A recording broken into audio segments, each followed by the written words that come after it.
What's up, everyone? Welcome to Normal America Show.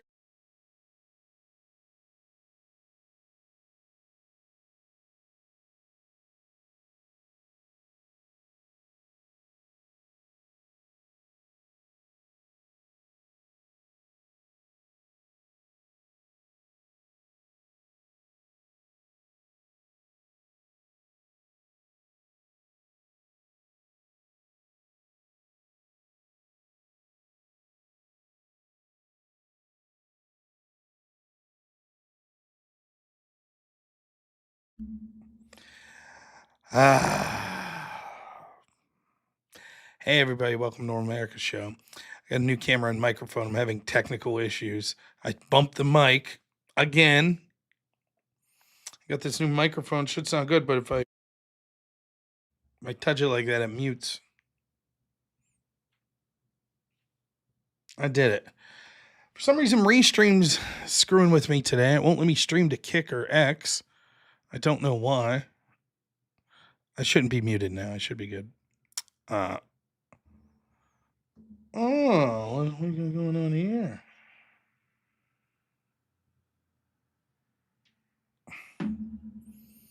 I'm back. I'm here. So hope everyone's having a good day. We got a show for you tonight. Will it be good? Who knows? I am a boomer. That's true. The Bondi Epstein files. We'll talk about that. What else do we talk about? Oh, I don't know. Things. Your Orthodox rabbi told me I'm based? Wow. I don't know if it's a condenser, right? Yeah, I know I'm green. Let's see if I can fix that real quick. It bugs me. Oh, now look at that. So, no, that's not really doing much.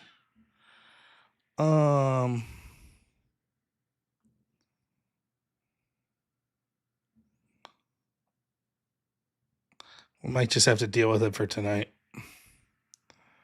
Green, that's gamma, right? Like the Hulk? No? Whatever. We're going to deal with this for tonight.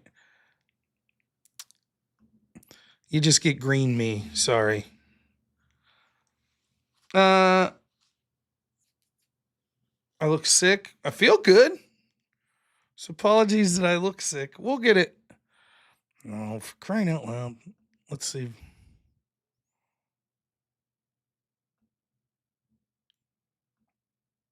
No.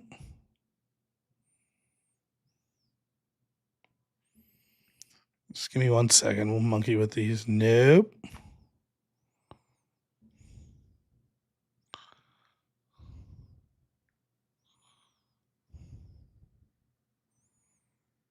Maybe. Try that. That's it. We're sticking with this. That's what we get. Yeah, I'll get a hold of Scott. Look sick. I look ill. Womp womp. Yeah, we'll talk about the Epstein files. Don't worry. We're going to talk about that. The default settings are no good, I assure you. I come off, it's like completely red. So, anyways, this is what we're dealing with. Deal with it. We'll get the do I look better now than I did before, at least? The sepia filter intensifies. Oh, a little better. Okay. Red Hulk Rob. Yeah, we'll just mess with it the whole time. This is the auto mount. Oh, that's not bad.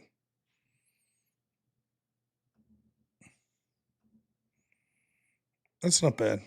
We'll do this. So, all right. Anyways.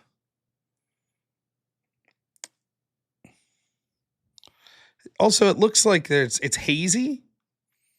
I don't know what's going on. Yeah, well, whatever. Again, we'll leave that to the professionals. I'll do the talking. I'm good at that. So, we may take call-ins today if people want. I had quite the day. We'll talk about that real quick. Today was supposed to be one of my 2 days off. Unfortunately, I got called into work from about 11 till about 5:30. So it was fun. But then before 11, as I told people last night, I had to go to a back doctor. It's about an hour and a half drive away. So I drive to the back doctor, and this was just after I got my last injection. They want to see you like 2 weeks later just to do a checkup. So I have to drive an hour and a half just for them to be like, "You feeling all right?" Yay, yippee. So I go down there,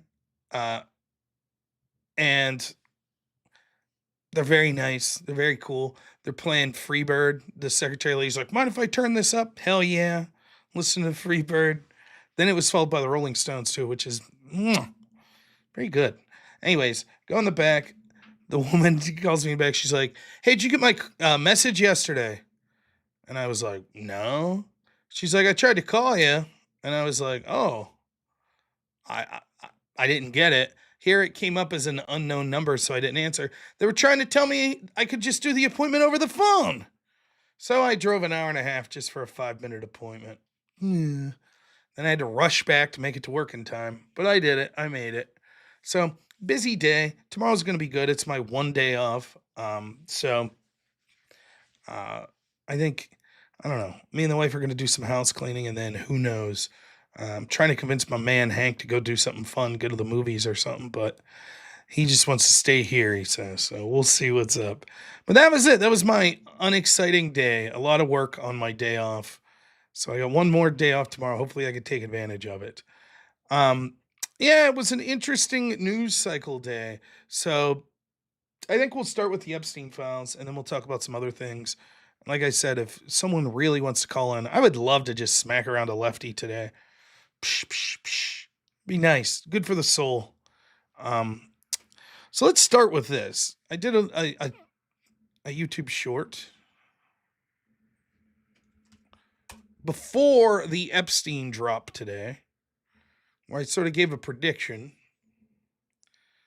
Let's see how good that was.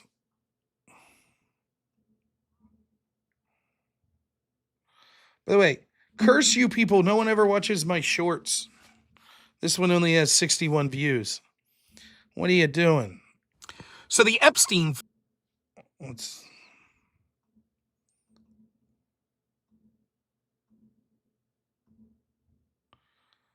Well, that's not going to work, is it? You can tell I got a new camera. There we go. There we go. We'll do that. How's that look? Might as well fix this one while I'm at it. Bear with me. Technical issues. Ba-bum, ba-bum, bum, ba, ba-ba-bum.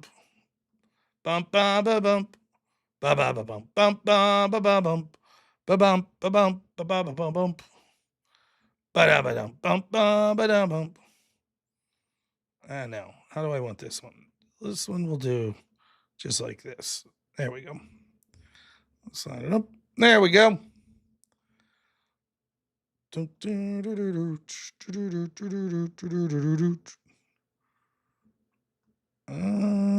Now. Looking good. All right, here we go. Let's watch my short. We're on now. Okay, here we go. Files, part one of them anyways, are supposed to be released today, and So the Epstein files, part one of them anyways, are supposed to be released today. And I got to tell you, despite the fact I think that getting to the bottom of Epstein and the horrible crimes that he's accused of, and the fact that so many rich and powerful people were using his services for the most disgusting crimes imaginable, and no one's really faced any consequence for it, I think that's hugely important and does a lot to sort of lift up the veil of how corrupt many of our systems are. I'm not optimistic about this release. First off, it's being released in portions, which suggests that there are some parts of it that won't be released. And even though I support Donald Trump and his administration, to selectively release seems counterproductive to the very purpose of this. I don't care if it's Republicans, Democrats, people connected to Trump, whatever. Anyone who engaged in these horrific crimes should be held accountable.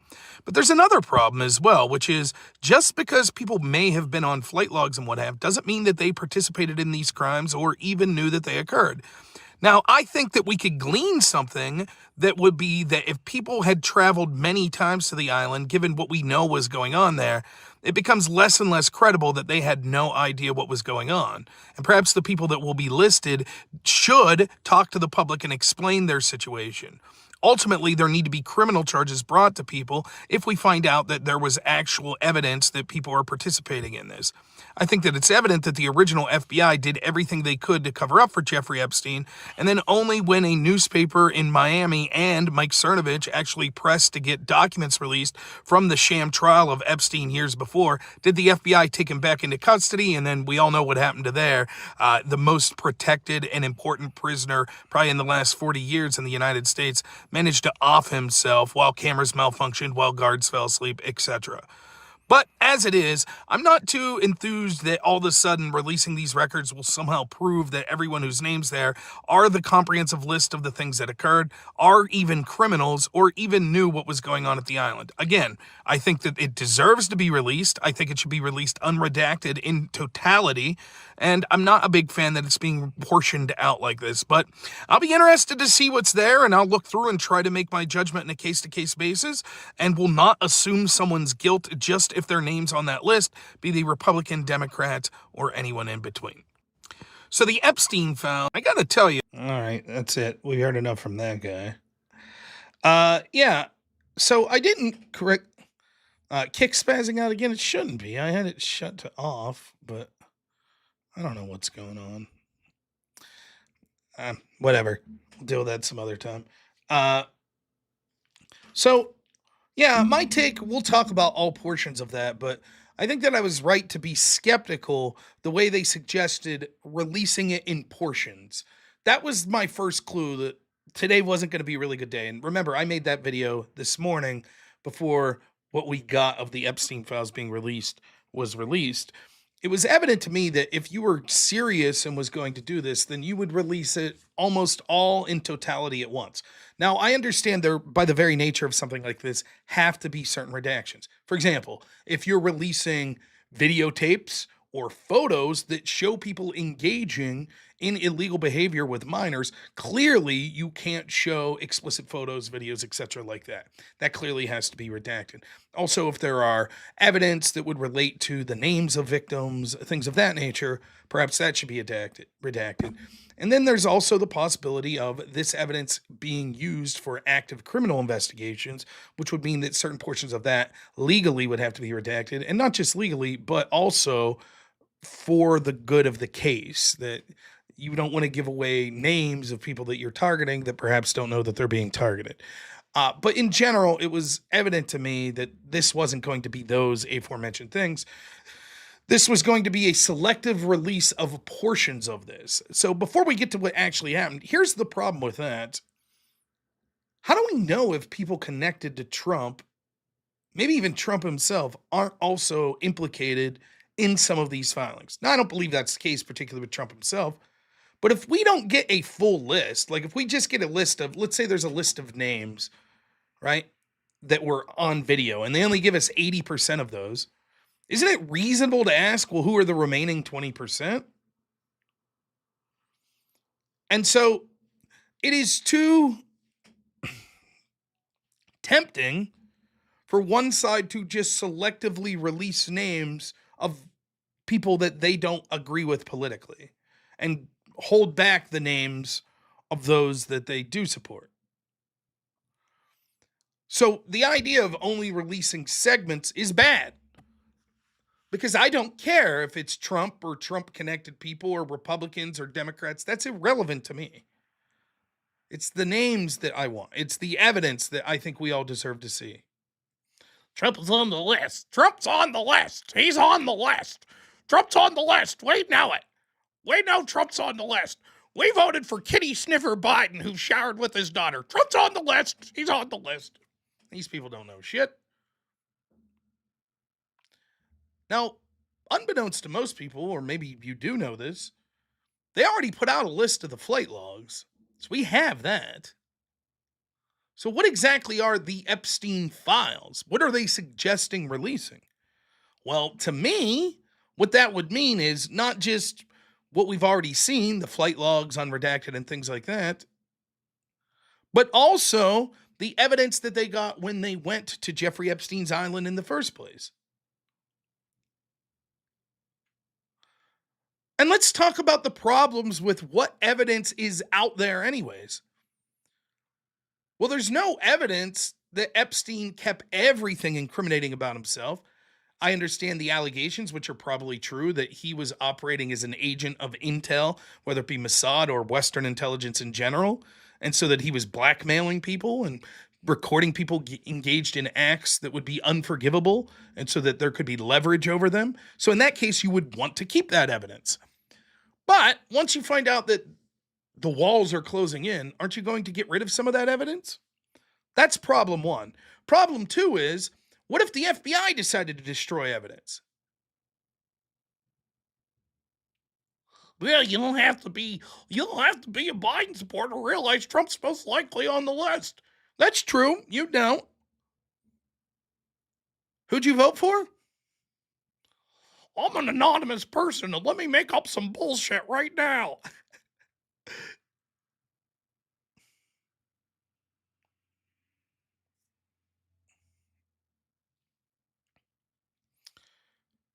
The FBI clearly was covering up for Epstein. So if you remember, he was arrested 2000. I don't have all the details in front of me, but like 2008, 2009, he pled guilty to sort of a low level sex trafficking deal. But he admitted that he was engaged in sexual acts and trafficking of underagers at the time.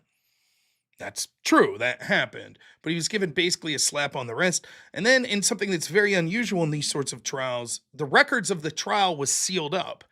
And so if you remember back around 2018, 2019, it was actually the right-wing, I don't know what you would call him, influencer?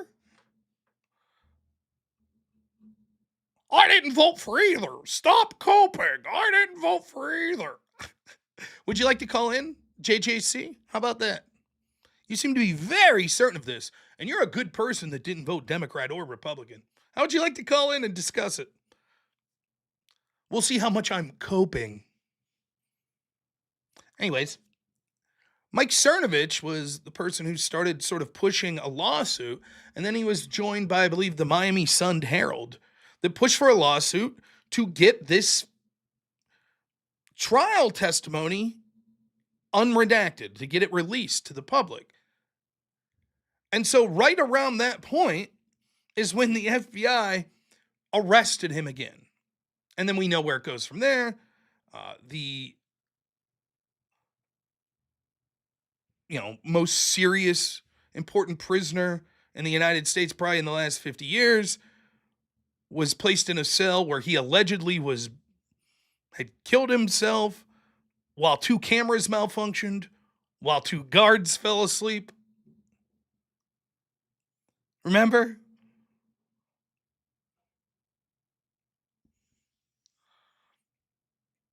That's where it went.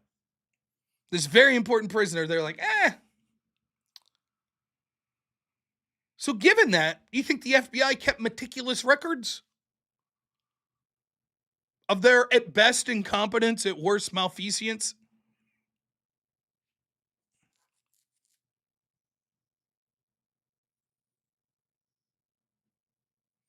You think? It's the same with the JFK files and all this stuff. Even what we see, like, go back to the Russia collusion Crossfire Hurricane investigation. We have all these text messages from Peter Strzok to his lover, Lisa Page.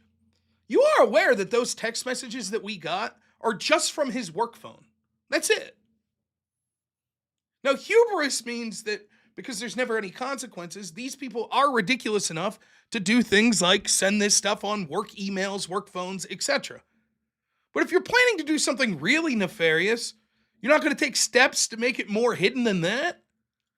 You're going to put it in a company email? You send it on your company phone? Now, maybe there's a chance that you could find evidence that would be missing, etc. But oftentimes when this happens in high-profile case, there's never any consequences anyways. For people that have followed me a long time, they know one of the first instances that got me in to sort of questioning our government and official narratives they put out was the Waco case. And I watched this documentary on Waco and then went down this rabbit hole and did all this research. And it's a disgusting case. We have people from the government admitting that they put enough tear gas into the home to torture the children, which actually led to children dying in one of the most painful deaths imaginable, where their muscles contracted from this tear gas so severely that it snapped the bones in their body.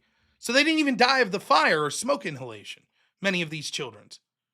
And what's the government's explanation? Well, we thought if we tortured the children, the parents would send them out. The same parents you're calling religious zealots and whack jobs? But anyways, not to get too far into that, one of the things you could clearly see that this has been released, there's video from the Waco siege that's been released, and there's audio.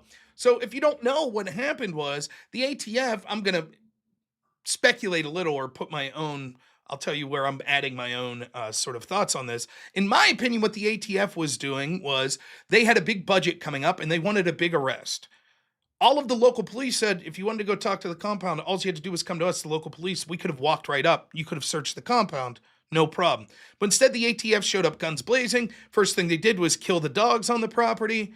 Then they got into a shootout with David Koresh and his cult that he had there.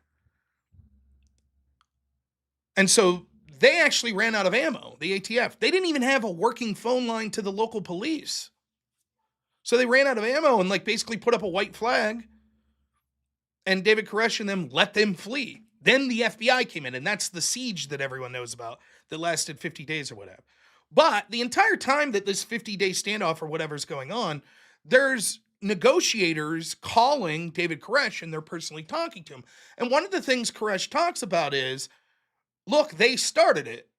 And the negotiator's like, well, we don't know about that. And he's like, yeah, and he knows the law a little. And he's like, you'll see that they were illegally firing. They knew there's women and children here, and they're illegally firing through closed doors. When you see the front door of our compound, you'll see bullet holes coming in. And that would go a long way to proving Koresh's version correct. So after the compound burns down, you could see video of them gathering evidence, and one of the things they gather is this door that they take and put in the evidence truck. Would it shock you to learn that that evidence disappeared? A door, not a piece of paper. A door. They lost it. Whoopsie daisy. Oh well, what can you do now? If you don't think that sort of stuff can happen when it comes to a videotape, a thumb drive, emails, etc., then have I got a bridge to sell you? Now, don't worry, we're going to get to the boondoggle that was today. But the other thing worth talking about, and this isn't popular, and I get it. Well, there's two more things. Just because someone's name shows up on a list connected to Epstein does not mean that, one, they engaged in sex with underagers or any other sort of sex trafficking, or second, that they were aware of it. Given the severity of the situation, which we'll talk about in a moment, I think that the American people do have the right to know those names. However, and those people can say what they want publicly. If it was me and I did nothing wrong, I would have been ahead of this story like, hey, yeah, I went to the island. I didn't know this crazy stuff was going on.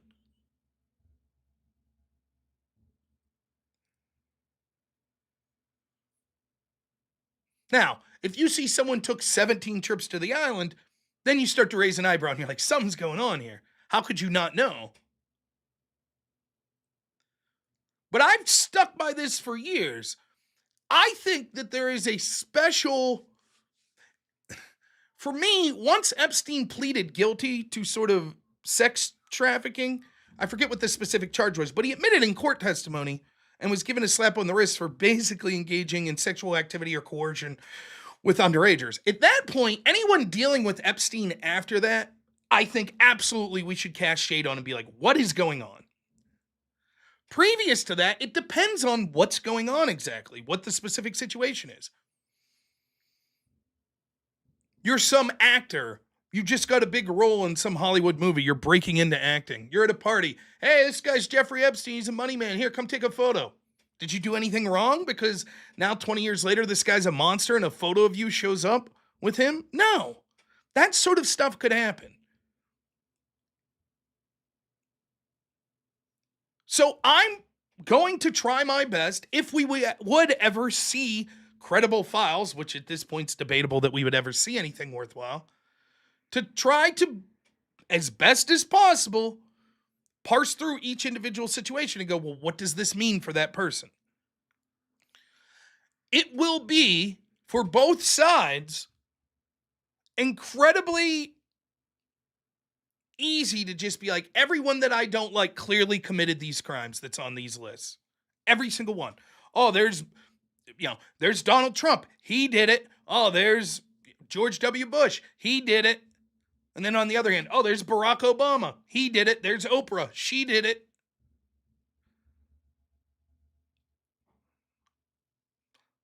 So it's very important, though, despite me saying like, it probably won't be a smoking gun.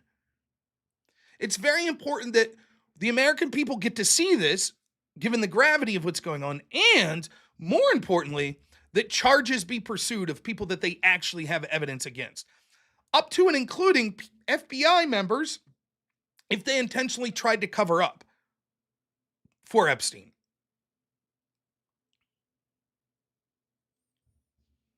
Drink.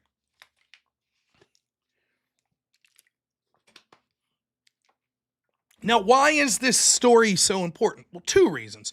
Because it is the most visceral, disgusting crime imaginable.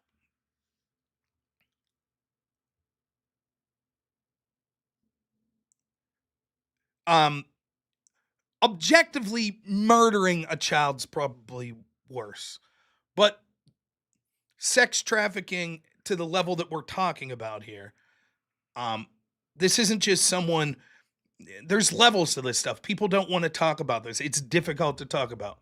It's one thing to go out on a date with someone that you thought was 18 and they're 17 and some sort of intercourse happens. I'm not saying that's good. It's another thing to intentionally hold captive underagers and then use them to sex traffic to the world's most powerful. That is as grotesque, disgusting as it gets. And those people that were victims deserve justice. Not only is the crime as disgusting as possible, but it involves some of the most powerful people in the world, which means that the chance for these victims to ever get justice would be far lower than if it was just they were assaulted by the janitor at the local school. Thank you. I do kind of resemble a toad, don't I? Thank you. The other reason that this story, that's the most important thing, but almost of equal importance, is because it shows the average person just how incredibly corrupt our systems can be. There's this sort of, we sit back and we leave the powerful run the world mentality. And to some extent, that's not all bad. But when you see how disgusting, corrupt, morally vacuous some of these people are, I think it really goes a long way into piercing that veil of this sort of appeal to, these people are good, they know what they're doing, they're great. Oftentimes the stories I talk about in this channel, like Crossfire Hurricane compared to the mid-year exam or the Burisma scandal, even things like Waco, it's difficult for an average person that's not looking into this to parse through that.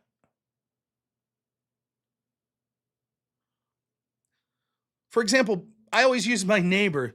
Maybe he'll do a stream with me someday. Great guy, Marine, cool dude, right? Works like a blue-collar job.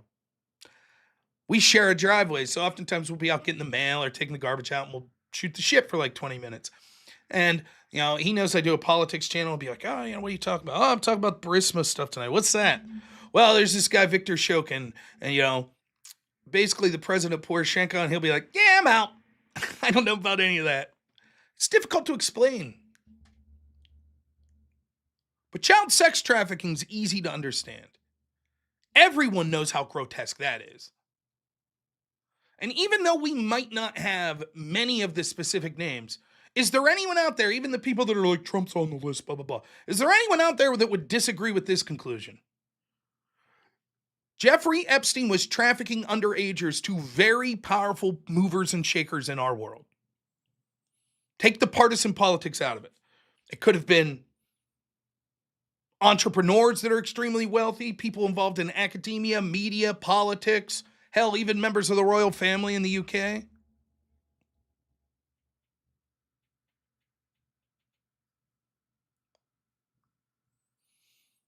Everyone agrees with that. And so when you see a case like this, and basically all the loose ends get tied, oh, Epstein, he offed himself, and Ghislaine Maxwell, she's under arrest, don't worry about it. Well, who were her clients? Don't worry about that.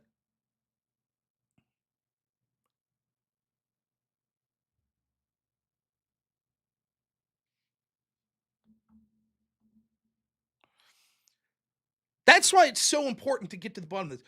Even the people that are more institutionalist than me, you need people to buy into these institutions. You need people to trust them. You need people to trust that the ruling class is competent and basically not evil. And when you see something so blatant,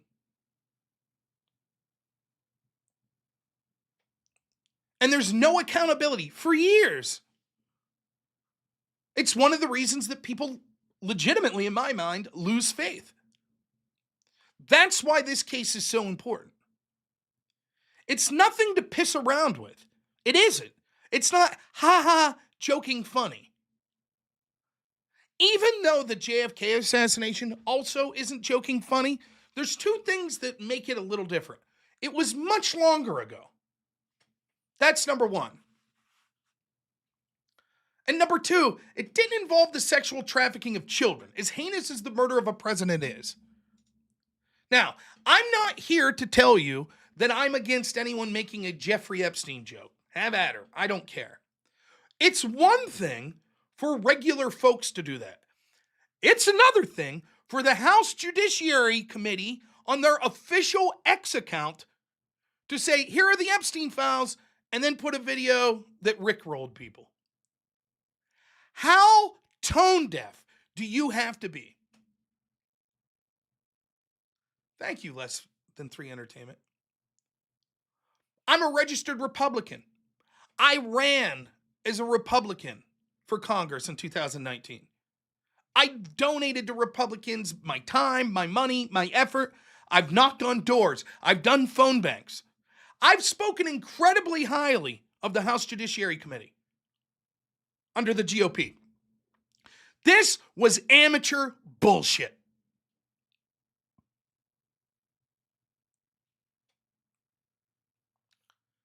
Absolute ridiculous. And it's not the joke itself that's so aggravating. It's the fact that I don't think they understand how important this is, even to their own base.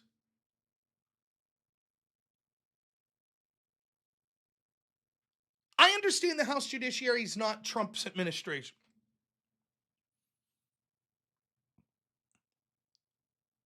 But this is an issue that will get many people, not all, but many people that voted for Trump, real pissed off. Thanks, John Ruck, for the super chat for $2. Says, hit the like, share the stream. Thank you. There are very few things that Trump could do that would enrage huge swaths of his base. This would be one.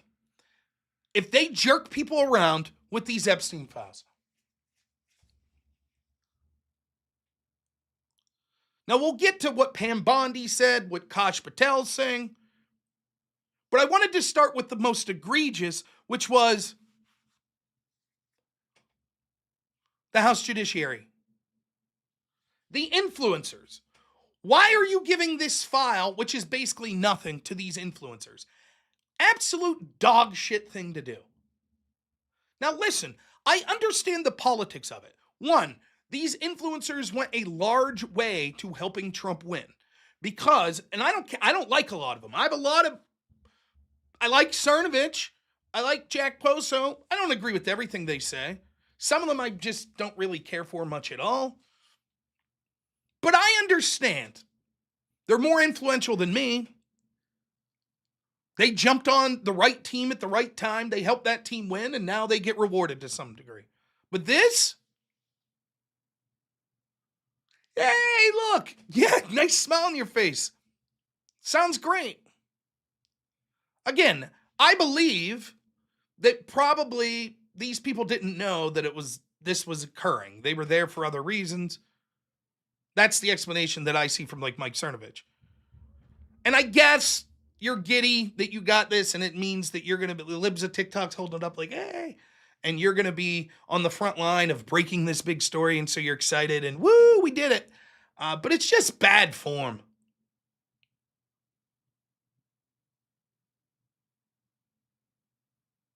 I saw someone push back. They're all Zionists. Okay. I saw someone push back. Oh, there's a picture of Mike Cernovich hanging out with Alan Dershowitz, and Dershowitz is in the file and represented Epstein, huh? Listen, say what you want about Mike Cernovich. I don't agree with everything he does.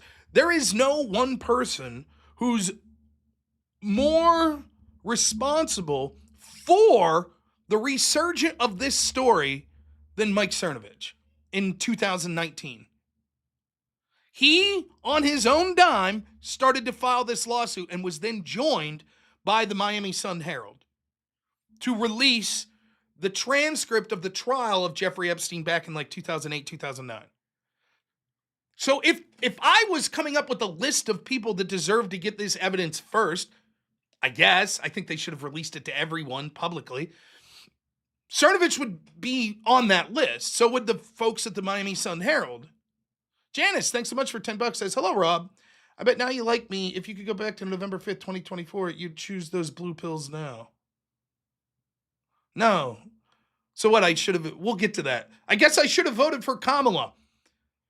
I mean, her administration with Biden did so much to get the Epstein files out in their 4 years, right?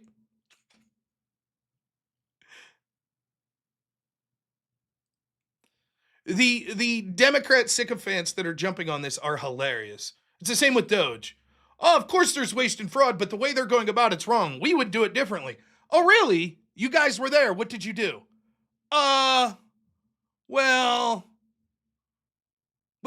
what did Biden, Kamala, all the Democrats in the House, what'd they do to release the Epstein shit? Oh, that's right. So why don't you sit this one out?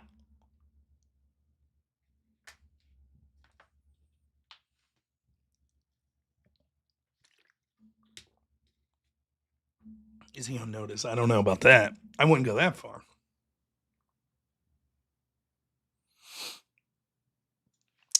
I understand people's theory. Cernovich isn't a friendly. Cerno said stuff that I don't like. There is no one on this earth that I am a sycophant for, whether it be Trump, Republican influencers, athletes, entertainers, no one. We do have testimonials from the victims, but a lot of that is going to be in the files that the FBI has. Would you come forward publicly if some of the most, and accuse some of the most powerful people in the world that you basically just watched the FBI cover up for? Would you do that? You're basically taking your life into your hands. If you testified to the FBI and they buried it, what are you going to do? And a lot of these victims probably didn't know the specifics of the people that were assaulting them.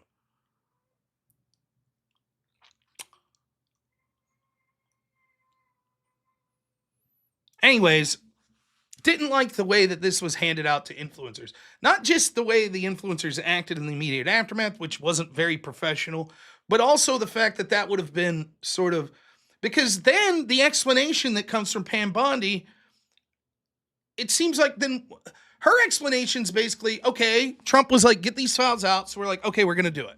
So she goes to the FBI and says, give me all the files. They basically give her 200 pages. She thinks that's it, ready to ship it out the door.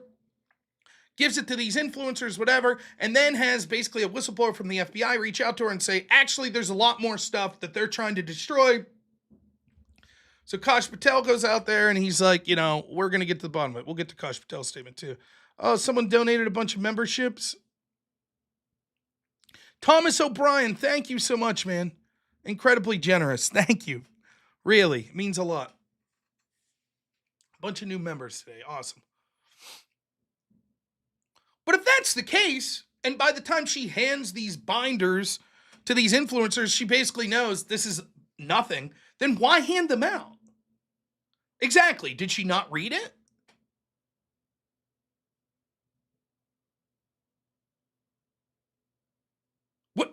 Wouldn't you instead release a statement like, hey, we were prepared to release this. We actually had these things printed up. But now we're hearing credible information that this is just the tip of the iceberg. So we're going to hold back. Or we're going to release this publicly to everyone so you can see what we were given. But there's way more out there that's coming. Thanks, Thomas. I appreciate it, man. So I don't really buy this. I thought Kash Patel's statement was excellent compared to the House Judiciary. And we'll read that if I can find it here.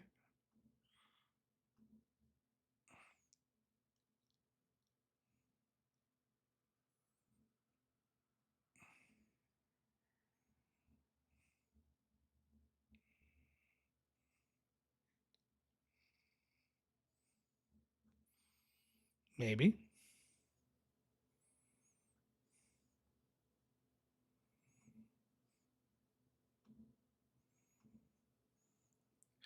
Oh, great. The one I liked got removed, so.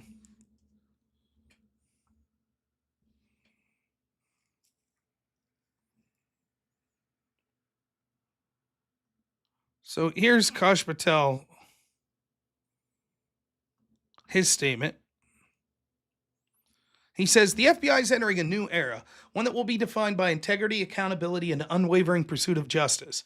There will be no cover-ups, no missing documents, and no stone left unturned. And anyone from the prior or current bureau who undermines this will be swiftly pursued. If there are gaps, we will find them. If records have been hidden, we will uncover them. And we will bring everything we find to the DOJ to be fully assessed and transparently disseminated to the American people as it should be. The oath we take is to the Constitution, and under my leadership, that promise will be upheld without compromise. That's a much better statement.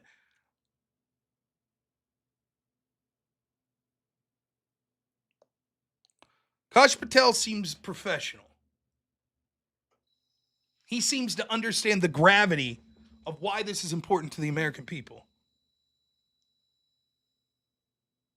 Well, Isaac Cappy isn't with us anymore.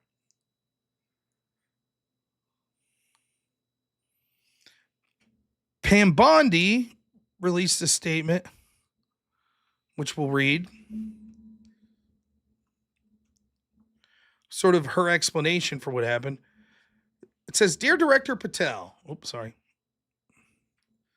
before you came into office, I requested the full and complete files related to Jeffrey Epstein. In response to this request, I received approximately 200 pages of documents, which consisted primarily of flight logs, Epstein's list of contacts, and a list of victims' names and phone numbers. I repeatedly questioned whether this was the full set of documents responsive to my request and was repeatedly assured by the FBI that we'd received the full set of documents. Late yesterday, I learned from a source that the FBI field office in New York was in possession of thousands of pages of documents related to the investigation and indictment of Epstein. Despite my repeated requests, the FBI never disclosed the existence of these files. When you and I spoke yesterday, you were just as surprised as I to learn this new information. By 8 a.m. tomorrow, February 28th, the FBI will deliver a full and complete Epstein files to my office, including all records, documents, audio, video recordings, and materials related to Epstein and his clients, regardless of how such information was obtained. There will be no withholdings or limitations to my or your access. The Department of Justice will ensure that any public disclosure of these files will be done in an immediate manner to protect the privacy of the victims and in accordance with law, as I've done in my entire career as a prosecutor. I'm also directing you to conduct an immediate investigation into why my order of the FBI was not followed. You will deliver to me a comprehensive report of your findings and proposed personnel action within 14 days. I appreciate your immediate attention to this important matter. I know that we are both committed to transparency for the American people, and I look forward to work with you to serve our president and country.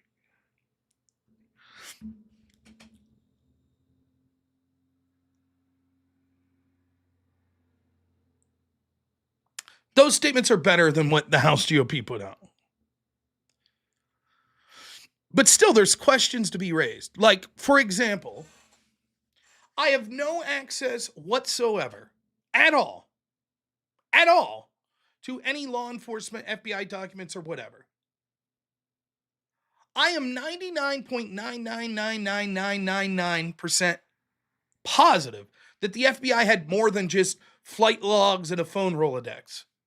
Only 200 pages worth of information. Does that pass the smell test for anyone? Would you believe that if you're the incoming Attorney General? That doesn't make sense to me. I would say, wait a minute, this is it? This is the dude that you had like a 3-year investigation on back in the mid-2000s? And now, with all the hubbub, with the Ghislaine Maxwell and all that, this is it? You have 200 pages that amount to basically flight logs?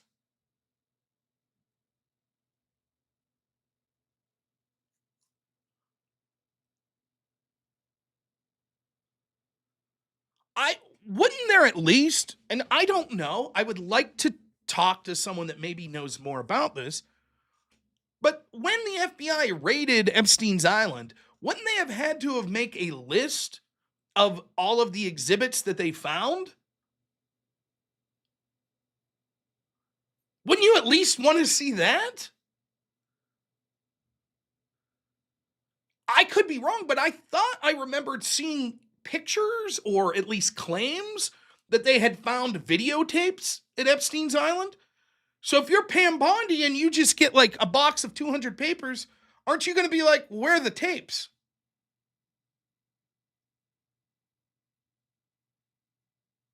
Wouldn't you ask that?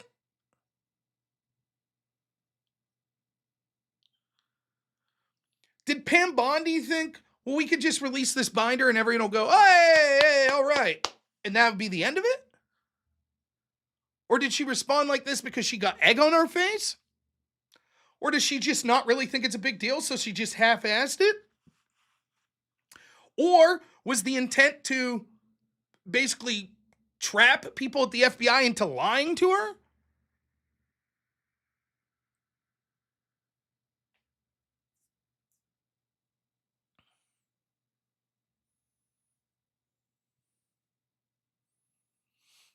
I don't know, but it wasn't handled well at all.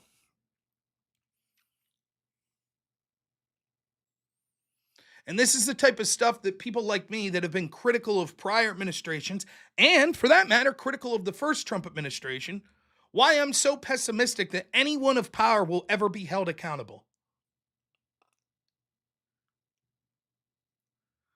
Seems like promise after promise, distraction after distraction, but when the rubber meets the road and it's time for someone to be held accountable, shucks.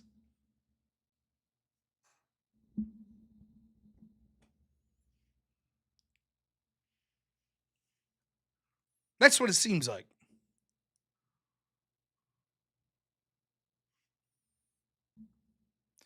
They're Zionist. It's just the Jew. Everybody, Jason 69, everyone. Jason 69. It's the Jews. The milk spoiled in my fridge yesterday. It was the Zionists. They did it.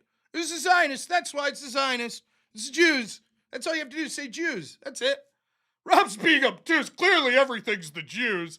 Remember when I debated JF Gary Epi, who's no doubt way smarter than Jason 69 and probably agrees with him on most of these things? Remember when JF told me, did you know every single prosecutor that went after Kyle Rittenhouse is a Jew? I said, I didn't know that. Really? Let's look at them. Okay, this guy's name's Bob Smith. Oh, okay, maybe not him. This guy looks like a black guy. Oh, okay, maybe not him. But trust us, they're all Jews. They all are. It's just the Zionists. It's all the Zionists. It's all the Zionists. I've criticized Israel heavily for having undue influence when it comes to us in the region. I've talked about the need to not support them financially or militaristically anymore. It's never enough for these people. Ever. It's never enough. It's everything. Every single thing you could think of. Everything is the Zionist. Everything. The reason the new Captain America 4 sucked? Zionist. It was the Zionist. That's what it was. My mistake. He didn't say Jew. He said Zionist.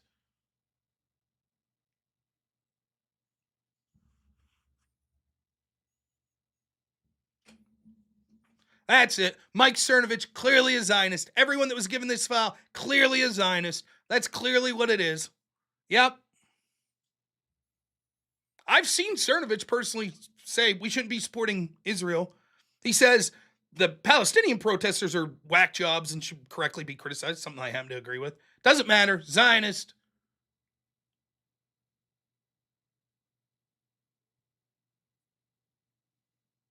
She's a Zionist.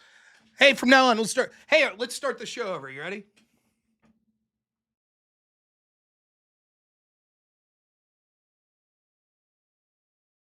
Hey, everyone. Welcome to the Normal American Show. Hope you're all having a blessed day today. So, a lot of stuff happening in the news today.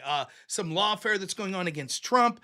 We still haven't deported as many people as maybe we thought. Inflation's still tough. It's all the Zionists. So the Zionists do everything wrong. So it's just the Zionists. Nothing will ever be solved because of Zionists. Hey, I'll see you all tomorrow. Thanks so much for joining me. Have a good one.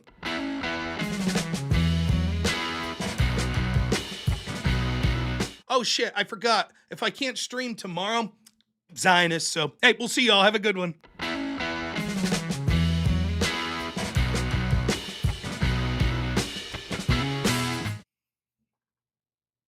What a great show. We nailed it. That will get clipped out of context. That's fine.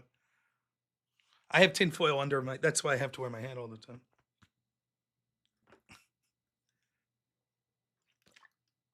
Nailed it. Watch those viewers skyrocket now. Viewership's going to skyrocket. Kanye will be on with me tomorrow. He's brilliant. It'll be about a 10-second interview. I'll be like, so what's the deal? Zionist. All right. Thanks, Kanye. Have a good one, man.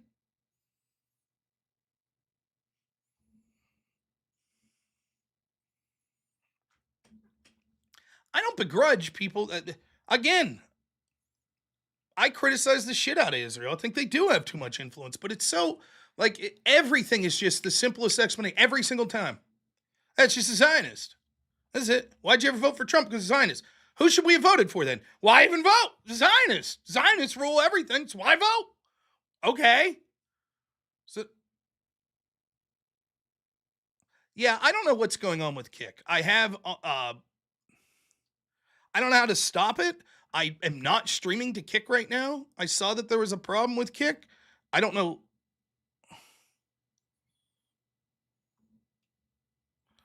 It says I'm offline, so I don't know why this is occurring.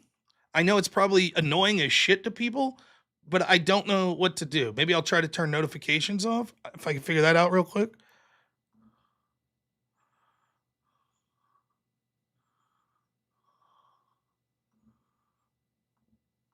Yeah, I don't even think I could turn notifications off on my end. So it's very strange. I don't know what's going on with it.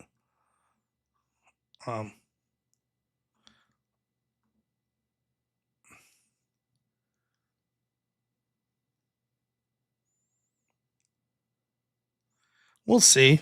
There's room for they could actually release something in the following weeks. Then what will that be? Let's put our anti-Zionist hat on. Let's say they release something 3 weeks from now, which results in the arrest of 4 Hollywood celebrities, 1 Republican that's prominent, 1 Democrat that's prominent, and Prince Andrew. They all get arrested by the FBI. What will the claim be? Well, those are just the people the Zionists wanted you to get. That's it. That's all it is. Then they could even release, actually, he was working for Mossad, and this was all a big thing through Mossad. Yeah, but it's still the Zionists controlling it. That's why we're not getting to the real bottom of it. It's the Zionist. Thanks, Janice, for the $2. It says your new mic sounds good. Camera looks good, too. Thank you. Andrew Wilson used to call them the name-ems. Name them. They'd come in his chat. Name them. Name them. Who is it? Name them. Why are you afraid to name them?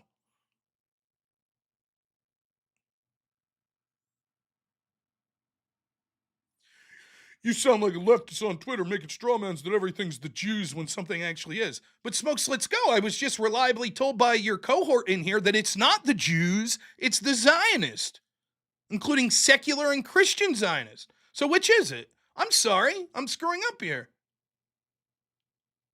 So is it the Zionist? Is it the Jews? Are those interchangeable? Which one is it?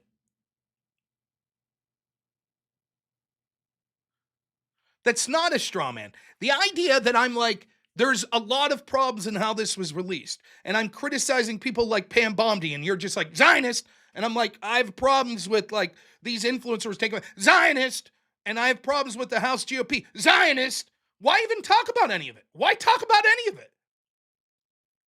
It's your opinion that a secret cabal of people from Israel literally picked up the phone and said, Pam Bondi, don't release this. Don't do it. Say, these are the influencers that you could send the fake bullshit to. They personally got on the phone and called the House GOP and said, House GOP, make a stupid post that rickrolls people. That's what I'm talking about when people in my audience are saying, no, just Zionist. Why won't you just say Zionist? Just say Zionist. I understand Jew and Zionist is different, bud. I get that. Now your cohort Smoke is saying when it actually is the Jews, so which one is it? Jason69, you seem to think it's the Zionist, and it's obvious. But Smoke, let's go, seems to think it's the Jews. And that's obvious. So which one is it? You're both so confident that you're right. So which one is it? Is it the Jews or the Zionists?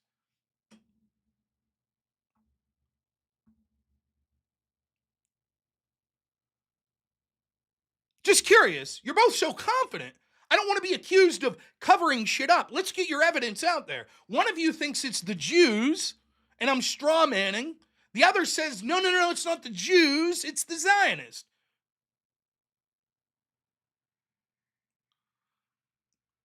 Subway Jack, feel free to unsubscribe. I'm sure there's some groypers or something you can go check out. He says, you're embarrassing. Trump, Patel, Bondi. All the influencers are Zionist. Epstein, Jewish. What's that have anything to do with? I thought Jews had nothing to do with Zionism.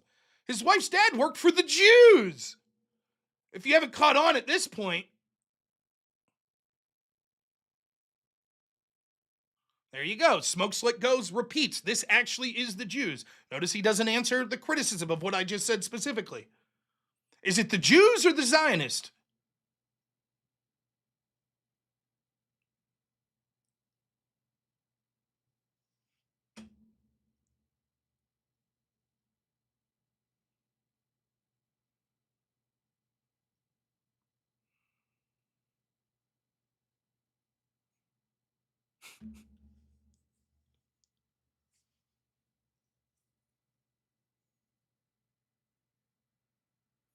All right. Well, in order to move on from the show, we'll just move people from Restream chat.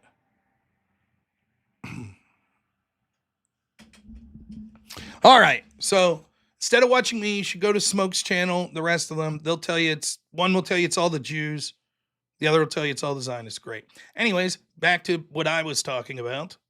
Could the fact that there are connections to Israeli intelligence have something to do with the fact that there's been an FBI cover-up for this for a long time? Sure. Could it be beyond that as well? Could it be that the current cover-up is people that are trying to protect the FBI or other people associated with it whose strong motivation isn't directly protecting the nation of Israel? That could be true too. However, the people that just want to yell Zionist tell you it's irrelevant. It's all Zionist. To take anything else is to cover up the obvious blah, blah, blah, blah, blah. So there you go. There's the opinions from us.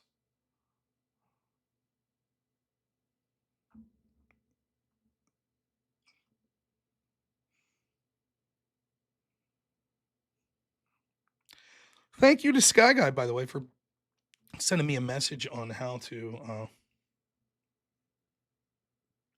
Nope, no Mossad agent off camera. Are there Jews under your desk right now, Jason69? Are they in the room with you? Mr. P, thanks so much for $10. Says, it's okay to believe that money leads to a certain group of people, in most cases responsible for a lot of issues and conspiracies. It's stupid, however, to blame them for everything. Yeah, I mean, that's sort of the issue that I have, that I don't mind people that want to say, I think this, but there's literally no, it's just like this. Like, I'm talking specifically about specific problems that I have today and historically with the FBI. And literally the person's just like, Zionist? You didn't say Zionist. You got to say Zionist. How much of a fucking asshole would these people look like if actually Pam Bondi gets arrested and it turns out she lied because her brother's on the Epstein list and she has zero connections to Israel whatsoever? And we could definitively prove it. What an asshole would they look? They wouldn't care. They wouldn't give a shit at all. Well, it's still the Zionist. They would not give a shit. They ignore everything I'm saying about the specifics of the problem with this and just go, because Zionist. He was a Zionist. The Zionist. You got to say Zionist. Why didn't you say Zionist? Hey, Zionist. Zionist. Zionist. Epstein, Mossad. Zionist. Israel. Zionist. Did you mention Zionist? Let's talk about some names. Trump. Zionist. Cernovich. Zionist. Pam Bondi. Zionist. Kash Patel. Zionist. Okay, we're going to move on to the next story, but I could save you. We're going to talk about Jake Tapper covering up Biden's cognitive decline, but Zionist. We're going to talk about Andrew Tate and sort of the ridiculous of that situation. Zionist. The courts held up the temporary restraining order that these judges were put. That's Zionist too. Also Zionist. No, it's not that I'm triggered, which makes me think I know. It's that I'm tired of dealing with stupid people like you. That's all it is. You might as well say aliens. Aliens. It's aliens. Everything's aliens. Aliens.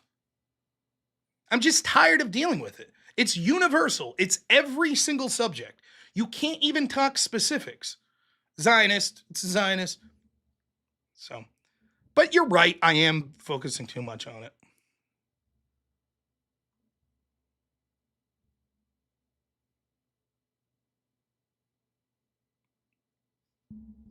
All right. Next, we might as well talk about the Andrew Tate thing. So there's accusations that Andrew Tate and his brother, they're in where? Where are they at? Romania? Am I correct about this?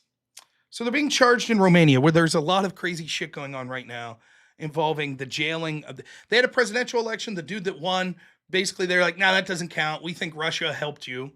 So we're going to redo the election. Then they threw the dude that won in jail.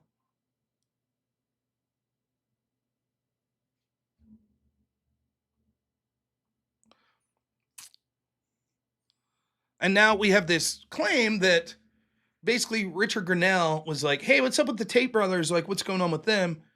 So the story's being pushed that the Trump administration pressured Romania to release the Tate brothers. But the charges are still applying in Romania. What's been relinquished is the you can't travel clause. So they're flying back into Florida. But as far as I know, the charges would still apply. The other side of the coin is the Trump people are saying, we didn't pressure them on anything. And the Romanian officials are saying that too. They're like, they brought it up, but they didn't pressure us. They just asked what the status was. And we decided that we were going to release them as far as their parole or whatever. They're allowed to go where they want, but they're still going to be charged. Then they got to Florida, and basically DeSantis puts out there, yeah, we're going to look into this, and we may charge them with sex trafficking. So I thought it's worth looking for this. Zionist. Okay, next topic. Everybody clear? Every aspect of this, the Tates, Zionist. People in Romania, Zionist.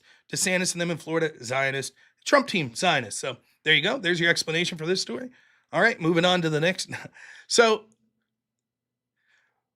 first off, I don't believe that there was no pressure put on by the United States. I don't believe that. The mere fact that you're like, someone from the Trump team's like, so, what's up with those Tate brothers? You don't need that person from the Trump administration to be like, hey, we need some assurances that they got the message.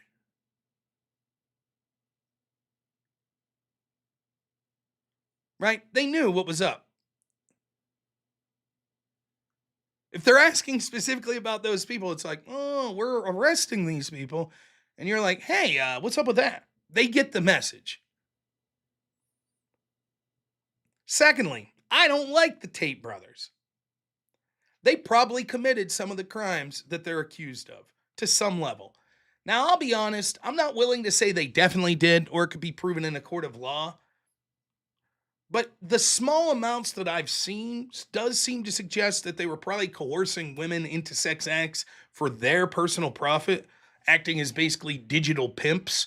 I don't know what the specific law is over there, or if they're charged with more severe things. I believe they are charged with more severe things.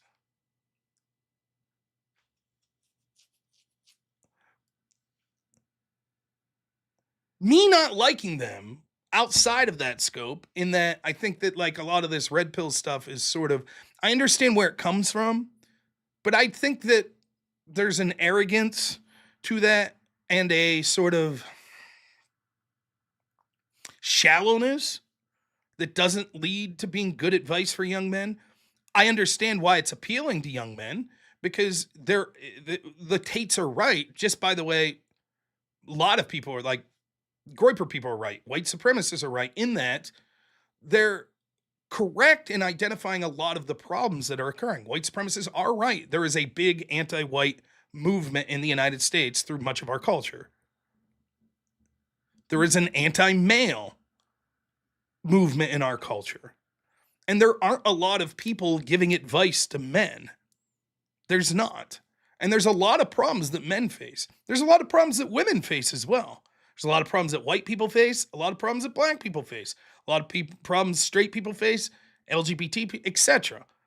There's no shame in any group wanting to advocate for dealing with their unique set of challenges and problems, but who's there for men?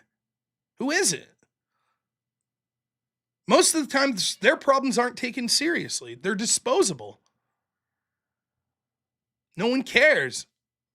We still hear the old tired gender wage gap stories, even though that's all but been debunked. Meanwhile, no one cares about male suicide rates. No one cares about the court systems and custody battles that predominantly go to women. No one cares that when it comes to academic achievement and graduate degrees now, women are vastly outperforming men. No one cares. Men are bad. Men are punching bags. They deserve it. And so there is this gap where people are going to fill it in.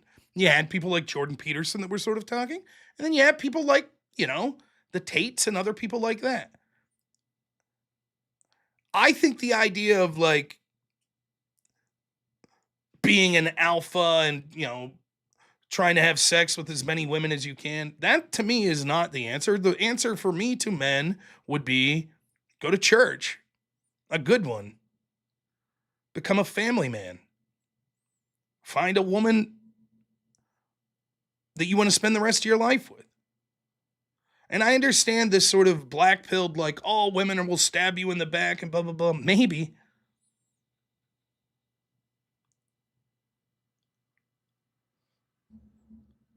But I don't know. I don't give advice like that, really. That's why I don't do a lot of that in the show. But I've never been a big fan of the Tates. I think some of the stuff they said there's certain wisdom in some of what they're saying. But to me, it was not the type of characters that I really like. But whether or not I like them is irrelevant to whether or not they committed these crimes. So there's sort of two ways to look at it. Should the United States be involved in this? I say no. But you might say, but Rob, isn't this sort of opposite of your take on Gonzalo Lira? That the United States should be going around the world when our citizens are imprisoned and finding out what's what? I sort of agree with that. But there's significant differences in the Gonzalo Lira and the Tate brothers. One is the crime that they're charged with.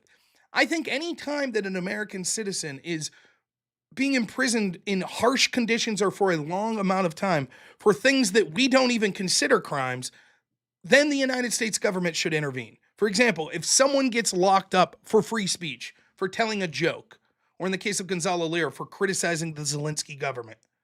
Yeah, that's outrageous, particularly when it's from an allied country like the Ukraine. But if an American citizen gets arrested in, say, I don't know, Russia for serial killing, I don't think that we as the United States should go kicking in doors and be like, nope, this guy, bring him home. That's big enough an accusation. Maybe the United States government says, can we get access to some of the evidence just to make sure that there's at least a credible case against this person. Maybe they're making sure that due process is being followed, that the person's not just thrown in a hole for 40 years and never brought to charge. The dual citizenship's sort of irrelevant as to whether or not we should stick up for Americans. Now, I'll admit that I am not very knowledgeable about the charges against the Tates or the proof and the evidence. Some people that have looked into it are adamant it's an open and shut case. You could basically see videos online that all but show the Tates did what they're accused of. That may be true. I haven't really looked into it. If that's the case, then I think it's a really bad idea for the United States government to be intervening. Other people say that the charges are bogus, that there's almost no proof. For me, this isn't something that I particularly want the Trump administration to do, because already I said I don't really believe no, we didn't pressure them. If the official story is we brought it up, but we didn't pressure them, I don't believe that. Bringing it up was pressure. And to me, I'm a Trump supporter, someone who voted for Trump, someone who thinks Trump's doing a lot of good this administration. I'm going to tell you exactly what I suspect's going on. The Tates like Trump, so Trump's administration like the Tates. I don't think it's more deep than that. Oh, they're using lawfare against you like they used against me.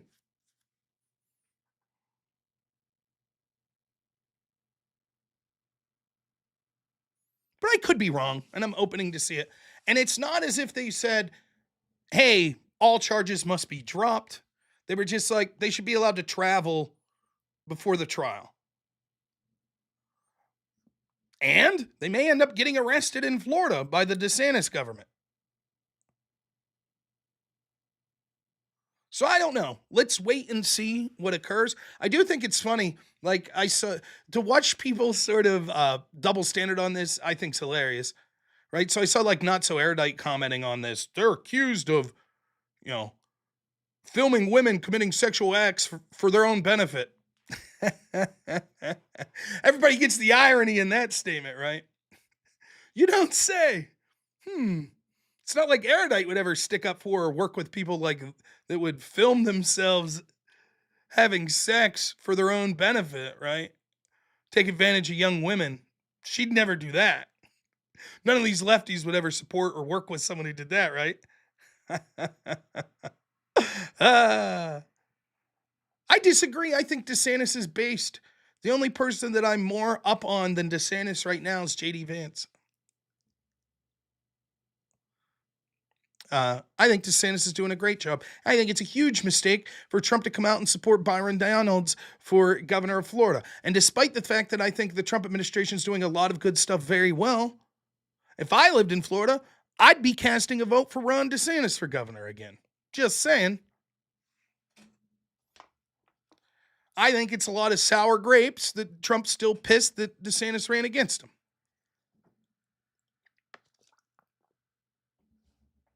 In my opinion.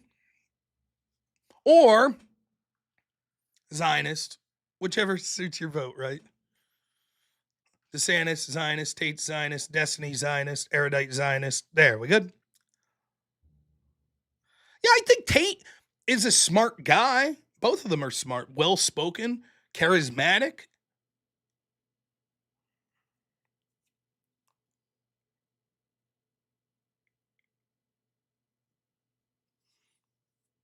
Mr. B's claiming the two victims were caught and they made the whole thing up. That could be the case. That does change things. If the U.S. government thinks that we've looked at the evidence and we think that there's no case here, that these people are being persecuted politically, then yeah, the U.S. should intervene. They should also intervene on behalf of a lefty that's the case, like Brittany Griner.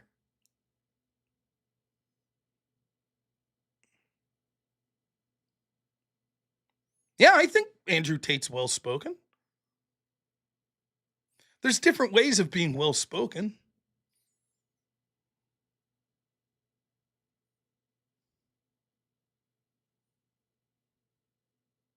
So, I don't know. But those are two stories that I don't think are necessarily the best for the Trump administration. The Epstein stuff far worse. And again, I'm open to seeing something change, but my default position is the same. You saw the short video I did before. I think that it's going to lead to more questions than answers, that there will never be ultimate accountability. Maybe it's because Israel won't allow it. Maybe it's because the FBI is going to make sure that they don't get implicated in a cover-up. Maybe it's because a lot of rich and powerful people that may or may not have connections to Israel don't want this story to ever come to fruition.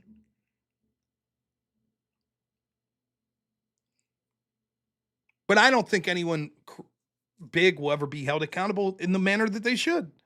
Maybe one or two people. All right. What else are we talking about tonight? By the way, people want to call in, particularly to argue with me. Have at her.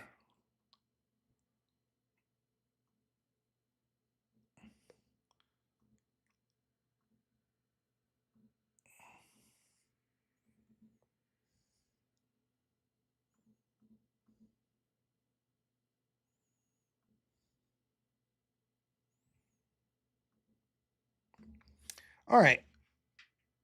Let's do the Supreme Court stuff real quick. So the Supreme Court intercedes. John Roberts sort of writes a memo that puts a freeze on the order that stopped Trump from financing certain things, or from stopping financing on certain things.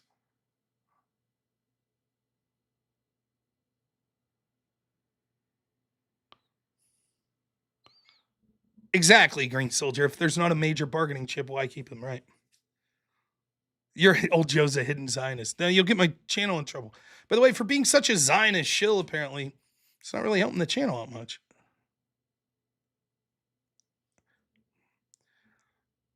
Now it's pretty rare, as far as I'm my reading of it, for the Supreme Court to intercede and put a freeze on a temporary restraining order like this.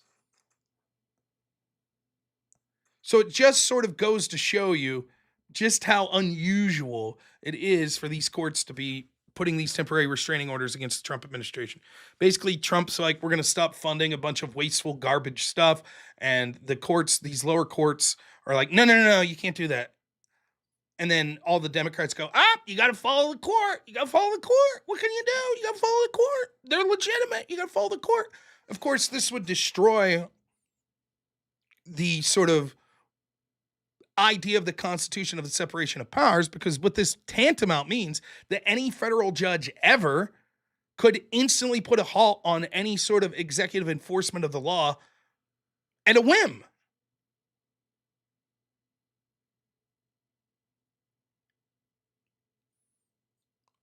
So now you're going to see the same people that told you got to uphold, you got to listen to the courts. Now they're going to say, the Supreme Court's corrupt. It's corrupt. How dare they? The same people, by the way, you should have seen this coming, because the same people that are telling you have to respect the court and equal were the same people that were telling you 3 months ago, if Democrats win, we have to pack the court. Have to, because the court's corrupt for Trump now. The Supreme Court's corrupt for Trump. Isn't it amazing? Now, I'd said from the get-go, I thought Trump should have followed through with adhering to the temporary restraining order until the Supreme Court intervened or tried to find different ways around it. One of the things I suggested is, if he's not allowed to halt freezing, but Congress never directed exactly which organizations got the money, in other words, it was discretionary, then he should redirect the money to right-wing causes and right-wing organizations. So if we have money earmarked for NGOs, Catholic charities for the border that ends up helping illegal immigrants cross our border, instead we should send that to NGOs that will be created to protect the border, to the NRA. If we're sending money to Politico, we should take that money instead and send it to the Daily Wire or Newsmax or Breitbart. Then we'll see how quick things change. But as bad as not listening to these obvious political TROs would be, to me, I didn't think it was ultimately a huge deal. The big deal would be if Trump just flat out refuses to listen to the Supreme Court. And that would be a big deal. If the Supreme Court's like, yeah, you can't do this, you can't freeze funding, and Trump's like, nah, I'm going to go ahead and do it. I just don't give a shit what you say. That's a big deal. That's not good. Ignoring low-level judges or stalling whatever that have blatantly political axes to grind, not a big deal. Not good, but not a huge deal. So now I look forward to watching all the... But what would happen if the Supreme Court lambasts this judge? What if they're like, this was horribly like blatantly unconstitutional what they were doing? Then what? Well, all of the people that screamed about Trump destroying the Constitution, what will they say?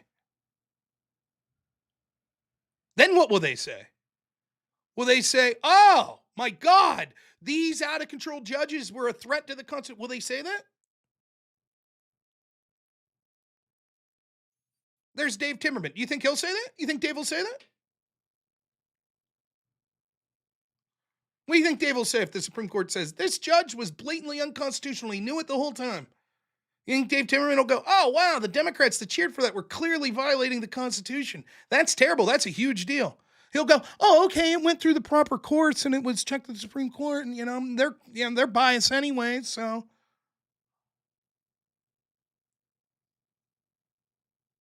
Then it was legal. Duh. What was legal? Trump continuing to fund?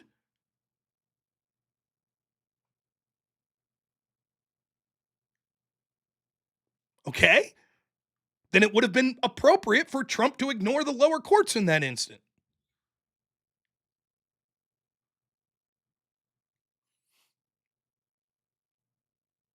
See? You agree with me. I think that they should have followed through with it, but I understand. They didn't even file an injunction yet. There was clearly appeals coming.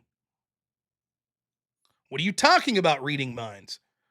The logical extension of me saying, I don't think it was great for Trump to not listen to that TRO, but I didn't think it was a big deal. You said, and I quote, you want to wait for that for the Supreme Court? Ignoring judges? Fine. Ha ha. And I was like, well, wait a minute. The obvious implication of that then would be if the Supreme Court says, actually, you were right to ignore those courts, they were unconstitutional, you then clearly would say, oh, no, Trump should have still listened to them. Else your criticism of mocking me for saying it's fine to ignore the court wouldn't apply.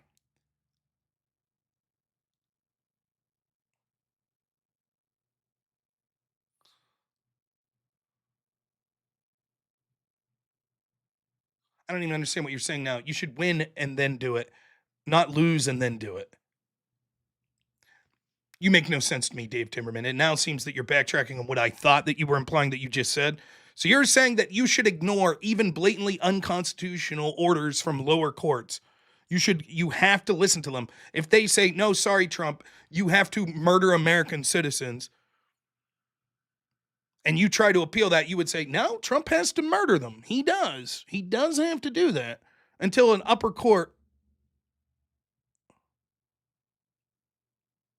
That's what you're saying. Just to be clear, Dave, that's what you would say. Yes or no? Simple yes, no will suffice. Federal court says, actually, our reading of this says that you must execute these prisoners today. And they're like, whoa. And the Supreme Court takes 5 days. You'd say, you got to execute them, right? It would be illegal to not listen to the court. Just to be clear, that's what you're saying, right, Dave? Now watch Dave go, well, that would be different. That would be blatantly unconstitutional. Right.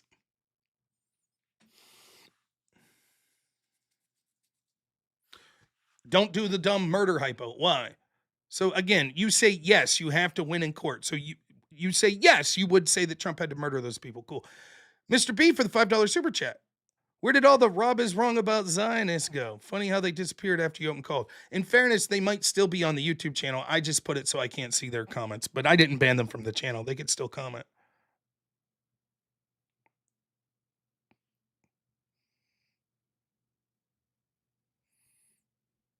All right. So Dave Timmerman's answer is yes. If the court says that he must murder people today, then Trump has to do it. Gotcha.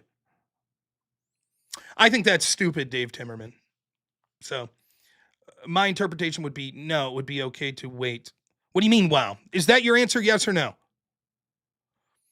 A simple yes, no, or suffice, Dave Timmerman. I know it's difficult because you're typing and I'm talking.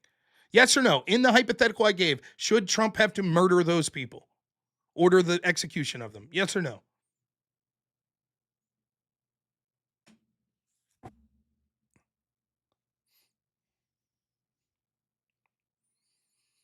Not yes, blah, blah, blah, blah, blah, blah, blah, blah, blah, blah, blah, blah, because then we won't know what you're saying yes to. A simple yes, no will suffice, Dave.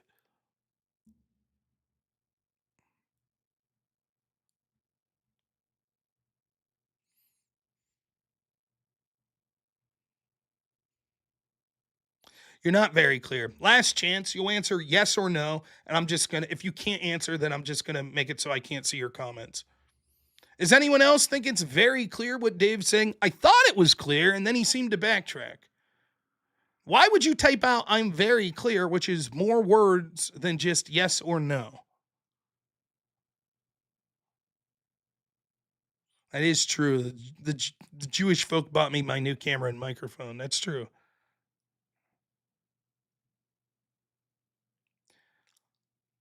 So last chance, Dave. If the next word you type isn't yes or no, I'll just be done interacting with you. That's fine. Which you don't have to answer, obviously. You're your own person, but...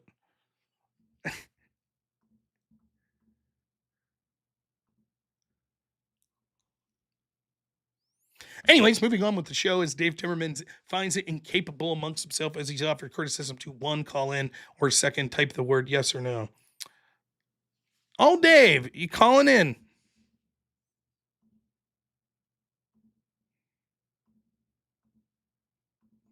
Incapable of typing yes or no. Can't do it. Cannot do it. Can't answer the question. I'm very clear, he says. There's the Discord. Join that. Go to the rules section. Click the American flag. And then go to the audio waiting room.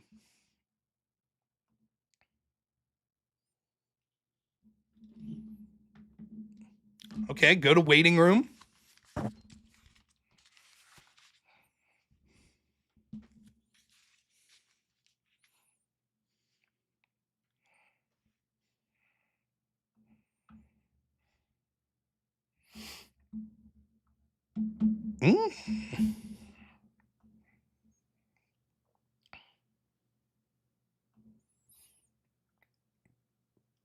Yeah, UT. I see you're there.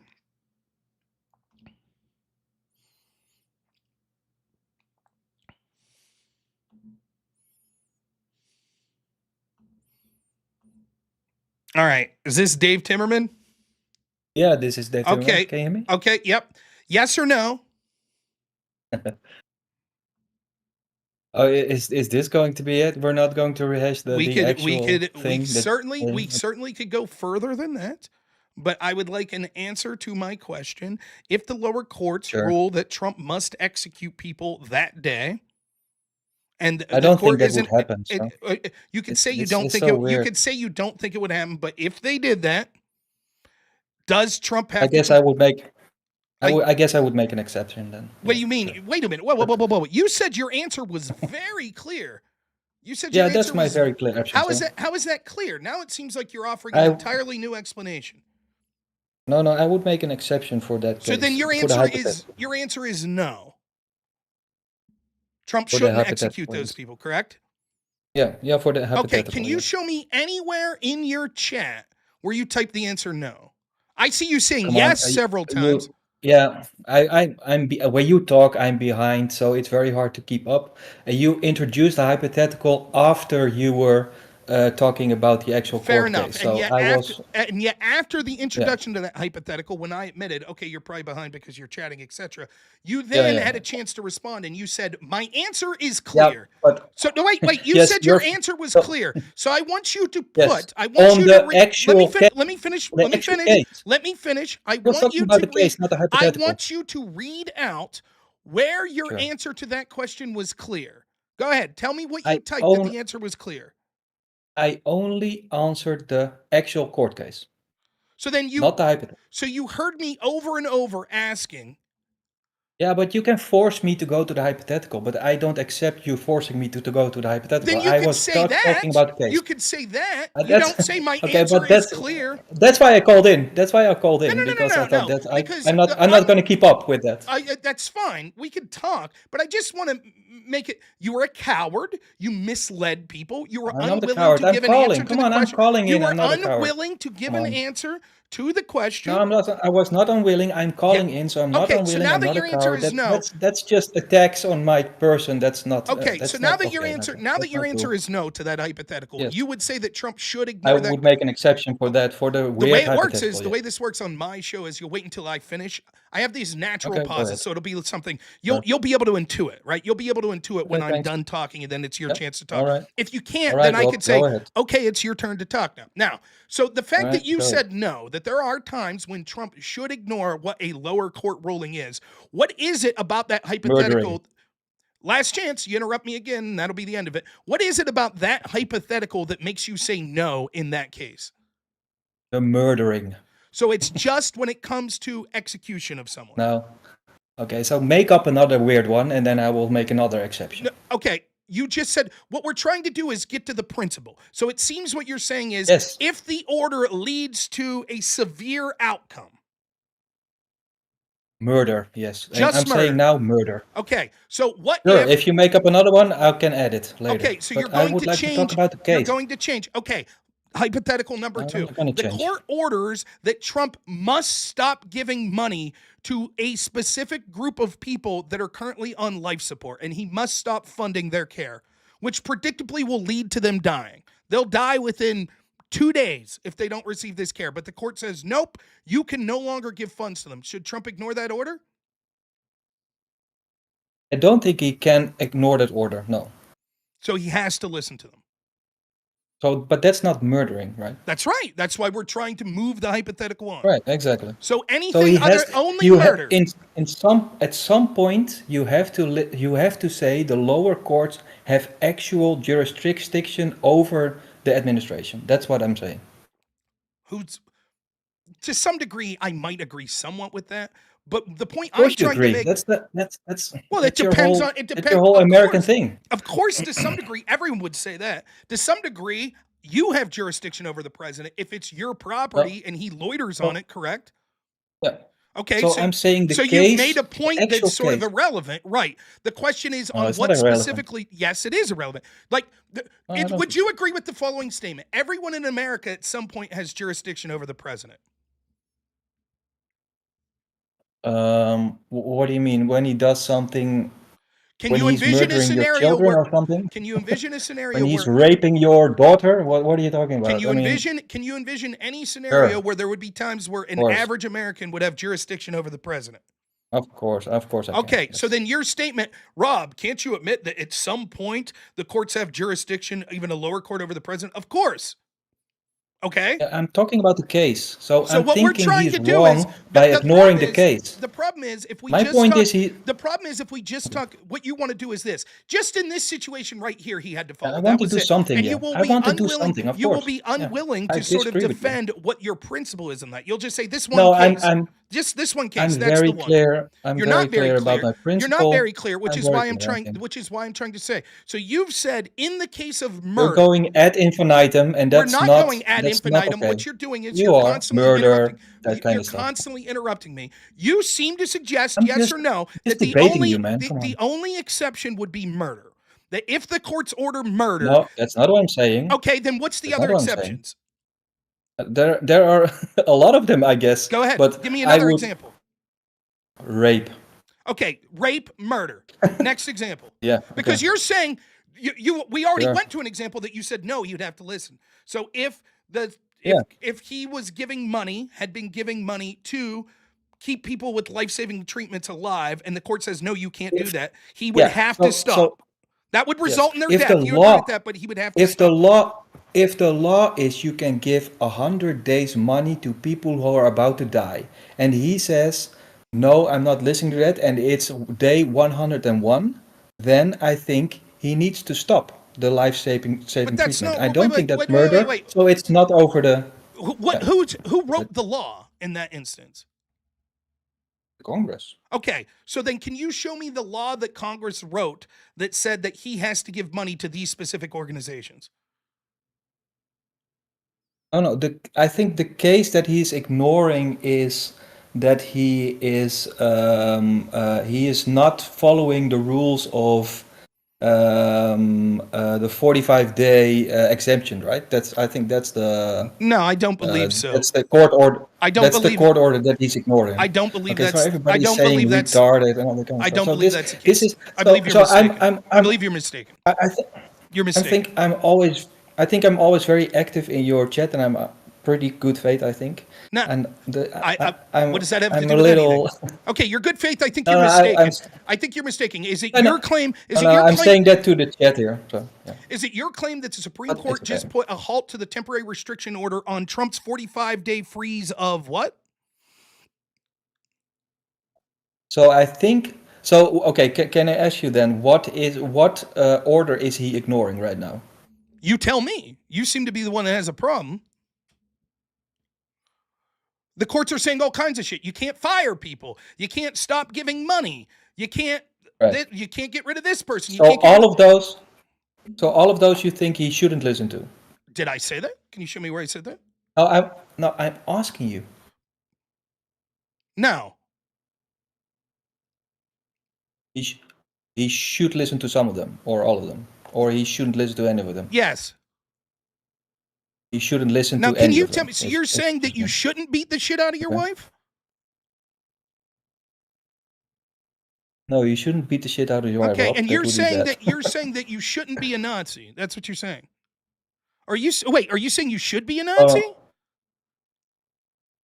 No, you should. Are you saying when you if call want in to you be- should be if you bad want to be, you faith? can be. Are you saying when you call into someone's show you should be bad faith and lie to them? Is that what you're saying? No, I was not saying you were bad faith. I was reading okay. the chat, calling me retarded and So that are kind of you stuff. So saying that that wasn't you correct. did think it was a good idea to vote for a kitty sniffer?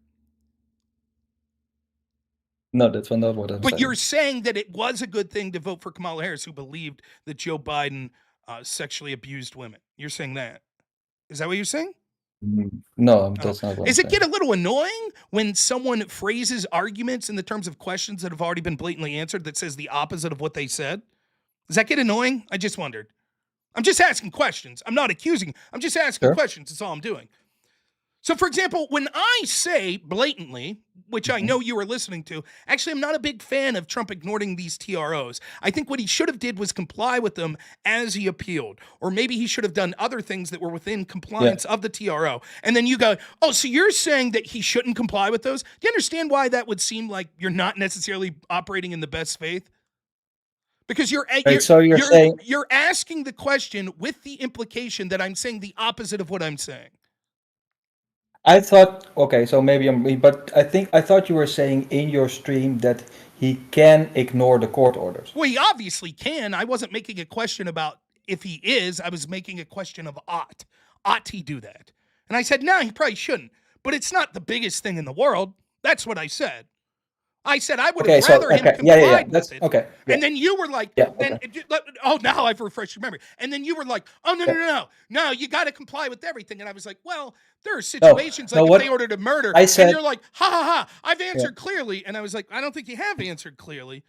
And then you were unwilling to say yes, no. And then you called in and you were like, yeah, okay, I guess there are scenarios. Remember? Did I refresh your memory there? Now that happened? Yeah, so I typed, when you were saying that, I typed, so you want to wait for the Supreme Court to come with a definitive statement, right? And then you find it bad. That's yes, what I would think, again, define bad. I think that's too late. So define bad. I think, define bad. Well, I think that would be completely against what you guys are doing define in the USA bad. with your constitution and stuff. If you're that incapable, would be, I think that would be. It's clear that I'm saying when you're saying that's when it would be bad. Again, will you admit that I said that I don't think it was a good idea for him to ignore TROs? Will you admit that? Yeah, I think I already so then admitted when you that. say, But what I'm saying is when you say, oh, Can you're you saying leave it would me some only room be also? bad. It would only be bad once he waits for the Supreme Court. You would understand how that's a misstatement. No, I'm saying if if you want to wait for the Supreme, because I think when you're saying I don't think it is that bad, then you're kind of okay with it. No, Is that that's not not true. okay for me to Like for say? example, do Okay. you think speeding's bad? Not really. I'm doing it all. I do it all the time. Oh, so you think it's good? It's good to speed. Oh, it's not good, but it's It's not kind of bad though. bad. But Okay, I it's think you're not full of really shit. bad. I think right, it's not really bad. It's like, yeah, it's something Right, you shouldn't exactly. do. Right, but it's not really bad. See what I'm Yeah, saying? Same yeah. with this. To ignore a clearly political lower court that's clearly over their skis, that's claiming that even the lowest Hmm. courts in this land could basically oversee the executive and say, nope, we could control so much of what you do. We could even tell you that the Secretary of the Treasury is not allowed to look at what the spending is within the Treasury. That's what some of these court orders said. That is blatantly ridiculous. Now you're like, nope, Secretary of Treasury should not have looked at anything. Must comply with that without question until it gets brought to a higher court. I'm saying, yeah, probably that would have been best policy, but I don't think it's the end of the world if that treasurer looked at some of the shit. Just like it's not the end of the world Right. if you're speeding. For example, how do you think this compares to, I don't know, the FBI getting illegal FISA warrants to spy on the president and his team? Yeah, that's way worse. So Okay. what I'm saying, yeah. So what I'm saying is, if I think some of it is speeding tickets that they're ignoring, but some of it might be more serious. Give me an And I example. think waiting. I think I think it's against the law to gut a complete. I'm not super familiar with American law, but I think it's against the law to gut a complete. How do you say? Not an institution, but a. Um, how do you call it? Something that the. Agency? Yeah, an agency. So to Okay. gut a complete agency, right? Can you show me So that I law? Can think you show me that's. the law that says it's against Oh, the law to I gut can an agency? Go ahead. I I can show you that. That's what I understand from the law. I couldn't show you Okay, that. So, so but for example, do you who think that's who is in correct? charge of every executive agency? Who's the boss of I every guess. executive agency? Well, I think that would be the president, but Right. Do you think the Congress do you the Congress has the.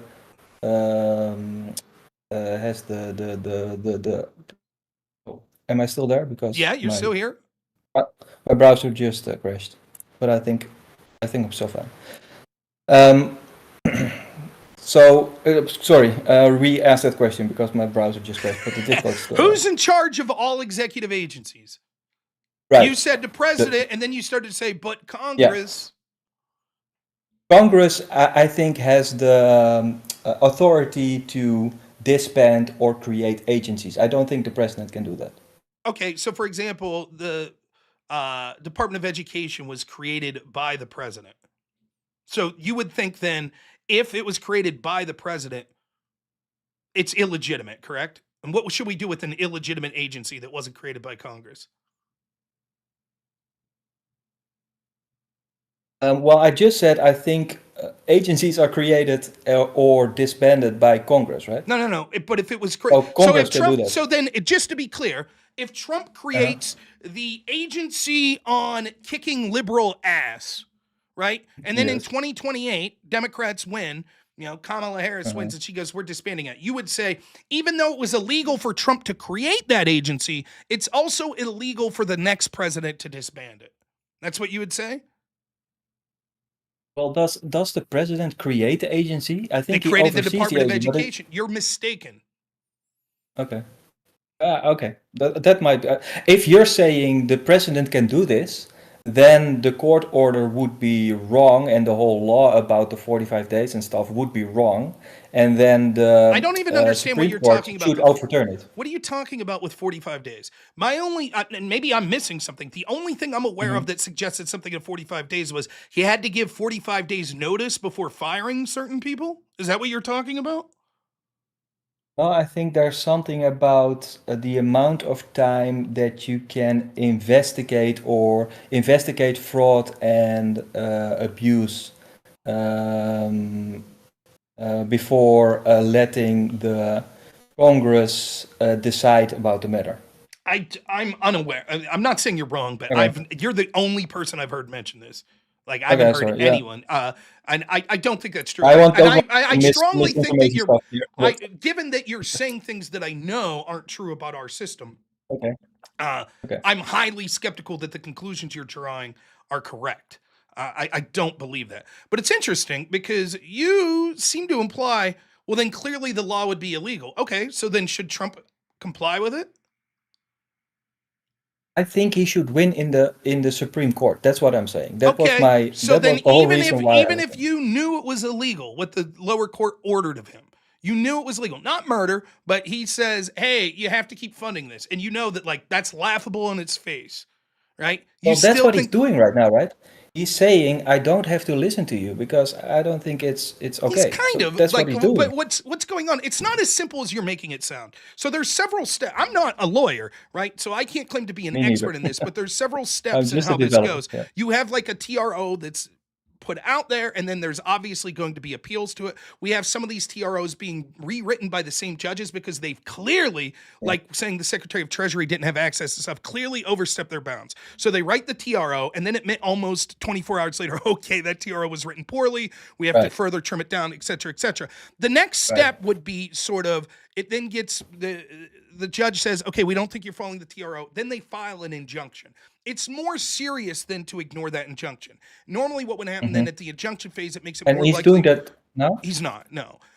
I don't believe Okay. he ignored an injunction. In fact, I think that that's sort of the steps that was taking, at which point the Supreme Court stepped in and put a halt to that judge doing that, because I think that you'll find most likely the Supreme Court will say this is clearly outside the bounds, and it just makes sense. You can't have a system where low-level federal courts anywhere get to argue what the president is allowed to do when it comes to hiring or firing or what to do with discretionary funds in front of agencies that he is literally the boss of.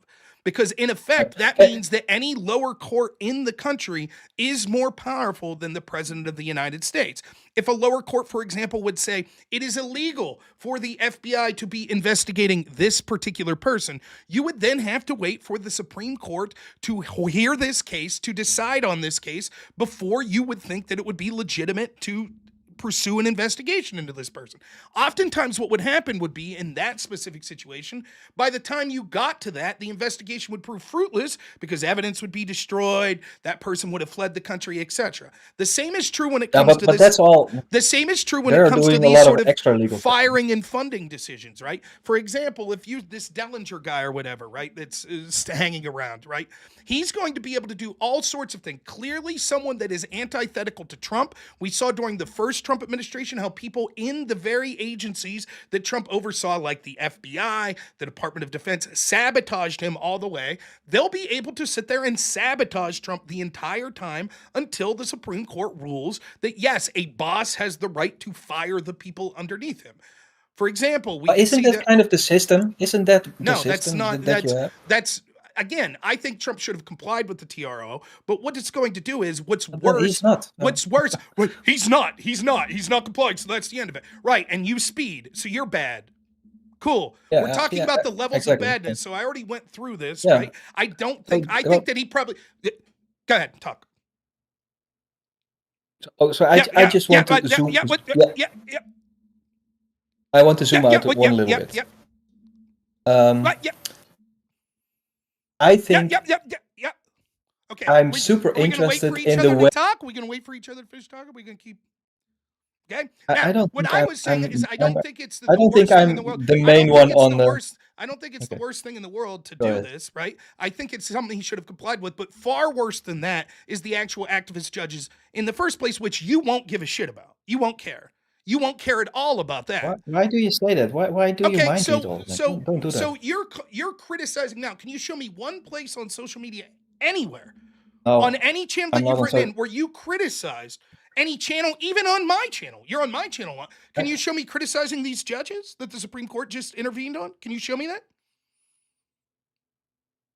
no, I can't show you that. No, You can't. Well, why not? I'm If not. you I'm think not it's a on- bigger on deal, social media. surely you would have commented on it. You're chat. We're talking about this story right now in my chat. We talked about the Yes. story is the Supreme Court, in an almost unprecedented way, stepped in and intervened on this TRO because it was so overexpansive. To be a And your pause in story, your and thing. your instead of you going, "Wow, a judge did that, forcing the Supreme Court's hand." Wow, that's crazy. It sounds like an activist judge. That'd be I'm really waiting. bad. Yeah. Instead of you saying that, you're like, "But Trump, but Trump." What about Trump No, I'm bad? not saying That's what about you Trump. did. And by the way, that's a theme of everything that you say in my chat all the time. It's constantly deflecting, downplaying for That's abuses that okay. occur against Trump, and then demanding that people call out what you perceive as abuses being done by Trump. That's your MO. Everyone that watches could see that. So let's take the time. Okay. What do you think Can I would be a say bigger something or abuse? not? What do you think would be a No, bigger no. I abuse? want to react on your You hour-long can. diatribe You there. can. Can I? Hour long. Or no? You could react as soon as I finish here, or you could start your own show and Okay, then go you ahead. can control. Go ahead. What do you think would be a bigger deal? Ignoring a TRO No, at no. the I early want to stages of it react. for I like don't want to 5-10 react minutes? on a new Ignoring question. I ignoring want the to react TRO, on the whole thing. ignoring What the you're saying. TRO for like 5-10 days, or activist judges that are clearly subverting the will of the founding fathers by trying to intercede and hamstring a Sure. president of the United States in his Yeah. constitutional duties. Yeah. So if the second thing was happening, then that would be worse, of course. Yeah. So and But you have I'm no open to stance on that whether or not it's suggestion. happening. None. Yeah, I'm super open to that suggestion. Sure, sure. So We'll so see. We'll see how open you are. I am, but again, you're mind reading, so that's fine. Why I'm doing what I'm doing in your thing is because I think two things. I think you are a super interesting person to follow because you're ultra critical, and I think you're very good at attacking people that do the wrong things that have power. And with this switch to Trump, there was from Trump to Biden, there was a switch, and then now there's a switch back to Trump. And I'm just interested to see how far you go along with Trump, and then when you will see there is a power imbalance again, and when you go back to kind of attacking Trump until the next one guy comes in. That's the dynamic I'm super interested in, and I think you're right in saying that the Trump faction, let's say, is way behind in this battle, and they are righteous in their crusade, let's say. The second thing I'm super interested in, and that's why I follow you, is the fact that Trump is very good at manipulating and actually doing the power game. And I find it fascinating, but also super, super risky all the time. So that's why I'm not a person like you. I think I'm less risk taking than you, I think. So I'm constantly thinking about to myself, wow, America is doing so differently than they used to a couple of years or 10 years or 15 years ago. This is so different than I'm used to seeing. What are the implications and why are they doing that? And is it all in good faith? So zoomed out, and again, I know you do a lot of mind reading and you put me in some box, but this is where my general feedback in your chat comes from. I don't And this believe is you. why I don't my believe you. I think you're full of shit.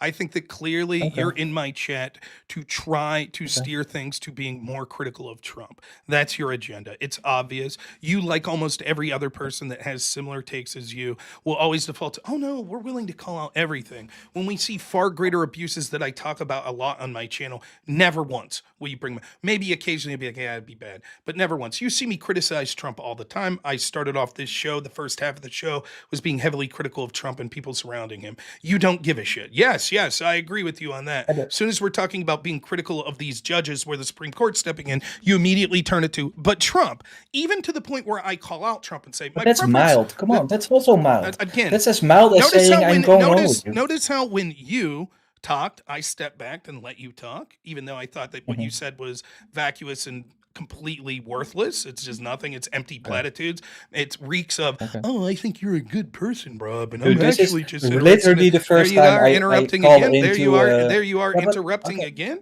I- You can't I'm help trying to yourself. have I a noticed that. conversation with you, a good You faith can try to conversation. have the So, conversation. The best way to do that would be to listen to me talk, and then I'll listen to you talk. I find it to be vacuous, and it reeks of this sort of backhanded, oh, okay. actually, I think you're a great person, and I'm just interested that you'll hold those standards when it comes to criticizing Trump as well. well. Even though you heard me spend half the show criticizing Trump, you are unwilling to be critical unless pressed mightily on the institutions that you I even was willing yourself to seem be to admit in your little vacuous, worthless statement there, seem to admit one part of it that would be true, that the power imbalance is true, and that this power has been wielded against people like Trump. So it's the effect, That's what always you're what I doing. said. Last chance, you interrupt me again, you're gone. I don't give a shit. You start your own show. I don't think you're that interesting. I think you're fucking blatantly like bullshitting me of what your motivations are. You're not impressive, so I don't have to sit here and listen to you constantly interrupt me. Like, you're not worth all that. So, anyways, I'll finish my point, right? It's clear that you're doing what people like you always do, which is you try to do some backhanded compliment and go, actually, I'm actually interested in solving all corruption. And, I guess corruption on the other side could be bad as well and stuff. But I just wanted to make sure that you would be willing to call corruption out on the other side. So much so that when you call in here today, you instantly misrepresent in a 180 what my position was. Instantly. Oh, so what you're saying is you're okay. You think it's good that Trump's ignoring these orders. No, in fact, I said the exact opposite. I just don't think that it's the worst thing in the world. That's what I said. You admit that things would be much worse, the FISA abuses and things like that. You don't give a shit. Yeah. I guess that'd be worse. This is constantly what people do. They just, yeah. Everything you said is bad that the other side does. But Trump. Let's talk about Trump more. Trump had a speeding ticket the other day. When are you going to talk about that? Yeah, FISA warrants against him, trying to overthrow him, assassination attempts, all that. That's bad. But what about Trump's speeding ticket? What about that? I noticed you didn't bring that up today. So, yeah, I'm unimpressed. I think it's transparent. And you could say that that's mind reading. That's absolutely right. You could choose not to watch me anymore. I don't give a shit. I'm glad that people like what you watch. I'm glad that you called in. I'll give you credit for that because it allows me to bounce something Thanks. off people for my audience, to see that sort of like critical engagement.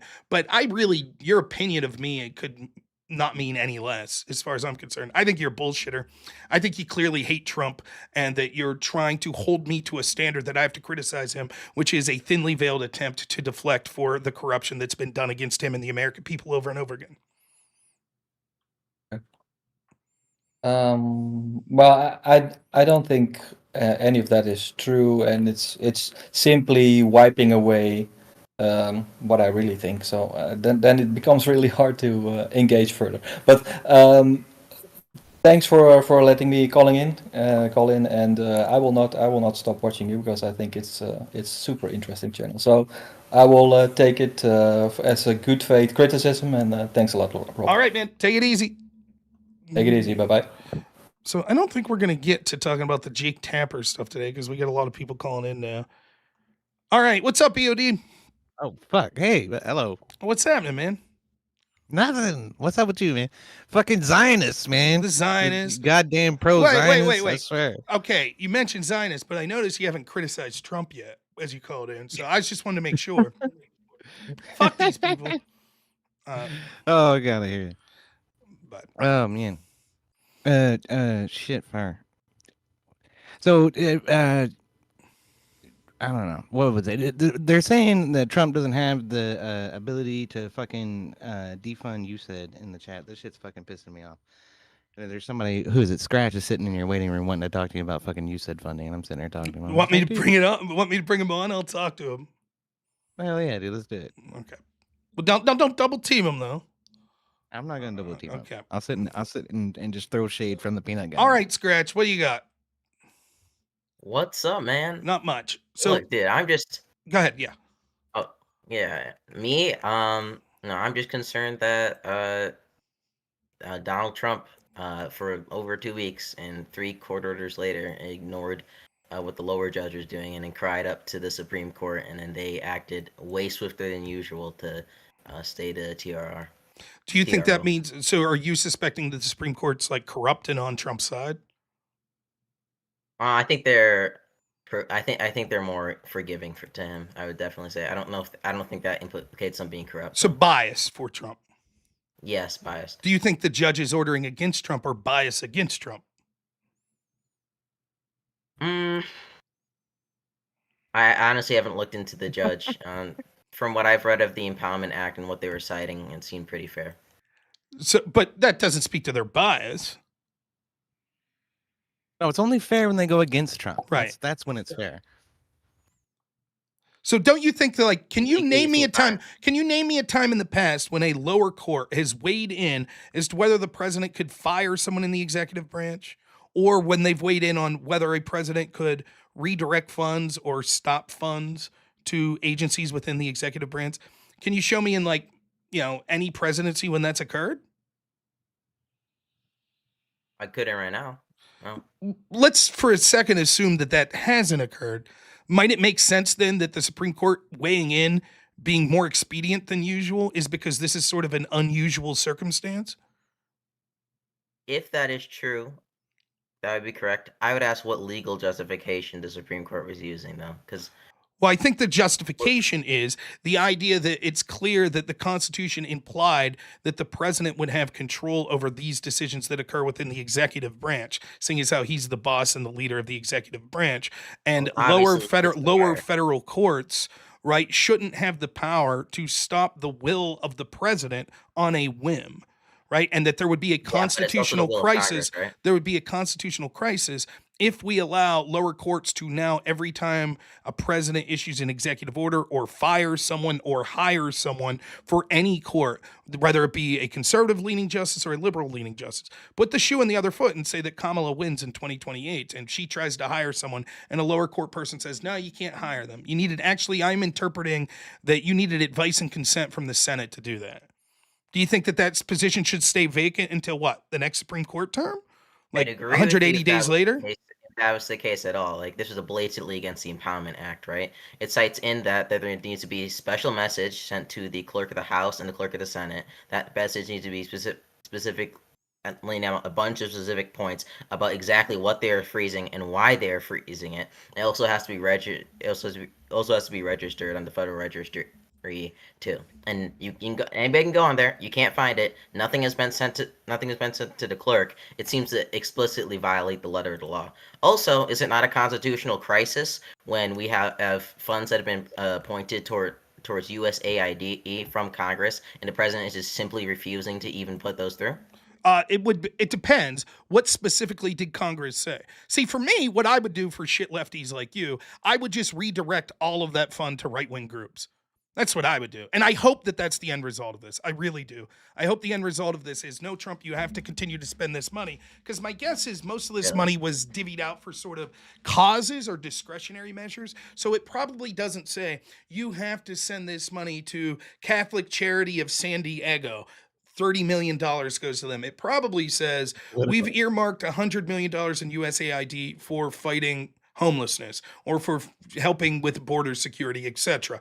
And then what's happened is these unelected bureaucrats that really run the government, they direct those monies to slush funds, to kickbacks for Republican and Democrat Congress people connected to them, their spouses, etc. And they end up spending a lot of that money in fraud to enrich themselves and in other sorts of things that are antithetical to exactly what you're being spent. So I think that Trump's gone about this the wrong way. I think that he probably should have complied. What I would have done, just to watch people like you gnash their teeth, is I would have fucking instantly redirected all that money to Newsmax, to people like me, people like EOD, like Orthodox churches that would criticize LGBT rights, things like that. That's where I would have put all that money.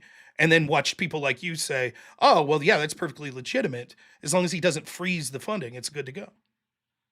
Yeah, it's so funny to me. The only division is like, oh, just trigger the libs, right? Right. So, well, no, like it's like, yeah, you're like, oh, I just want to see you guys' teeth out, right? Well, I think it's an important thing. I think it's a bad thing. I think we'd all agree that that bureaucrats had to go against Trump's initial executive order because per their they were not allowed to distribute funds and therefore food to people. I think it was in Saudi Arabia.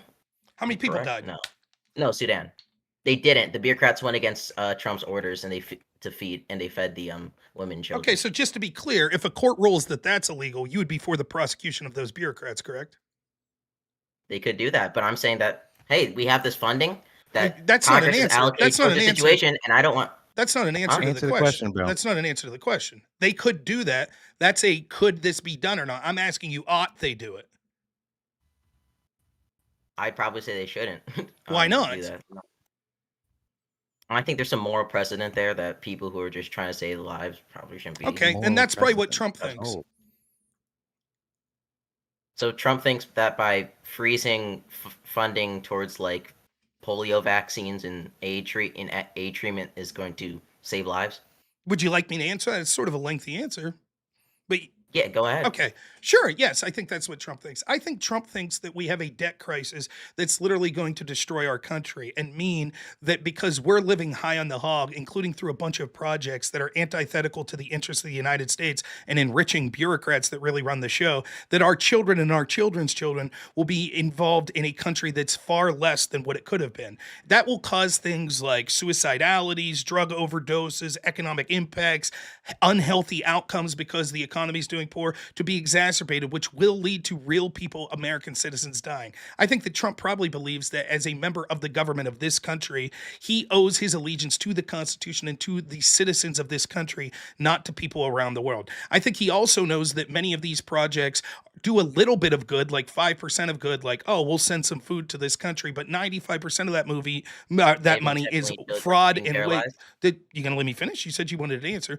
Thinks it goes to fraud and waste that actually makes the country worse. Now, this is baked into the proof because, for example, if we decided that we were going to send a bunch of money instead of trans advocacy, which is antithetical to what like 60 to 70% of this country wants, and instead send it to organizations that want to transition gay people into straight, you would gnash your teeth and say, this is outrageous.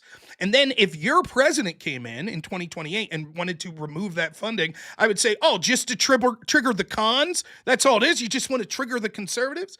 You see, it would never work the other way.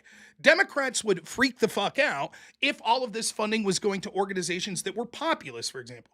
For example, we could see USAID specifically is doing things like recommending that the previous populist government of Poland be jailed because we need to stamp out populism around the world. I happen to be a populist. President Trump happens to be a populist. Why should my tax dollars go to funding color revolutions in countries around the world, advocating for things like censorship, including punishing U.S. companies for censorship by a bunch of people that want to censor people like me and keep people like me out of governments around the world? Why should I have to fund that? I don't think you should. I don't think we should fund it. I do. But think we are. If USAID, give me a sec. If USAID is doing that, they shouldn't. But I also think it's completely fucking ridiculous of him to go in here and freeze these food payments, polio vaccines, and actual good treatment that is helping people all around the world. That is unequivocally something good and unequivocally something that a lot of Americans and people support. Do you mind me asking how 18. old you are? You're 18. How long have you been interested in politics? Oh, he's a 4 years. baby. 4 years? Okay, cool. And have you had a social media presence that time? Last year. Okay. Maybe. Okay.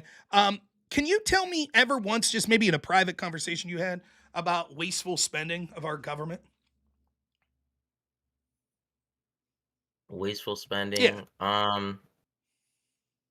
Guess I maybe like on the stuff in Israel a couple of times. I mean, like when you're sitting around talking politics, whoever it is, whatever Discord channel you're on or your friends, you talk about like the debt being out of control, how the government's wasteful in spending. Do you ever have those conversations? I believe in monetary I believe in MNT, if you're wondering. So you don't have a problem with it. You think that our debt's fine. Well, yeah, we can always, like print more to pay off that. Just print more. Yeah, we can just print more. Just print more. Did you have conversations in the past 4 years about inflation and how it was harming the American people? Yeah, you did. I've had plenty of conversations about inflation. Do you think one of the two following things could have led to inflation? One, the mentality of, and quote, print more, and second, the idea of wasteful spending by our government? Maybe, probably not. I'd say. You can look. This is kind of a problem. So a lot of times people cite like spending to do, but we can I like to point to Japan oftentimes, right? They massively spent on money. They did huge amounts of queue into country to even try and get above either 0% inflation or even deflation for years and decades. But yet, even though if that increased the amount of government spending and increased the amount of debt, they were never able to do that, right? We have multiple examples. What causes inflation? Exact contrary thing. What causes inflation? Too many dollars chasing too few goods. Okay, so then you don't think printing money? You don't think printing money would have too many dollars chasing too few goods? No, if the economy expands. So if the economy has room to expand, so more dollars can go to more places, to more businesses, it doesn't cause inflation. So since I think I could be wrong on the specific dates, but I think since 2020, the Fed's, the M2 money supply has increased by 50%. You're saying that's not a problem as long as the economy's expanding. Did the economy expand over that period? It did not expand. Okay, and so why would the Feds keep printing more money? Or actually, did GDP go up? Well, it Or doesn't matter GDP if it drop? went up. If you're saying the only explanation of inflation is too much money chasing too few goods, and you're acknowledging that inflation occurred, then you have to acknowledge that occurred. Right? I would agree. There's a number of other factors, including like amount of taxes you have. Okay, so why did the economy slow then? Or why didn't it keep up with the amount of dollars we were printing?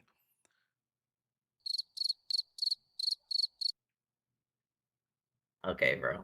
I didn't do that. That was EOD. But I'm asking you a serious question. I know.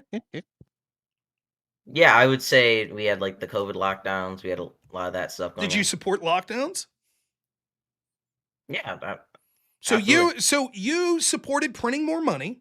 You supported lockdowns. You're acknowledging that inflation occurred because we had too much money and not enough growth because of the lockdowns. That depends, really. So if you look at like what like at least economists are saying, so they'll say like 2 to 4% of inflation was caused by overprinting, right? Almost the rest of it was contributed to shortages. I don't believe those To economists. supply shortages. Now what? No. Those same economists told us locking down wouldn't cause that much problem. They said that inflation was transitory. It wouldn't be a big deal. They were all wrong. So I don't believe them now saying, actually, it was only 2 to 4% was by printing money. I don't believe them. Are economists not allowed to get something wrong? I think that if they get so much wrong so often in such a big way, that maybe we shouldn't appeal to them as the authority and say, oh, clearly that's the explanation. Do you trust DOGE, I would ask? Define trust. Do I think that there would Like be if better? DOGE releases a report saying this amount of fraud happened, would you say believe it? No, not necessarily. I'd want to see receipts. Okay, no, I okay, that's consistent. So it just At least you from what clearly okay, if that was only just to be clear. So you've isolated two factors that led to inflation: the printing of money, which you support, and the lockdowns, which you support. You're saying the printing of money only led to 2 to 4% of inflation. Let's assume that's correct for the sake of argument. I don't think that's true, but let's assume it's correct. So you're arguing that the other 96% of inflation was from the lockdown policies that you supported? Yeah. Okay. You can say it. So then why should we trust you or other economists, politicians, people with actual power that literally advocated for the exact policies that ruined our economy so significantly? Why would we trust you now when you say, trust us, just keep printing money, it's not a big deal? Yeah, there's two things to say to this. Number one, I haven't looked into this a whole ton. I've only seen limited stuff on this, but I've heard a suggestion that one, the economy is going to lock down anyways, and a lot of this stuff we couldn't really keep from happening. So I know there's some ways to look at like cities and towns that were locked down and weren't, and just because there was generally a pandemic, people just weren't going to work anyways, even if there wasn't an actual lockdown mandate. And second of all, a lot of this stuff, like a lot of the trade inefficiencies and supply line we were seeing, that was like China's thing, and we can't like control their policy when it comes to that kind of shit. So I don't know like exactly how much control over it. And then my second argument that you guys just wouldn't probably agree with at all is that in retrospect, I'm completely fine with having lockdowns if there's a new disease, if there's a new virus going on. We don't know a whole ton about it. We don't know That's how. because you're a draconian ready that is. authoritarian. So It's not because I'm a draconian let's- authoritarian, because I care about people not dying. Okay, so I'll say the first thing to your first point, right? Like COVID itself wasn't that significant when it came to the supply, because when you see the actual disease didn't have a lot of effect on healthy working age populations. For example, the average age of death in the United States, now this may have changed slightly, but the numbers are still predominantly true. I think the average age of death in the United States is like 76 or 77. The average age of COVID death is actually beyond that. It was like 77. So the vast majority of people that were dying were out of the working age population anyways. And even the ones that were within the working age population, many of them had significant chronic illnesses that would have probably hampered them from a lot of the types of jobs anyways that we would see that would be necessary for the supply chain. So it was the reaction to COVID, whether it be the lockdowns or the people that were hyperventilating about COVID, that caused people to voluntarily lock down, including pushing policies such as lockdowns. Instead of telling people they needed to shit their pants and stay indoors and even enforcing it in many areas, if we'd instead taken the other approach and said that the way to do it was to And protect report the their most neighbors. vulnerable, right? And to have the rest of us continue to thrive as much as possible as an economy so we could use that labor and those services and goods that were produced to help the people that were the most vulnerable. Not only we saved more lives, but then we wouldn't have been in the position we're in now where we have such a poor economy because of things like inflation.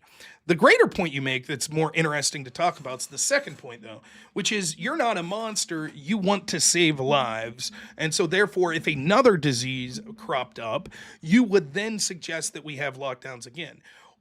How significant would you have to expect a disease to be before you would suggest a policy like lockdown? For example, if we think there's going to be a bad flu season and it may kill 30,000 people, would you endorse lockdowns for that? Probably not. So I'm not asking for a specific number, I'd say the things that the criteria for me would be, one, we don't know a lot about the disease or the Okay. or diseases going around, right? So that knowledge gap is important, and then two, it's spreading pretty rapidly. Okay, so it doesn't matter how severe the disease is. It's just it's spreading a lot and we don't know much about it. Yeah, because at that point we're saying, okay, this could be extremely deadly. We don't know. Better be safe than sorry. But wait a Right? minute, that It's like, seems to be a why? third. But that's a third. Oh, okay. So then let's say a new cold virus spreads. The common cold spreads quite significantly. You'll admit that, right? Yeah. If a new strain of it came and we just didn't know about it, all we knew that it spread like the cold, and we didn't see a lot of deaths yet, but we suspected maybe there could be deaths, you would lock us down for that? Well, that's literally the situation we just went through in 2019. The problem with what you're Definitely saying, not. let me get your name. It's Scratch. The problem with what you're saying, Scratch, is you're a little young. Well, you're a lot younger than me. I'm 40, but I remember going through West Nile, avian flu, swine flu. It was like every 2 to 3 years H1N1. growing up since I've been a teenager, they're like, "Oh shit, here comes this new virus, man." It could be. This COVID could be is actually the second one. This could be the big one. And for example, Neil Ferguson was this guy that worked at oh shoot, I forget the name of his institution, but he's in the UK, and he was one of the people that did this study. He did the study that said 2.2 million Americans in a do nothing scenario could be killed, and he was instrumental in working with the UK government to formulate their policies and their lockdown policies. He famously, years before that, predicted that was it swine flu, or I think it was swine flu, was going to kill hundreds of thousands, if not millions, of Britons, of people in the UK. And so they slaughtered off all of these animals, all of this livestock, and then it turned out there was like 100 deaths. And I got it for you. the, Ferguson has used mathematical modeling to provide data on several disease outbreaks, including the 2001 UK foot and mouth outbreak, swine flu outbreak, Middle East respiratory syndrome, and the Ebola outbreak in West Africa in 2016. But yeah, there you go. Yeah, I forget the name of the organization. But the point I'm trying to make, Scratch, is if you say every time we see a new virus where scientists say, oh shit, this could be something serious, if we lock down, you could quickly see how the entire world economy is perpetually screwed, right? It could be that way. Maybe, I guess the only other criteria to add on there really is that, like, do scientists think that this strain could actually be significant? Because I'm guessing you could probably tell, like, oh, this is just like a slight variation in like a common cold. But they don't. That's not what happened with all of those diseases that you just heard EOD mention. All of them. You had large swaths of scientists saying this is the big one. Swine flu, West Nile. There's so many of these. It happens all the time. MERS, Middle East respiratory syndrome. That was a nothing burger. Yeah, lockdowns for a time wouldn't be terrible, I think. I'll give you guys this. I do think that a lot of states completely overreacted when it came to how long they were actually locked down. I don't think you don't think that's a reason for concern that we should be cautious in doing this again? You acknowledge that that's wrong, that they did that, and then you say we ought to go ahead and go through with it again. I swear that it's just Less, obviously. Are you in the United States? You don't have to answer, but Yeah, no, I'm in the United okay. States. Can you show me like where in the Constitution it gives the justification for governments to take away like our right to free assembly over a virus? Can you show me like where do they get that authority? Well, that's the Constitution restricts the powers of government. It doesn't like really. It doesn't like grant it. Okay. Right. So it restricts their ability to, such as we have the Bill of Rights. You have the right to free speech, right? So it restricts the government's ability to impede your free speech, Yeah. correct? The First Amendment also says we have free association, so you can go hang out with people, right? The government said we couldn't do that. If the Constitution's only saying, no, they can't tell you not, then where do they get the authority? Can I answer for you? Can I, like, can you tell me if you think I'm right or wrong? The state gives it to them, you could say, not the Constitution. Okay, but it doesn't matter because the rights outlined in the Bill of Rights would supersede a state. For example, a state can't be like, yeah, you have the right to free speech, but we're going to take it away because they're a member of the federal government. And your rights outlined federally would supersede the state saying, no, you don't have that right. Yeah. Okay, so let me answer for you that there are provisions that suggest in times of warfare, crisis, etc., that there could be temporary restrictions. For example, if we're under war, maybe some of your rights wouldn't apply then because there's a greater threat. Would you say that's fair? Yeah. Isn't that sort of getting to the same logic that Trump's making? Where it's like, even if I don't expressly have this outline that I'm allowed or not allowed to do this, if I think we're in a crisis because these courts are overstepping their bounds so significantly, or that these bureaucracies have overstepped their bounds so significantly. You see what I'm saying? What? Yeah, I guess my only question would be like, how has who's the judge? Like the one that rolled that just got frozen by the Supreme Court, Amir or something? Yeah. Yeah, like how did he overstep? Because, well, the argument would be Trump would say that the money being spent is overstepping because these bureaucrats are out of control. No one elected them. And by the way, I think he's right in general. Now, again, I still think he should have followed the TRO. I just don't think it's a big deal that he didn't for like 10, 15 days before an injunction. But it is clear to me that the envisionment of the founding fathers wasn't that half of your labor went to supporting this monolithic largest government in human history. It wasn't that the real power source wouldn't be, I think it would, they envisioned 3 co-equal branches of government. If anything, the legislative branch would be slightly more powerful. I don't think they envisioned a 4th branch of government that actually had all the power, which were bureaucracies that were unelected, that actually make the day-to-day decisions with the power of the purse, with the enforcement of law, that actually the founding fathers envisioned would lie with the executive and legislative branch. And so I agree that they lie within the executive and legislative. I just I completely disagree. I feel like you're framing it that right. Like, well, like I don't. Do you think the founding fathers would be okay with like how big our federal government is? I have no. It depends on who they're you're rolling talking. over in their graves. Let me try different. Let me try different tact. I'm guessing Hamilton would be okay if that. Okay. I don't know if like. Let me try different tact. Do you think Joe Biden was running this country for 4 years while he was president? Maybe like 2.5. Okay, let's go with that. I disagree, but fine. So for 1.5 years, you think he was out to lunch, basically? Yeah. Okay. Do you think the founding fathers envisioned that? That actually the people that were really running the show was a bunch of unelected people? No. Right. Right? And the truth is, those are the people that are running the show in those first 2.5 years, too. But it's also true that they were the people that were running the show when Obama was there. And they were the people running the show when W. Bush was there. Because the truth is, the devil's in the details. And so, like, if we just say, if Congress says, hey, we want $100 million to fighting AIDS in Africa, cool, they control the power of the purse. But the way that policy is implemented is everything. If that money goes, for example, to, condoms or certain types of medication, okay? But what if it goes to just teaching abstinence? Would you be okay with that? want to eat options, that could be fine. But you see my point.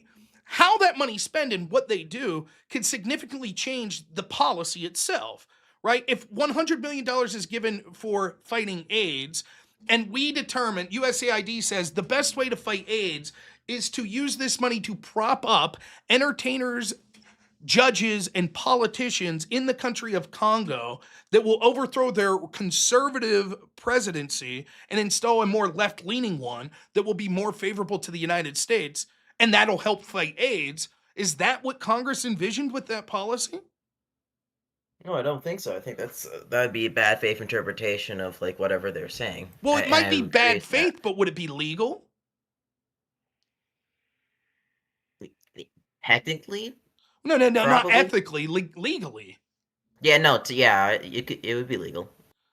Right. And so, for example, regardless of what you think about DOGE, you'll admit that there are at least things they're finding like, oh, $30 million for Sesame Street in Iran, $40 million for transgender education in Zimbabwe. Like those things are being found, right? Yeah, I do think they're finding. I do think they're finding some things. Sure. I would agree with you. Do I you would just think- say. so I would say that it's completely. It's sorry. The way in which he's doing it is just not. Okay, that's fine. Not legal. We could criticize the way, but then my follow-up question is, do you think that Congress envisioned Sesame Street in Iran, trans dance classes, etc.?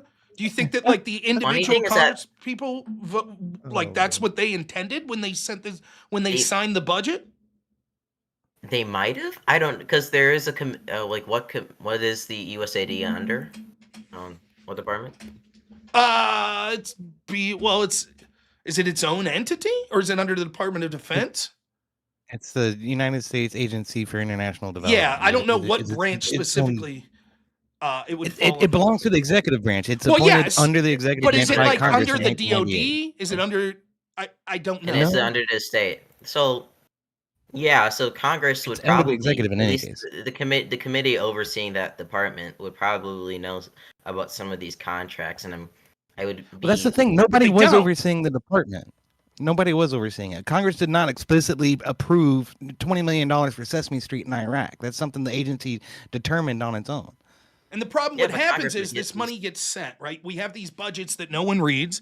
They're like 1,700 pages. They're almost always an emergency budget or an omnibus or an emergency, what do they call it? The continuing resolution bills. It's Mhm. always done on an emergency basis. They'll put this shit out. It's like 1,500 pages. There'll be 24 hours before it's voted on. No one's read all of it. They browbeat you just like you did when you came in. Well, don't you care about AIDS? Don't you care about poor mothers getting food stamps? Then sign the damn bill. Sign it. Okay, we'll sign it. No one knows what's in it. So then who's really running the show? The people that get the money and spend it. The bureaucrats. In addition, there's so much else wrong. Chuck Schumer, for example, said that Trump was stupid in 2016 for criticizing the FBI because everybody in Washington knows you can't criticize them because they'll find 6 ways of Sunday at getting back at you. Do you think that's what the founding fathers envisioned? The agencies that the president was in charge of were more powerful than the president, that the president couldn't criticize them, or they would find ways to sabotage him? By the way, which they then No, went and absolutely did. not. I think that's no. I think that's ridiculous of him to say. Obviously, the president should have like almost full ability. But he to doesn't. Do a lot of Do you functions and think things Schumer about- was lying when he said that? Schumer, yeah, I do think Schumer. I think Schumer was one. I think he was lying about like what the Constitution says about what the president do. But there's something truthful in that, in saying that the FBI has way too much power. As an Right. agency. I don't know what you mean where you think he was wrong about what the Constitution says. I don't get what you mean there. Well, I think like when he says don't criticize because they could do this to you. What he's implying in that is that the FBI the FBI somehow has more inherent power. Or Right. Because there's two ways of interpreting that. Well, no, I don't think he's making a constitutional Or claim. I legally think he's appointed. making the second claim that you're making, which is, yeah, the FBI is just that powerful. And that's wrong. The founding fathers wouldn't have envisioned it. Exactly. That's exactly right. Yeah, and I do think the FBI is way too powerful. I'm not going to deny that. But Do you think like, they're once the again, only it needs to be- executive agency that's too powerful? What about USAID? What about the CIA? What about the NSA? Maybe I don't. I agree with the CIA. I don't know about USAID quite yet. I need to look into more of their contracts. To be perfectly honest, from what I see, they do the amount of shit that they've done to help people out is just like ridiculously good. And I don't the think way that's that, true and- at all. I don't. Most actually, Really? yeah. So So, distributing polio vaccines is a bad thing. well, who said that? Okay, so 60% of their budget just goes to like fighting like HIV and like polio. I don't believe that at No, all. it doesn't. I don't believe No, that at it all. doesn't. So, can you That's on show their me that? website, Can you but- show me a source on that? 60% of USAID's budget goes to fighting HIV and polio. It's Let me see if I can find that. That's That was on their website, if I'm correct. okay. How much of USAID Wait, their website's down. That's right. I think it. budget Their website's goes to No. fight HIV and polio? I don't know if I'll get an You're answer. talking about To an it. agency that you're talking about an agency that spends billions of dollars a year. There's no way that the majority of their budget goes to two things. It's retarded. That's a complete lie. You've either Oh, shit. misinterpreted the statistic or you're completely misrepresenting the No, truth. I was looking at their website. So no, their their website, budget they in can fiscal use- year 2024 use was Wayback $4.3 billion. So if we're to take you at face value, that would mean they're spending roughly $25 billion a year to fight polio and AIDS. Yeah, my foot. Yeah, and then the other was to like peacekeeping and security. You could raise an eyebrow at that. That's Yeah, where I think so the shit was. You mean funding the CIA to overthrow fucking governments? But whatever. I can get their website back up on the Wayback machine. if I'm you seeing want. things that maybe you misinterpreted for it, that like from fiscal year 2015 to 2024, all global health funding, 42% of it was HIV, but that's not USAID. That's global funding just in the field of health. You see what I mean? Right. So Yeah, it was on their That website. includes but I all need Western to- nations too. Oh shit! I need to like force it. This is gonna take a while actually. It shouldn't take too long. Well, it's a hell of a claim to not have anything to back it up with. I'll tell you that. Well, it was on their site, so I would go and find it, but their site got for example, taken in down. 2024, I found this. Congress provided $3.5 billion in emergency supplemental funding to the Global Fund to address the impacts of COVID on HIV programs. So the idea that would seem to suggest that in that case, that would seem to suggest if they did 3.5 during COVID, that the idea that they're spending 24 billion a year on HIV seems. I mean, again, I'm looking at U.S. global health funding. They're spending about, on average, 12 million a year. 12 billion with a B a year. But that's going to include USAID and a bunch of other programs. So this is funding through the State Department, USAID, CDC, NIH, and DOD. So the idea that even if all 12 million of that dollars came from USAID, that still doesn't raise to 60% of their budget. I don't know. And then there's another I problem. remember seeing. Let me find it real quick. The other problem is just because it's earmarked for fighting HIV and they say, yep, we gave that money to fighting HIV, what percentage of that money actually goes to people on the ground? Because so much of that money goes to bureaucratic expense. So there's some NGO whose CEO is getting paid $700,000 a year. And then there's Like, what's the in the overhead? government of the country that they're sending to, they're taking a slice of that pie. So what percentage of the aid actually goes to on the ground fighting what it claims it is? Well, it's usually contracts with charities and NGOs in it, so I don't know if it would be the actual country of beginning it. Okay. Nonetheless, the question still stands. I know the average overhead for government agencies is like 9%. Which is actually pretty decent. I don't know if I could find it because maybe it's on the OMB or the payment.accuracy.com.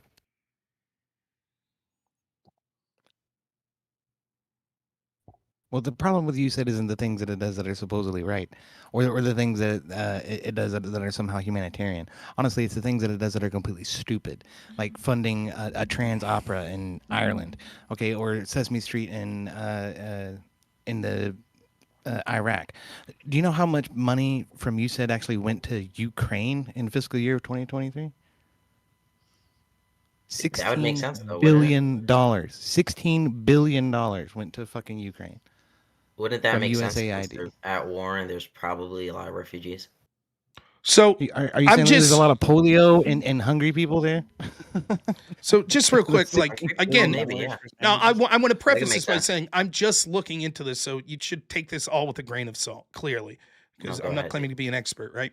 And it does say that there are other ways that money could get to through subcontracting, but for example, USAID's funding that it was giving to Haiti in 2023, or with the crisis they had, ending in the year 2023, of all of the money that USAID spent, 7.6% went to local organizations. 7.6. But where'd the rest go? Did it say? Contractors in the Non-American United people. States. So contractors working out of the United States who are working Contractors in the United States, elsewhere around the world, etc. The question we want to know, like for example, I could start an organization. This happens all the time. Like you'll agree with this, right? People will start, a GoFundMe. GoFundMe to help EOD, get a haircut so he could actually attract someone, right? And so I start this GoFundMe, but then it turns out I keep 80% of the money and I send 20% to EOD. This happens with charities all the time, right? Where, for example, the Clinton Foundation was accused of very small percentage of the money they were raising to actually go on the ground to fighting things. There's so much overhead cost. You got to pay your rent for your building. You're paying for all these expenses, flights, and a cushy apartment that you have, and the salaries of the CEOs and all of this stuff. The question is, what you want to know before you donate to a organization is how much of that money, if I'm going to donate to help homeless people, I want to know that this is a reputable organization, that a large percentage of the money I'm giving is actually going to helping homeless people. I don't want to give to an organization that 80% of that money is going to go to their overhead, paying for their, apartments or their salaries, etc. The same would be true of USAID. Well, their administrative costs I actually found a CRS report, so I'll concede the claim. It was $7 billion to 10.5 billion to humanitarian and $7 billion to health in 2020. So a much less significant portion of their funding, then. Much less than what you originally claimed. Yes, which I had was to concede 60%. You said 60% originally. That's That's what I more read like, this number was, I don't know, yeah. 10, 5%. It's a big chunk, but So even if we take that money, what percentage it actually goes to helping people on the ground? Because it'd be easy. Just saying, well, we said it was for AIDS doesn't mean that it was, right? Doesn't mean that it actually went in the ground to helping those people. That is true, but So I the guess point at that point we're the saying point I'm trying to make I'd is, agree. wait, Mhm. first off, our government, you're already agreed that there's an inflation problem back here at home, right? Do you think there's a bunch of people in the United States that are struggling? Yeah. Shouldn't the role of our government to be take care of its own people as opposed to people around the world? I think we can do You both. would think. I think We definitely- could do both. Okay, so you're 18. In your 18 years of life, when have we done both?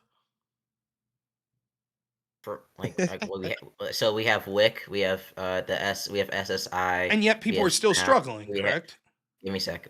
We have like TNF. We have all these welfare programs. Plus, we're able to support the biggest military budget. Plus, we're the richest country in the world. Plus, we're able to support USAID.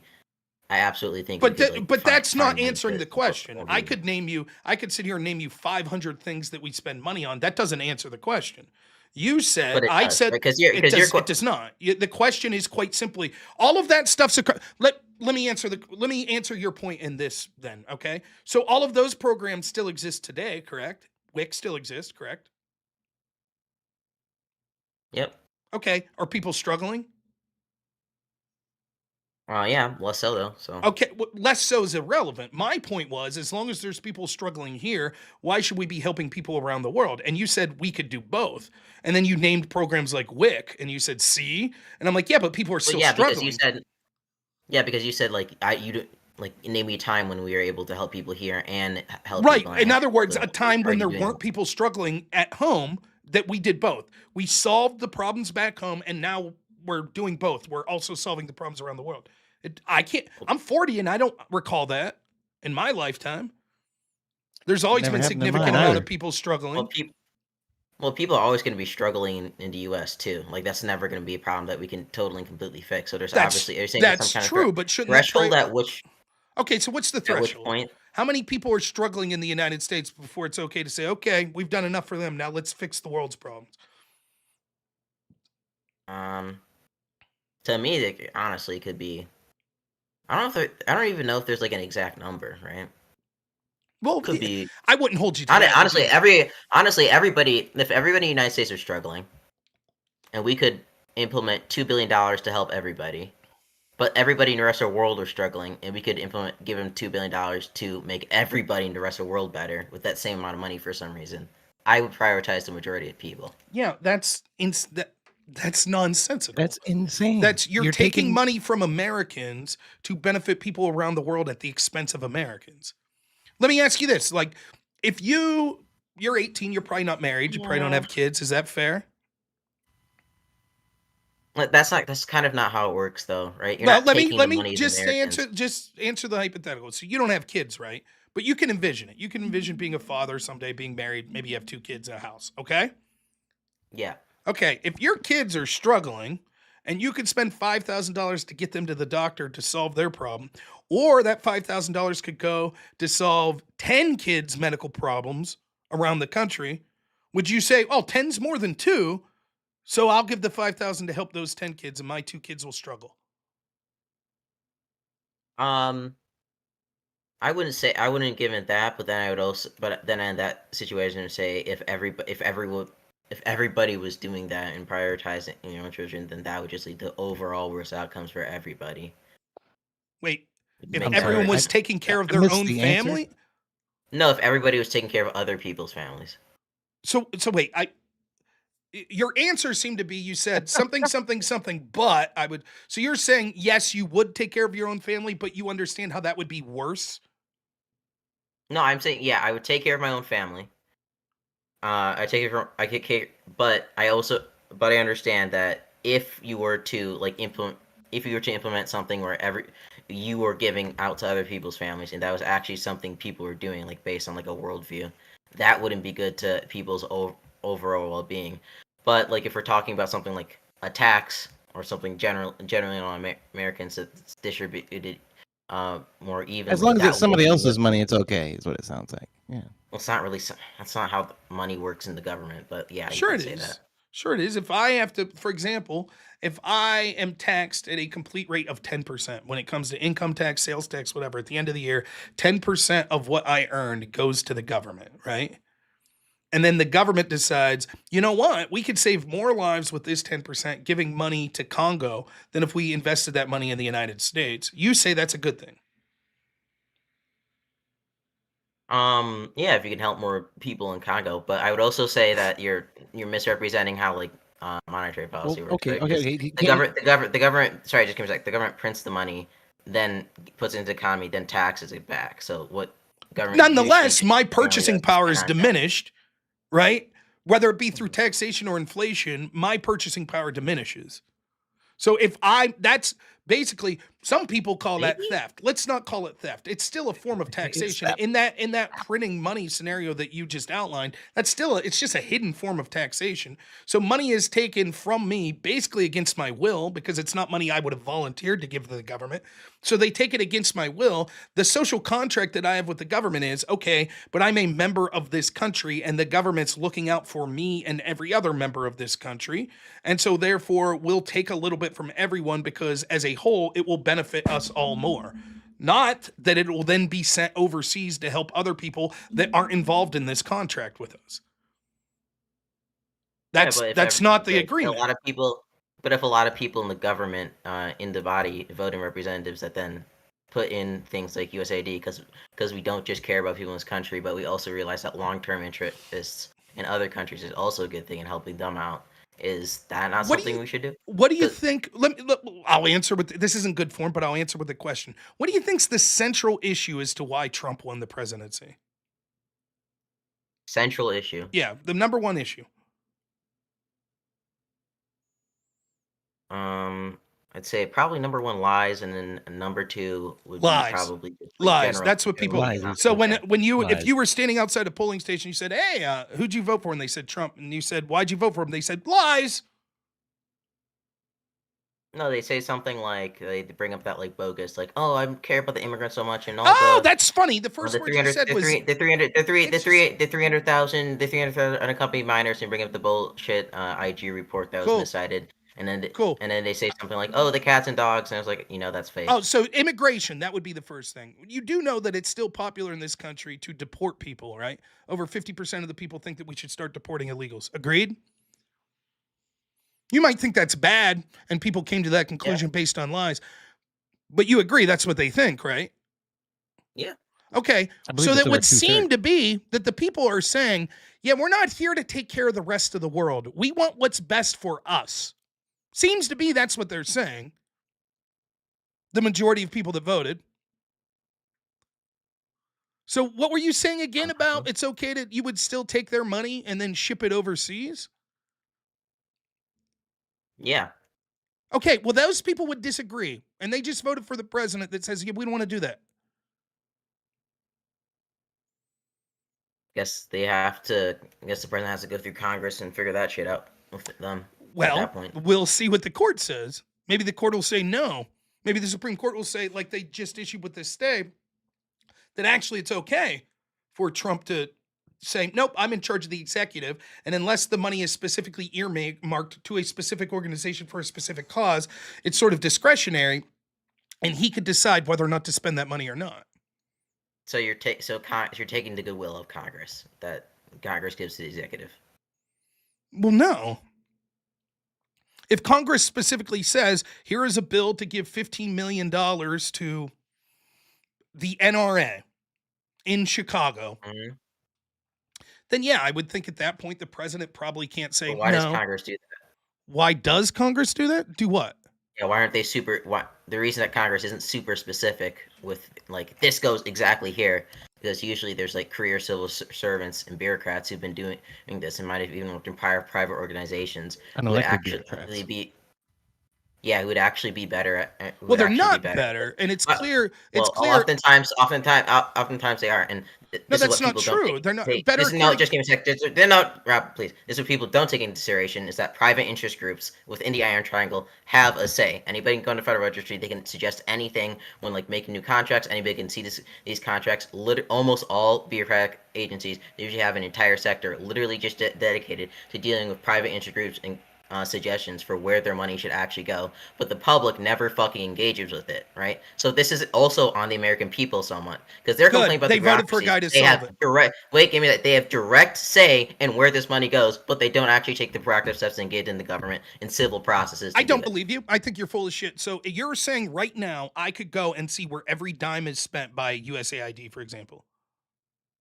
As long as it's not classified, you can. So it's super easy to do. So then you have no problem with DOGE.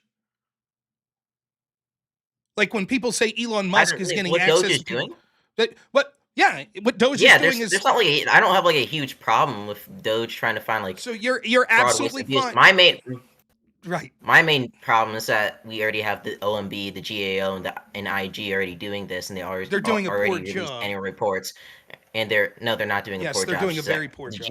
That's why the GAO went to Congress with this massive thing. Like we're estimating all this fraud into government. Can you please go do something about it? And Congress basically said, go fuck off. Okay, so just to be clear, if DOGE finds things on top of GAO, for example, did GAO find that like, hey, this congressman's wife works at this organization whose company just got $4.6 million from USAID? Is that something that GAO was doing? No. Oh, interesting. Do you think the American people might have more of an interest in that than just, this particular company got money? That this particular people. I'd agree. The American people would have more interest in it. But what's more effective at what the GAO does, which is estimating like different amounts of fraud in government agencies, rather than looking into the very nitty gritty of each and every single like contract, is probably more conducive when you're talking about the scale of this government. And second of all, I'd say, why didn't Trump just like integrate or beef up the other three agencies we already have dedicated to doing this shit? creating an entire another Because they suck. Because repurposing they entire haven't done these things. Because our spending's been out of control. Because the bureaucracy has became the people that are really in control. That'd be like if internal affairs, you have a police department that you think's corrupt, and internal affairs have done nothing about the corruption for 30 years. And so you're like, you know what? We're going to start a new body to investigate this. And you say, that's ridiculous. Just empower internal affairs. And you say, yeah, but internal affairs basically hasn't done shit. It's got more and more corrupt over the past 20 years. But still, you should just empower internal affairs. It makes no sense. You're framing wrong, because what It's you not. say is that these people do. Yeah, it is. You're saying they're doing nothing. It's not that they're doing nothing. It's that it's not their job to do something, right? A bureaucracy doesn't get the OMB doesn't have the power of the Congress, or even the power of like the executive to say, okay, we're looking into this. We see that you're doing this. We can immediately freeze your funding. No, they have The to. problem They with have to your submit their framing is report. this. You assume, you're like, GAO, OMB, great. They've outlined, they found all the waste fraud. They've done it all already. The They problem found a is ton of it, the yeah. problem is lazy Americans. That's the problem. They have the ability to see is, okay, let's say that is the problem. So what? Then those same lazy Americans vote for a guy like Trump that they say, yes, rein in this spending. We're tired of our money going overseas. He creates DOGE, and now they're like, now we see the results, and that will get us to have the executive stop doing this. Great. That's what we wanted in the first place. What's the problem with that? Exactly. They didn't actually care. If people actually cared about it, they'd look into these. What have already you existing done? Do you care? organizations. Do you care about AIDS in Africa? What have you done? I've donated Yeah, like take- probably $20. Oh, you gave $20. Now you're on a computer right now. How much did that cost? $1,000. It cost $1,000. Why don't you sell that? Don't you think it's more important that AIDS is solved in Africa than you be talking to some fat guy like me on a computer right now on a Thursday night? I disagree. I think the computer is very good. Is very inducive, so that I can get through. So what you're college, saying and is, once I what can do you're that, and then once I can do that, I can actually be more contributive, right? what you're So saying is, having the computer okay, so allows me to your be- computer's in the helping you. future be more beneficial. Good. You're 18 years old. Your computer's helping you be contributed to important causes like AIDS in Africa. So now that you have your computer, what are you doing more to solve AIDS in Africa than you were previously? So far you've said That's not what I was $20. saying. That's not what I was saying. Okay, then what are you saying? You said your computer helps you What do I was better saying, for the world. I said my computer helps me get through school, and then I can use that. I can use the degree to have an increased income, and then I can use that increased income to dedicate a larger proportion. If I just sacrifice my computer right now, I wouldn't be able to be as efficient. I could end up just fucking failing you out need to- college. I'd earn less money in the future. I wouldn't be able to contribute Okay, as so much. then let's go through this. So how much money do you think you need to live comfortably a year in your adulthood? Give me ballpark. Ballpark. Fuck, I don't. It really depends on where you're living. It's probably gonna be like But all that matters is you make enough money. 30,000. 30,000. Okay. So will you 30,000? admit right Yeah. here, will you tell us right here that the money you make after 30,000 you'll all be donating to AIDS in Africa? Probably not. Why I've not? actually considered I want to. One thing I've been considering is letting like legal immigrants move into my house or an apartment once I Yeah, get you're one. trolling, you're full So of let's shit. probably do that. We get it. We all know. I'm actually not trolling. You're right. We know the truth. The truth is people like you that say other people should do more. We need to take their tax dollars. They need to do more. You always claim that exactly what you're doing is the right amount. And you're full of shit. You're doing next to nothing. So am I, by the way. But I'm not pretending like you. It's not that you could do more, it's that you're doing almost nothing. For example, on the issue you're talking about, what congressional district do you live in? You don't even have to give me the state. Just tell me the number.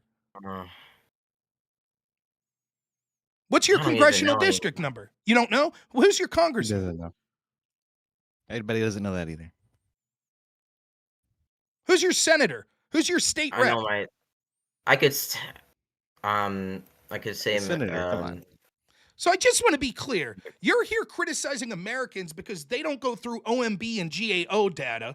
You don't even know the fucking district that you live in. You don't know your own congressman. And you're saying, it's Americans' fault that they don't parse through GAO data. I just I moved for college, so I honestly don't know. Okay, the like, a lot district of you the were in shit before around here. you just moved. Previous to that, what district were you in? Who was your rep? Who was your state rep? She just got elected. It was Yeah. oh fuck, I forgot. I honestly forgot. You don't have to bullshit me. You don't have to pretend to be something you're not. Dude, I don't do shit either. I probably do more than you, but in fairness, I'm fucking 40 and I've been interested in politics for a while, so I ran for Congress. I've helped campaigns and stuff like that, but it doesn't make me some big man. But I'm not going to sit here and criticize the guy that's working 9 to 5 and's having more and more trouble to provide for his family. Hey, fuckhead, you need to go through that GAO data. It's absurd. The truth is the systems are set up so Byzantine and antithetical to what the founding fathers wanted that it's almost impossible for any individual to be a normal person and work a full-time job and provide for their family and parse through all this bullshit so that they're able to then go out and find representatives that are willing to run to go through with a fine-tooth comb the things that should be weeded out. It's just it's an absurd statement, and you know it. You don't need to go through the GAO data. Like they have podcasts on their YouTube channel too. Like if somebody doesn't have the time. Oh, okay. So how long has the GAO podcast existed? Years since it's like a 5 years old, I think. Okay, so 6 years ago, then people did have to go through the GAO data. They've been around for a while. Like even the last video they posted was like 6 years ago. How? The last video? That's a while, huh? Wait. Oh wait, sorry. The last video of their podcast, I think. They have stuff from actually yesterday. You're trying to tell me that basically sans like connections to Congress people, everything we need to know about government expenditure is on the GAO YouTube channel. And if you just watch that every day, you'd have a complete picture of where all of our money's going. You'd have a better understanding. Well, obviously, of course. Obviously, if you listen to me every day, you'd have a better understanding of some things. But it's a far cry from saying that you would have a complete understanding, so much so that we'll blame you for not listening to Rob if you don't vote in the way that we think's well, that's not what I'm even.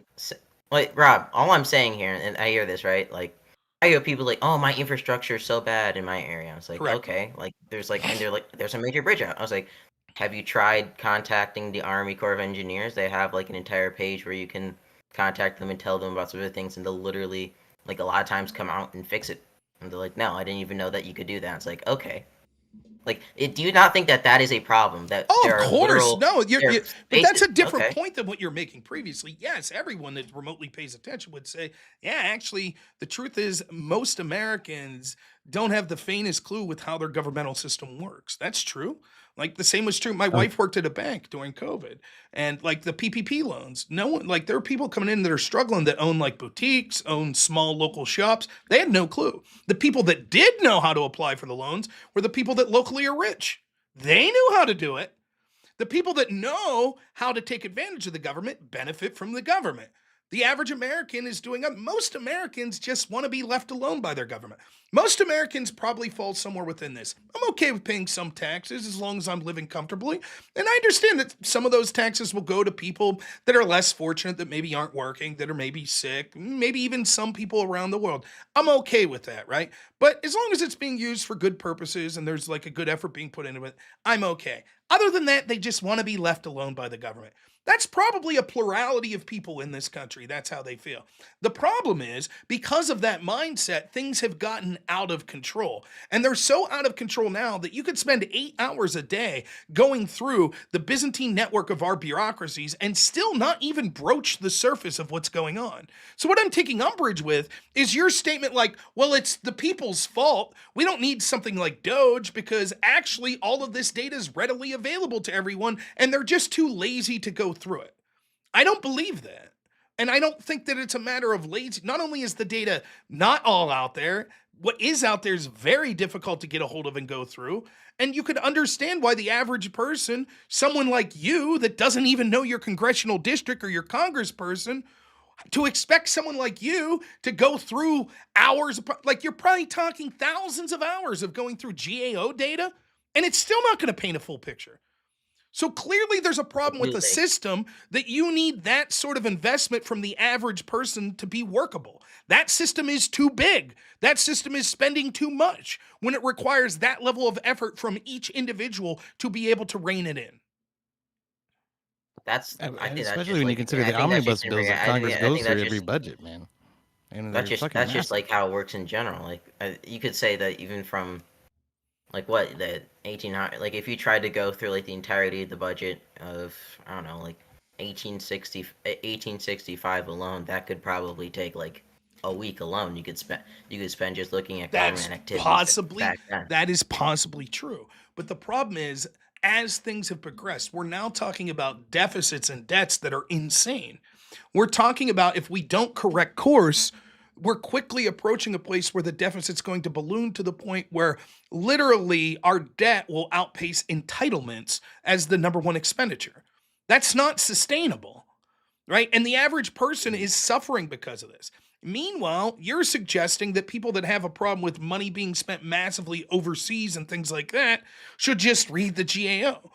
You seem to be someone who's heavily concerned with Congress's role in spending, correct? Yeah. Did you 'cause read the it's last budget? to me,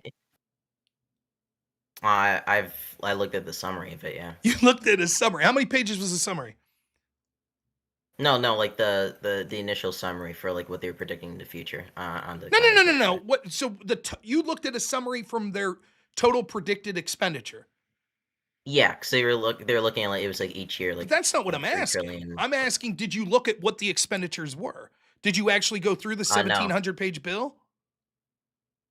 No. Okay, but then how can you criticize other? See, it seems that your sin is greater then, because the average person is a sin of ignorance. They don't know that they should be looking through this stuff, but you do know that, and you still have chosen not to look. Why?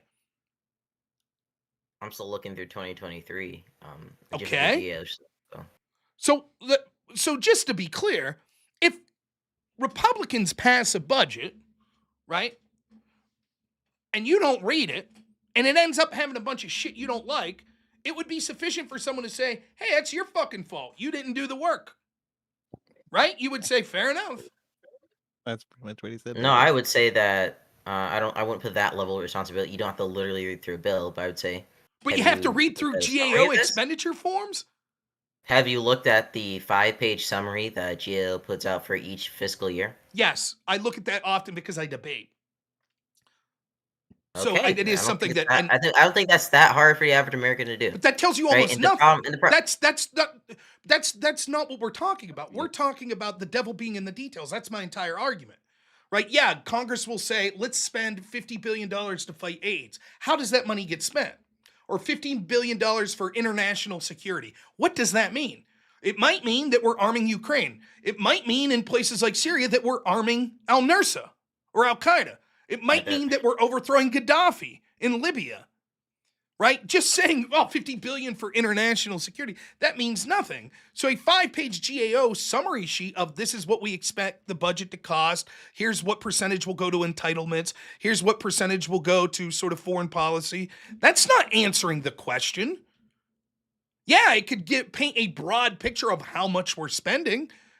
But my entire argument is the bureaucracy has more power than Congress and than even the president, because they're the ones that actually run things. Did you watch, you might have been too young for this, you were probably watching like actual entertainment shit instead of being a weirdo like me. Did you watch any of the first impeachment of Trump? I don't think. You might I have been think I too saw young, like a to be clip fair. of it. I saw like a clip of it. I They don't even know. repeatedly, you had all these witnesses from the State Department that came on, and they kept saying over and over, Trump went against our foreign policy. Do you see a problem with that statement? Yeah, it's the administration's foreign policy that they should be enforcing. And who's the ultimate decider? That should be Trump, obviously. Right. The problem is the bureaucrats underneath him said, we were here long before Trump. We will be here long after Trump. Here is the foreign policy that we have agreed on. So we're not going to let this guy come in and change our foreign policy. The same is true at all of these bureaucracies. That's how the FBI operates. That's how USAID operates. That's how the EPA operates. That's how the IRS operates. That's why you see rogue IRS agents that are like, you know what? I'm going to take upon myself to hack Trump's tax returns and leak them. And oh, by the way, 400,000 other Americans. That's why under Lois Lerner, you had the targeting of conservative groups with the IRS. This is what's happening. But some of these things are hard. Like the IRS is historically underfunded. Like there's a IG report that was released about the, I think that was released about a while ago under Biden's, about old people who were like over the age of, I think it was like 115 years old, who were getting a bunch of the Social Security payments, and the Social Security said in response, said, we implemented up to this much, but it's not on our budget to continue. And you can look at it, the IRS I don't is disagree. legit. I don't agree. They could say that. That's Okay, not, but it's really hard to convince the average American, like, hey, the IRS can't even like keep track of its own money because it doesn't have the staff and personnel to do that. Let's hire okay. more So IRS then, agents. so then, let's Fucking say, impossible. how much money did the IRS spend on, say, travel last year? I don't know. Why Maybe not didn't a you go lot. through the That would be GAO considered- reports? You seem to be concerned about this. The data is readily available, according to you. All you have to do is read the GAO report, right? Well, that would be classified under overhead. They spent 6.1% on overhead last year. Okay, so well, how much do we need? How much less more than- money do they need to go after the 115-year-old? I think it was, what they cited is like 24 million. They need 24 million more. Yeah. Okay, what was their total budget last year?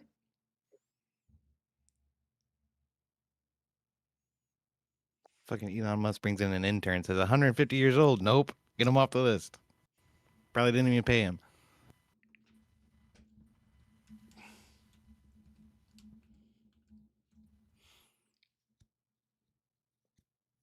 Their budget was 12.3 billion. So if their overhead was 6.4 and we lower that overhead to 3%, that would easily give them the 24 million they needed, right? Right?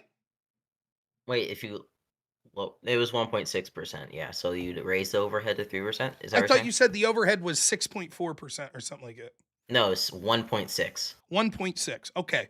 So if we lowered 1.6 of their budget of 12 million or 12 billion, that would be what? I'm not good at math. 100 million? So if we cut that in half, we cut their overhead in half, that gives them $50 million. That's double what they need to go after the people they need. Yeah. Okay. If you could do that, I don't think, personally, I think it's going to be kind of hard to find like cuts for an already stressed Well, it depends. organization, You would but- think that. And I haven't read specific data about the IRS, but I bet if we dug in, we'd find out that there's all sorts of wasteful spending on overhead. For example, let's take the FBI. So there was this incident when the FBI was investigating Trump with the Crossfire Hurricane. In the process of this, we were being told that, like, oh no, the Steele dossier wasn't paid for by the Democrats. And then, okay, it was paid, but it wasn't used to get FISA warrants. And then, okay, it was used, but it was verified before it was used to, okay, it wasn't verified, but we really trusted the guy. He's always been trustworthy to, okay, Christopher Steele lied to the FBI, but, and you see on and on. In the process of that, there was this representative named Devin Nunes, and he put out this 15-page memo that talked about how the Clinton-funded Steele dossier was used to get FISA warrants to spy on Trump's team. And then you had this guy, Adam Schiff, came out and said, this memo is a lie. It's all bullshit. And it turns out Adam Schiff was blatantly lying, and Devin Nunes was correct. In addition to this, there was a Twitter hashtag said, release the memo. That was the sort of trending hashtag that went. We were told that that was all Russian bots that were putting that. That story turned out to be bullshit as well. That's just a brief aside. When we were told that we couldn't see the FBI's information on this, their classified memo, it was because it would jeopardize sources and methods. At one point then, they released portions of it, but it was heavily redacted. Finally, we started to get a significant amount of those redactions taken off. One of the redactions that had to be redacted because it was jeopardizing lives and sources and methods was that the FBI, they had redacted this on one of these line items that they were looking at, spent something like $54,000 on one couch. Now, the FBI redacted that because they said if the American people knew that, it would jeopardize FBI agents' lives. To me, it seems like if the American people knew that, they might say, what the fuck? $54,000 for one couch? I would suspect that that's similar in almost every government agency, that you'll find grotesque overpayments on things. I know this because I happen to have worked for many companies that get government funding. And would it surprise you to know that they too overspend? When it's not your money, it turns out that you indulge yourself a little. So I would expect that the bare minimum that our IRS would be doing would be to having a look at all Americans and trying to find out those that were not paying their tax expenses. If their argument is, we can't do that, we have to have a cutoff because we need $26 million more, then my suggestion is fire those people and bring people in that can do it with their $12.3 billion budget. That's my recommendation. Now, surely the GAO, you can look. according to You can you, look. So the agency reported. I just want to be real Yes. quick to get your position on this. Your position is the GAO would have already outlined how much money is being spent on furniture and things like that. So, hypothetically, if Yeah, we I'm went looking at it back right now, before the Nunez memo, we would have been able to find on a GAO spreadsheet that, yes, the FBI spent $54,000 on this one couch. Probably it's not going to be on a couch, but it's going to tell you to tell them off fraud. I don't believe you. Really, I'm looking. So OMB right now. So confirmed fraud, international money loss, improper payments. How would they? accounting for How fiscal would they? fraud. Would it register as fraud that they overspent on furniture? You assume Yeah, it that would. would be Where's your fraud. proof of that? That would be under an improper payment. How Might would have you not been know? How caught. do they know it's improper? Usually improper means that there was some kind of screwishness with the It's payment. So not like the question. somebody That's not the somebody didn't No, I'm answering the question what are the criteria to what's an overpayment? Correct. Yeah, that's what I'm asking. So okay, yeah. So that's what I'm answering. So usually it'd be like somebody didn't if they're getting like SSI, they did not their information changed about like their income and they didn't disclose that fast enough. What does that have to do like with the FBI spending? or something overestimated. What's or that have like to do with the FBI spending $54,000 on a couch that someone that gets SSI didn't disclose income? That seemed to be not even in the same ballpark. Honestly, that would probably be an IG thing. Yeah, because that only the IG would probably look into that. So unless there's an IG report, I don't know if that'd even come up. Are IG reports mandatory every year for all of Yeah. these agencies? No. Right. So then when we talked about the need to discover fraud and things like that, waste, and you said the GAO already does all of that. Without much interrogation, Do we're a lot already able to find a gaping hole in that. The thing what the GAO does is that they don't find just actual fraud, but they do fraud estimations. Correct. Yes. I don't even is know, though, if useless. they include in estimation things like overpayments in that. They just have this sort of broad, you're right, they have a broad generalization. But that's, again, that's not going to be effective in curbing fraud. It helps, and it can help, but that's different than being like, this agent right here signed off on this bill that was $1.7 million, and it turns out that was bullshit. Like, for example, one of the stories I was hearing from DOGE just the other day was that Norm Eisen, this guy that's connected to all these lawsuits against Trump, through USAID, they got, I don't know how much it was, $4.7 million to do something internationally. And the only thing that they're able to show that they did was they created a puppet show on YouTube with like one episode that 300 people have watched. But they got something like $4.7 million for that. So it's like, well, where's the money? Now, the problem is the GAO may estimate, 18% of the money we send out will be to bullshit like that, right? But without the specific, it's hard to fix it. Because people like you will just say, yeah, but fighting AIDS is a good thing. So we're okay with that amount of waste. We're okay with that. There's nothing specific to be done. It's the targeting of the specific and being like, wait a minute, what about this? Well, yeah, it's only $4.7 million. Right, but how many times is that happening? Meanwhile, we have people struggling in North Carolina with a hurricane. We have people in California struggling with a fire. We have homeless vets. And where it's like, 5 million here, 10 million there, 100, Let's Rob, cross- how many homeless vets are you housing right now? What's that? How many homeless vets are in your house? None. Okay, so Right. you're saying My you care argument about is them that we much should then. force you to take your money to help other people. That's your argument. So your argument is that you should force me to take my money to help homeless vets. No, instead of that's using not my what argument you're at all. saying. My argument is, if it was up to me, we would have no income tax. we'd have almost no taxes if it was up to me. I think taxes should be used for things like military infrastructure. That's about it. Now, maybe you can make an argument, and I think this is a persuasive argument, that part of military would be paying our troops, including providing for their health care.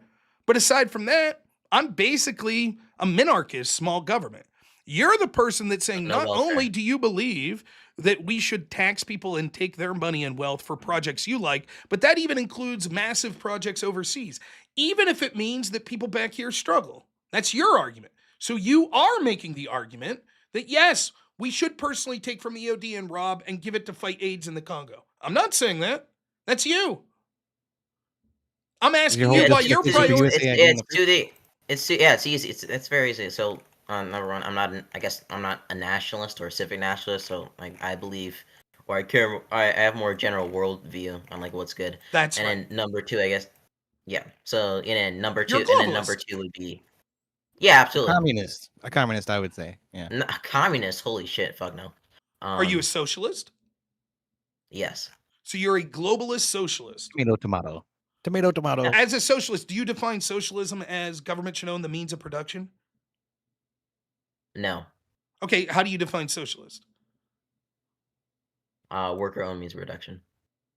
So workers should own the means of production. Yeah. Mm-hmm. Okay. How are you going to facilitate that? Okay, so if the workers should own, but you're a globalist, so you believe that we should have no nation states? No. We shouldn't have nation states. Well, I think I'd like to live in a world without nation states. I don't think that's ever achievable. Okay, but or if at least that's your not utopia, very- then how do we solve AIDS in Africa? If there's no nation states, then there's no one to tax. So you would need the workers to all voluntarily give up part of their means of production labor to solve AIDS in Africa? Which we already demonstrated wouldn't happen because you wouldn't give the money that would make your children suffer to the kids Yeah, in Africa, right? I honestly don't think that's like a realistic goal. I think that's like a utopia view. But the Okay, workers. so then- what I more advocate for is like workers collectively owning businesses and then competing on a market. That could already happen, right? Yeah, there's just banks generally worker co-op, depending on where you live though. Banks are usually not preferential when it comes to giving loans to co-ops. Okay, so co-ops can't exist, but banks don't give should banks be forced to give loans to co-ops? Oh, I just think tax incentives for co-ops and then some kind of subsidy program. So for then, the, so you're the not. FBA. So you Subsidies, acknowledge that you want a world Yeah. without nation states, but it's not possible that there will be a government, but you want to be globalist. So what does that mean? The United States exists, but not for the benefit of the people of the United States first and foremost. It exists to be a good world citizen and help the people of the world out? The principle I go by is however much we can help the rest of the world without being a detriment to us. So But who gets it? Okay, so then why aren't you, like, for me, maybe this isn't the same definition. Socialist would be someone that says that government or workers should own the means of production. Communism goes a step further and says basically you shouldn't have yeah, private. that's the Marxist. That's like the Marxist Leninist view. Okay, so do you believe people They're a should piece be, of shit. do people have a right to private property in your vision?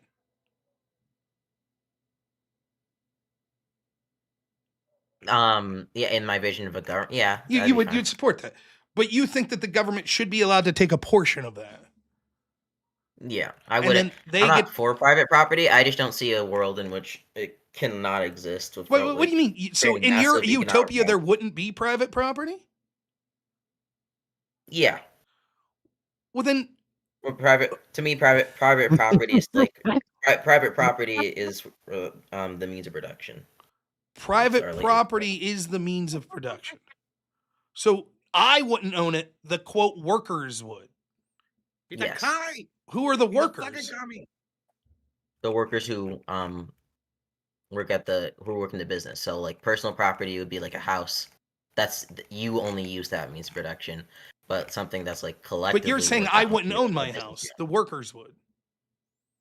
No, you would own your house because Well, that's You- private the workers property. aren't I own working. my house. I could do the what workers I aren't want. working. That's I distinguish that as personal property. That's what I would call So it. there's a difference in your vision between private property and personal property. Mhm. Yes. Okay, define private property then. Where the I'd say private property is where like the means of production and multiple people work on a means of production, but one person is really seeing the benefits from that. Well, and then like personal in our property current is where, system, like, if I start a company right now, right? Let's say my channel, let's say all of a sudden it blows up and I'm making $100,000 a month. And I say, you know what? EOD, you know what? Let me get your name right again here. Scratch. I think everyone liked our show last night.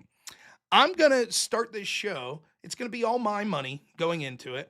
I'm going to get the computers, the monitors. I'm going to rent a space, but I want to rent you guys an apartment, move you out here. Let's do this show every fucking day. I'll pay you each $200,000 a year.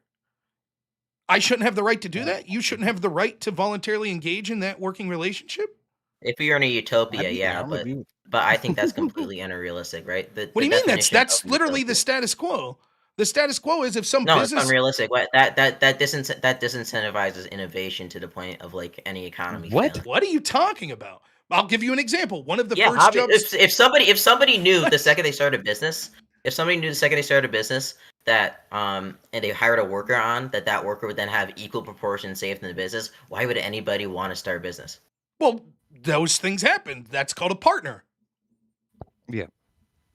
There are plenty Right, of people that enter then into business for relationships. every single person.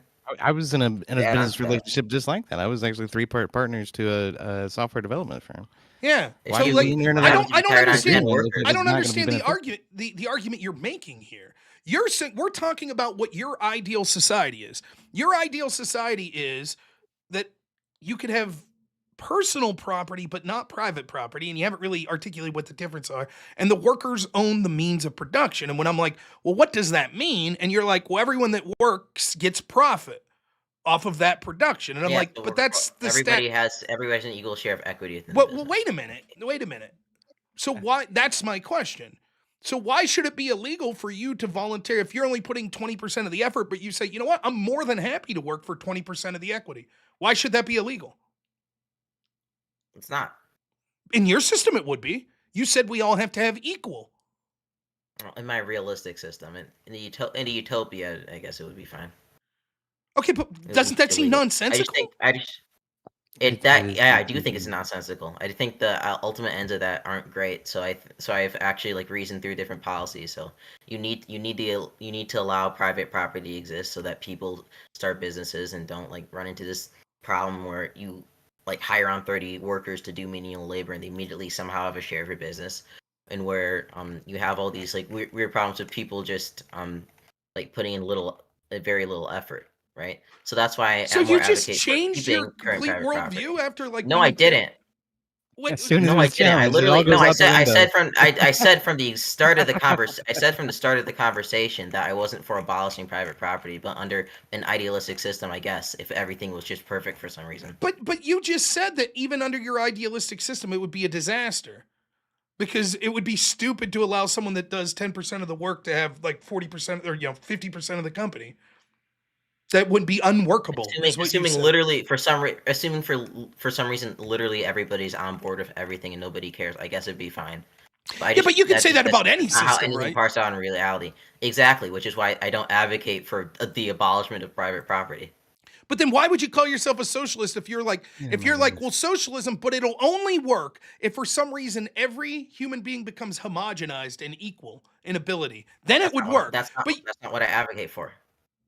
I That's said not again, I a good advocate for tax incentives, I advocate for subsidies to worker co-ops. So but so advocacy, become the dominant you seem to business be structure. drawing a distinction. You're like, okay, my ideal world isn't what I advocate for. That's what you're saying now, right? Yeah.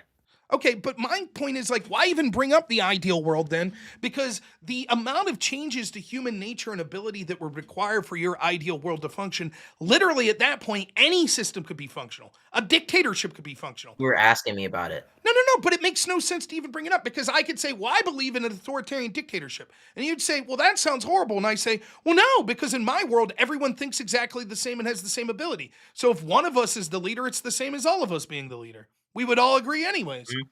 Like my position's kind of like the libertarian who's like, I think the government is necessary for like the police, but I prefer they didn't exist. Okay, just but think then that's you're the completely unreal. opposite of a libertarian if you're saying that we should tax people in the United States and then send that money to the Congo. Well, yeah, I'm just that's just an analogy. I'm not a libertarian.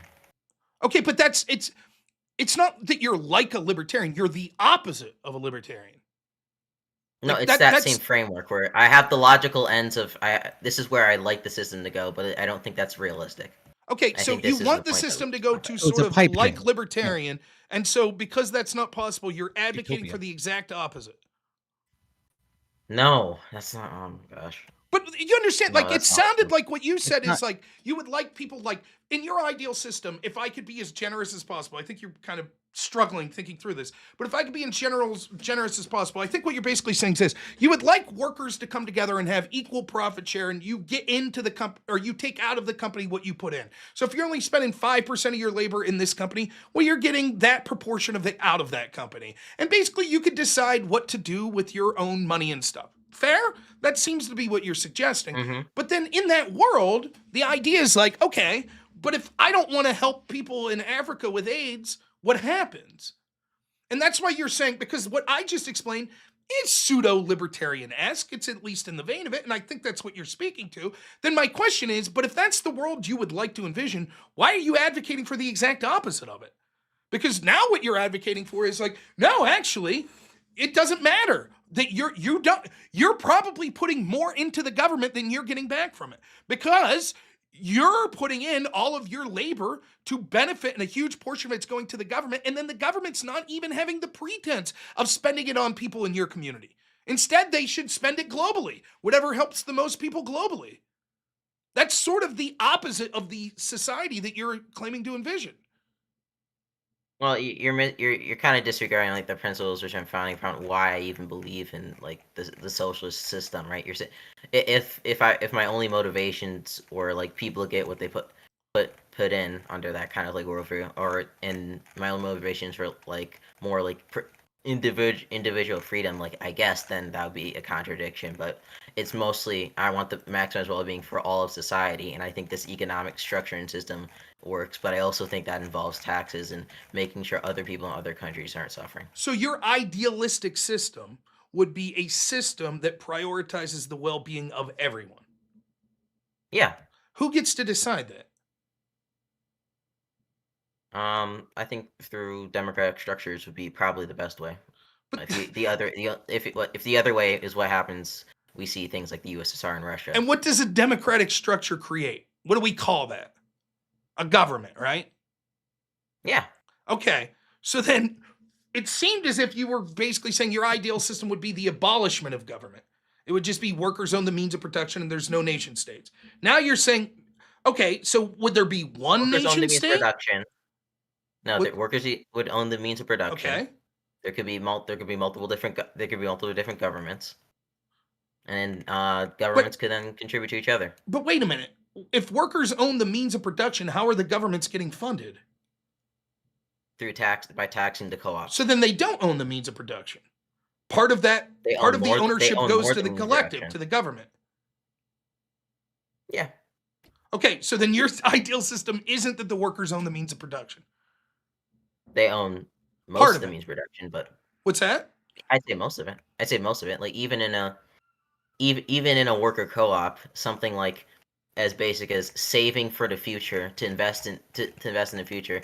Technically, you're taking part of the means of production away so you can invest in the future. Does that mean it's not socialism? I guess if you're being like so, I don't know, if you're like, oh, that amount, yeah, I guess you could say that. Hey, but wait, Garrett, I thanks for would the say thanks for the 10 memberships. I will get to all the super chats when I'm done here tonight, but I like to give the person I'm talking with the courtesy of not interrupting him and saying all the super chats. But I do appreciate it. I'm sorry, Scratch, to interrupt you. I just wanted to let that be known. So yeah, but what I was saying is that, like, the government. You could say the government's also the collective of the people who live in the country. So technically, they own they own that means of production, and they're agreeing to be in that. You could say that. I guess I don't know how much I agree with that worldview, but I would say that the amount of control and production that you're given by just existing in a co-op with the government is enough to define as socialism. But you can But what doesn't make Go sense pull to out me that is whole like, thing. okay, like let's say I'm in a co-op, right? You'd be a favor of co-ops, right? Yeah. Okay. Let's say us three enter into a co-op, just the three of us, so we split everything in thirds, right? Why should we be forced to then contribute to a cause we don't believe in? So like the majority of the other workers say that they're going to do something else. What other workers? It's just us three working our job. Just us three. Yeah, we have a business together. We're Yeah, I think- freaking hobby farmers. We make eggs. And the government's coming in and taxing you. Right. Why do they have the right to tell me how I should spend my money on other stuff? Absolutely. Especially if it's something I don't 'cause, believe in. we need to maximize the well-being of society. Absolutely. Who decides that? Again, I Well, don't understand that. You say I we guess vote. people would vote through people Okay. would vote. So in they voted for representatives Trump in like our that. country, so he decides it. Yeah. So Yeah. you're cool with that?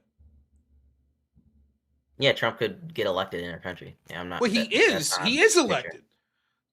Well, like in the theoretical whatever we're making right now. Okay, but if we apply the theoretical now to the real world, that's what happened. Your theoretical, like, I don't even understand how your theoretical country is different to the status quo. Like, I guess you would say that. Well, I tailored my worldview to be able to be implemented in this line, right? That's why the policies I advocate for are actually realistic to advocate for. Okay, so given Which is that, then what Trump. frustrates me about other socialists is that they advocate for a revolution now, and I'm like, what are you talking about? There's actual things we could do. So Trump gets elected, right? And he says, we don't want to help the rest of the people of the world. Now what? We're just going to focus on America. I disagree. You disagree, but you Vote in. lose. You're part of a co-op that Vote voted in for somebody. Trump. That's the wonderful thing about democracy. You gotta wait and vote in somebody next year. Okay, so then your argument quite literally is you think that it's perfectly fine for our government to be globalists and not care about the people of this country any differently than people around the world. And so if you could save 10 people's lives, it doesn't matter if it's 10 Americans or 10 people from Zimbabwe, it's equal. If you could save 11 in Zimbabwe, then that's better than saving 10 American lives. Is that a fair? That's a fair assessment. Okay. I think that's batshit crazy. I think that's the equivalent, if we go back to the workers owning the means of production, that's the equivalent of an individual saying, if I could send 3 kids to college with the same money that I could send my 2 kids to college, I'll send those 3 random kids. We should prioritize those which tribes we were in. Family being the most important of that, obviously. But if the government is going to take money from me, then the contract should be that they're spending money on other people that are in that same contract. Similarly, if you own a business, you shouldn't be forced to fund some other random business with dividends that come from that. You should be able to put that back into your own business as your priority.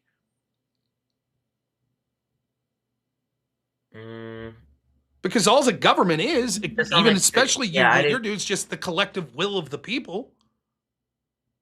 To some extent, I'd agree. So what's stopping? And maybe I could see, maybe idealistically I'd say that I'd like the 11 people, but reality would be is that we should save the 10 people, and then whatever is left over we should send overseas to. But why don't people voluntarily do that? No one, like, for example, no, you could pay more into taxes, right?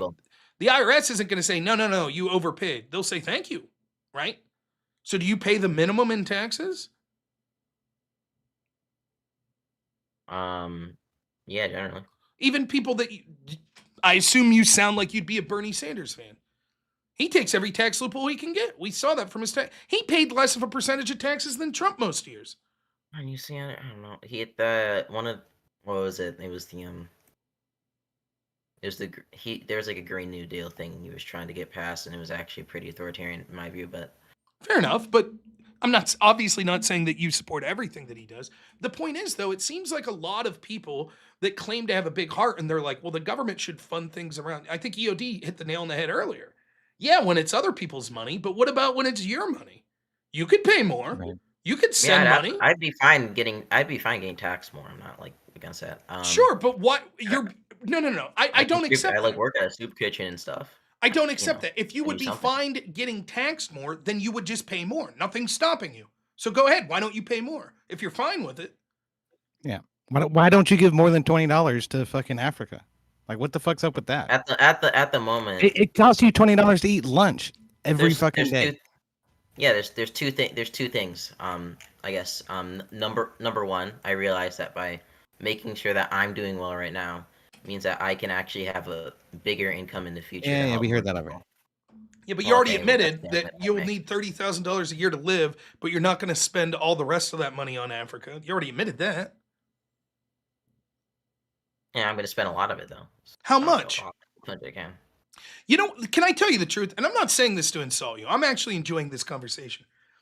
You might be too young to realize this, but by the time you get a good, presuming you do, you get a good paying job, this is going to be all bullshit. It's going to be all bullshit. You're going to be like you're going to be like 99% of other people. You're going to say, "You know what? I like this apartment, but boy, it'd be nice if I had a bigger one. It'd be nice if I had my own car. Oh, it'd be nice to take that girl out to a fancy vacation. Oh, it'd be nice to have kids." Hopefully you would think that at some point. And it turns out these pie in the sky 16, 17, 8-year-old dreams of, I only need $30,000 to live and then I'm going to just donate all my money to Africa. It turns out that's bullshit. And you know how I know that? Because no one does that. Or at least a very, very few amount of people actually do that. There are people that live basically almost in impoverished levels, just making their means and donate all of their money to causes. I respect that. That's fine. No problem. But you're not going to do that. And everyone listening knows this. And you know it deep down. You know that it's bullshit. And the problem I have is, like, it's easy. You know, I'm not the biggest fan of all of this guy's politics, but Penn Jillette at least used to call himself a libertarian. And he said, I am not forcing tax money to go to something that I'm not willing to personally point a gun at someone's head and take their money for. So take That's something that we yeah. could agree on. Like, I think libraries are good. I do. I want. But yeah, but I'd be. Would you I'd point be a gun willing- at someone's head to I'd- take their money to pay a lot for a library? For a library? No, I'd point a gun at someone's head to pay for, like, I don't know, like WIC probably. But why aren't you paying more then? If you're willing to point a gun, then surely you're willing to give all you can.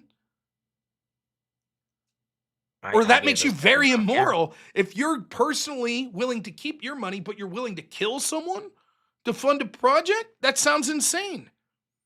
Maybe if you've given all you can. I agree, Rob. I agree with you to some extent here. I could have more personal culpability for the moral beliefs, but I also disagree in the amount you're putting on here. Right? This is. Well, no, this is just the nature of the case. When you have tax monies and you refuse to pay your tax monies, what happens? Police show up at your house, hold a gun to your head, and they take you to fucking jail. And if you don't cooperate, they kill you. Have you tried that? That's what happens. Being a tax cheat. Yeah, don't be tax cheat. How's that? But listen, the real answer to, if you're thinking through it more, the real answer to my criticism is, well, I don't agree with Penn Jillette. But once you say, yeah, I'd point the gun, that's pretty crazy to say that, right? Because, there are times, I guess, where I could say that I would use violence and perhaps lethal violence in ways that society would hate. Maybe one of those is literally my son is starving to death. And in that world, I'd probably say, fuck it. I'm getting me something to feed this kid, you know? But it's not going to be a library. Like, there's no chance. And for you to say, like, yeah, I'd point a gun at someone. I'd shoot someone to force them to pay for a library? Not for a library. Well, you just said I'd point a gun. No, I said WIC. Okay, WIC. I said WIC. No, you don't do that. Again, the criticism could be, I disagree with the principle that it would only be things that I would personally point a gun. I think the government should be more than that. And that's fine. But the point that I'm not saying that I totally agree with Penn, but I'm just trying to make a point that oftentimes what we see is people are quite generous with other people's money. But when it comes to themselves, like you yourself said it, I wouldn't have a problem with being taxed more. No one's stopping you, pay more. What you really mean is, if I could force other people to pay more, I would be okay with paying a little more. That's what you really mean, right? I'd be okay paying a little more just personally, honestly. Then do it. Nothing's stopping you. You could send extra money to the IRS. Take Okay, fine. You're not going to. We all know it. No, I'm looking up a charity right. Like, what's a good Africa charity? What does that have to do with paying more in taxes? Okay, I guess I won't donate. Never mind. You could donate if you want, but don't do it based on this conversation from me. You just made donating to Africa is a completely different context than you just said. I'd be willing to pay more in taxes. And I said, what you actually mean is you would pay more if other people were forced to pay more. And you said, no, on my own, I would be okay with paying more. And I said, then do it. So do it. What's stopping you? You could send extra money to the government. You get do you work? I'd be fine. I'd be fine with. Yeah, maybe I will. Like, Let we'll me see. I'll bet. I do. No. I do want to ask Rob. I do want to ask Rob a question because I do think on some level you have to agree with me here that like it's okay to use force to take somebody else's money if at some point. Mm-hmm. Yeah. And you agree? Okay, so like if there's a billionaire and it's like, okay, let's take $1 million of this guy's dollars. No, that's there's different. 2 feet, like. I think that there should be a level. I'm okay. I'm not a complete ANCAP, so I'm okay with government existing to provide services that I think that it would be near impossible for private entities to provide, like a military. I'm okay for saying for our collective defense that we should be taxed. Maybe infrastructure, certain things like roads and things like that. How do you feel about welfare? I'm not very high on it. I think that we should all but totally eliminate it. I'm more flexible than maybe I used to be. I think there are some sorts of programs that maybe we could exist, but the goal should be to try to get people off it as maximum as possible. But there are obviously people that I think exist in our society that I don't have a problem paying minimal amounts to a government to provide some sort of services to be able to leave those people live, qualify, it's to their Well, there's a own difference vision, between personal, disability and successful welfare, lives. right? Right. Like, for example, I take care of adults with developmental disability with things like autism. I don't really have a problem with the government providing funds for some adult with autism to be able to have 3 meals a day, to have a place, to be able to like do some activities to help train them to get a job and stuff that they could go. But the problem is, like, the reason the ANCAPs But would why should I dedicate my tax dollars to that? maybe you shouldn't. Yeah. My argument is that I think we should have some minimal level of taxes and that we should have a balanced budget and that we should basically allow people to keep as much as their money as possible. My threshold's going to be different on what I think's worthwhile to spend, clearly, because I'm not an ANCAP. So I'm not a total communist that says, nope, you should have no private monies, no private property. And I'm not a total ANCAP that says, nope, the government should never take any of your money under any circumstances whatsoever. So we're all going to, if you're in neither of those camps, then you're going to have a threshold where it's like, well, this is where I think the government can spend money, and this is where I think they can't. For me, the bare minimum is if the government is spending that money on things that benefit other people in this compact with me, which is other people that are citizens of this country that are paying in. At least that's on the table. If there are people struggling in this country and our government is taking money from people in this country and then sending it to other countries, I think that's totally unacceptable. That's a little. They're not sending it to countries. They're using it to pay off the interest on Treasury securities, and they print more and they send that to other. It's countries, irrelevant because that's just a hidden form of taxation. That's still taking the labor of people in this country and sending the wealth that was created by that to other countries. It doesn't matter what steps you do to get there.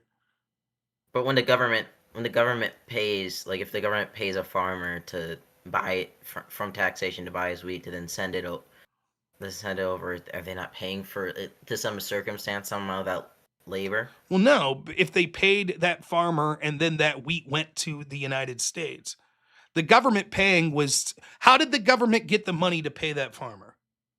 They printed it. Okay, they printed it, which means where did the value of that money come from? The government? Yeah. Yeah, where did the value of the money that the government prints comes from? The government doesn't just create value. Well, taxes. It comes from the people of the government, right? Whether it be through direct taxation, GDP, right? That's where it comes from, right? The labor, the value of the people in this country. To some extent.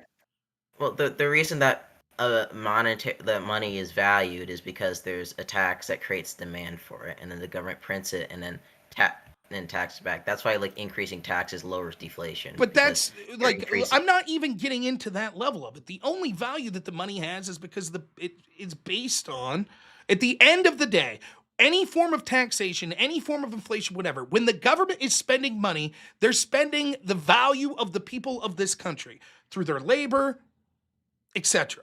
That's what they're doing.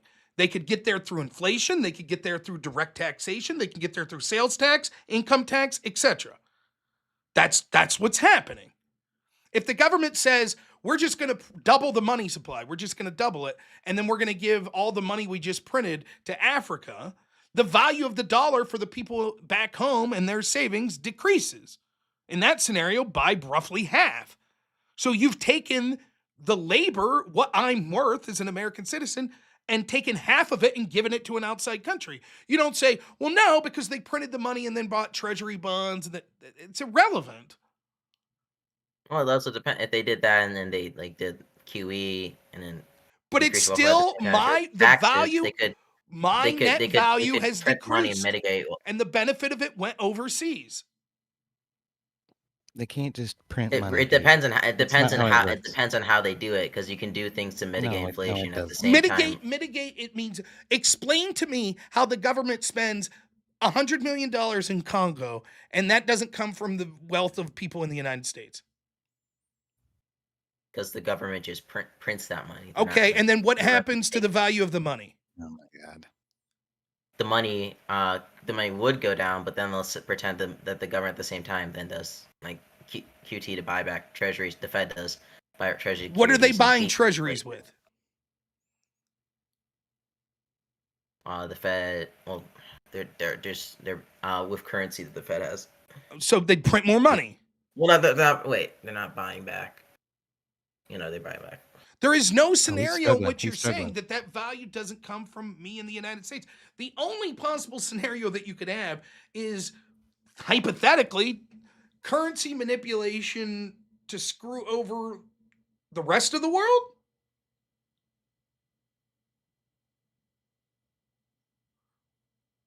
That's the only thing. So if we lie about our currency, like if we just lie that we printed that money and then send it and no one knows that it was printed, and then we still have the same amount of dollar. Either way, when you give something of value to someone else, you're taking value. And the government has nothing that's inherently valuable that isn't just the collection of the people, their labor, their goods, their services, their property. By the way, I'm not an expert on this shit. This is just intuitively makes sense. It's just basic understand econ. where- This is econ 101. I mean, Well, this is high school. shit. Monetary theories. Supply and demand doesn't as hard apply onto like government monetary policy. I would say. I guess maybe like macro, but like if you're in an AP macro class, they're only going to teach you about like the federal funds rate and nothing else. So not really. But nonetheless, Okay. you But- don't have to take classes to realize that this is what's going on. It doesn't matter if it's direct taxation or if it's through creation of money and inflation. This is, in effect, a tax on the American people. Now, you might say, but it's very small, right? We're only talking about $10 million to Congo. That's a blip in the... Those are arguments to be had. But it still is value of the people of the United States. We all collectively put into the government. And then if they're spending it in ways that don't directly benefit us, that's coming from us. Now, you might say, well, it's beneficial to us to solve AIDS in Africa for a multitude of reasons. You might say, morally, it's beneficial. It's good for us morally. You might say, because if we don't solve AIDS in Africa, there will be a conflict, which could lead to supply crunches in products that we get to Africa, which will help hurt us economically more down the future. You could say all of that, but that's all going to be judgmental and speculative. The truth is, in the immediacy, you have taken the money of the American people and you've given it outside the country. That's what happens. And I'm saying there's no moral right to do that while people in this country are struggling. I'm willing to accept small levels of it just because I just completely disagree. I'm willing to accept small levels of it because, okay, in the grand scheme of things, I guess the problem is it's the same argument that you could make over and over again. I'm willing to accept small levels of refugees. I have a heart if someone was like, hey, here's this family and they're coming from South Africa, and they're fleeing political persecution. We should take them here because if we don't, they'll be murdered. Okay. And then the problem is it's like, oh, and here's their uncles. Okay. And then here's their grandparents. Okay. And here's their cousins. Okay. And here's their neighbors. Okay. And here's everyone in their town. Okay. And the next thing you know, we have 12 million illegals that come in under Joe Biden. That's not sustainable. 12 million? That's what the estimates are, that 12 million illegals. No, so it's 12 million since 1990 to 2007. Oh, no. That's some of the metrics no, it used. no. So 12 million is the number that they've been saying for years and years and years was the number of illegals here. Better estimates show that number was probably closer to 20 million. Now it's estimated that there's probably around 32 million that came in under the Biden administration. And we could look at the I thought it was monthly. more like 20. Is that from FAIR to CSI? Because I'd be skeptical of those sources. Well, I'm skeptical of your sources, so nonetheless. Well, Clearly it's a if you're problem, looking at people- FAIR, they pad out their, like, if you're looking at those sources, they're gonna be like they pad out their shit with like TPS and like. Do you want me to go to the immigrants. monthly encounters, border encounters, and then try Encounters to aren't go the- to the deportation levels and try to estimate out a number that way? Nonetheless, border the American encounters people, border encounters aren't the indicator because I don't give a shit. I'm not going to sit here and quibble to you. Is it 10 million? Is it 12 million? How many million do you think it is? I mean, it's like probably like 500, 8,000, 800,000. Yeah. You think that only 800,000 illegals came here under Biden? Yeah. You're fucking insane. You're absolutely insane. I trust Pew Research. I can show you right now, like as of October of 23, it was over 6.5 million encounters at the border. You see, you go to encounters, and I'm talking about the total population of illegal immigrants. Try again, Bucko. I'm sorry, what did you say? I'm talking about the total population of illegal immigrants, not border encounters. No, I meant the last part. Border encounters? Oh my goodness. Well, I'm trying to be favorable to your argument, but if you're gonna be a dickhead about it, I'll just shut up and slide back into the shadows. What do you mean the last part of my argument? Pew Research claims there are currently it goes up to 2021. It's claiming that the total amount of illegals in the country are 10.5 million. That's fucking laughable. Mm-hmm. And then there's estimates after that get up to like 11 million. It's laughable. It's laughable? Why? I'm not even gonna begin to explain. DHS's own numbers say it went down, which they don't really do it well compared to like Yale or the Pew Research statistics when it comes to how they estimate. It's laughable. It's fucking laughable. Let's take your number, 800,000. Okay, 800,000. American people think that's way too much, which is laughable. It's a fucking joke. It's way more than 800,000. Well, I'd like a source. I don't give a shit to provide you with a source. Okay. You already said whatever source I provide you, you're just gonna say I don't trust it, right? Which is exactly what I'm saying. I'm gonna say why I don't trust it. I'm gonna say, hey, fair shit is bad because of this way, or CIS is bad because of this way. Okay, so based on the 2020 census, this is from DHS.gov. 11 million people are unauthorized immigrant population, as they categorize it. I can give you a link in the total. chat. Not from under the Biden administration. These are unauthorized. Yeah. Yeah, the total amount, correct. But that's how many of those came in under the Biden administration?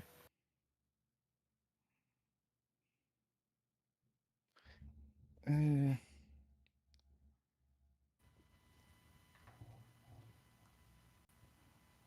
gotta struggle here because the numbers are kind of fucked. I'm not gonna lie, depending on like what you're going for. So.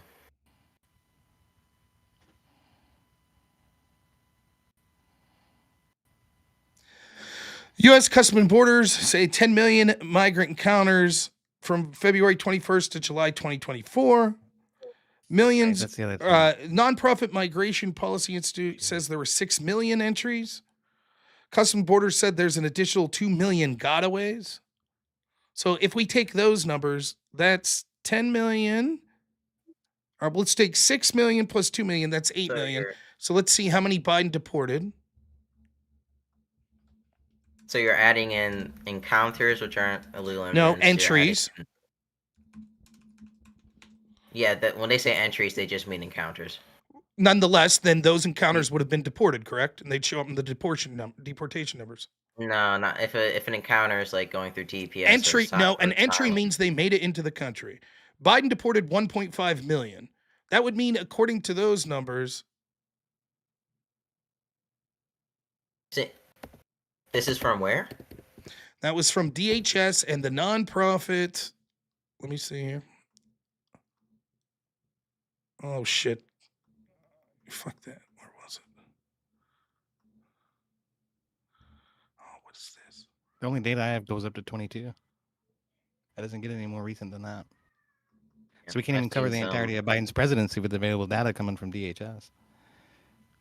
Yeah. Nonetheless, I don't give a shit. Your numbers are fucking joke. 800,000. This is a joke.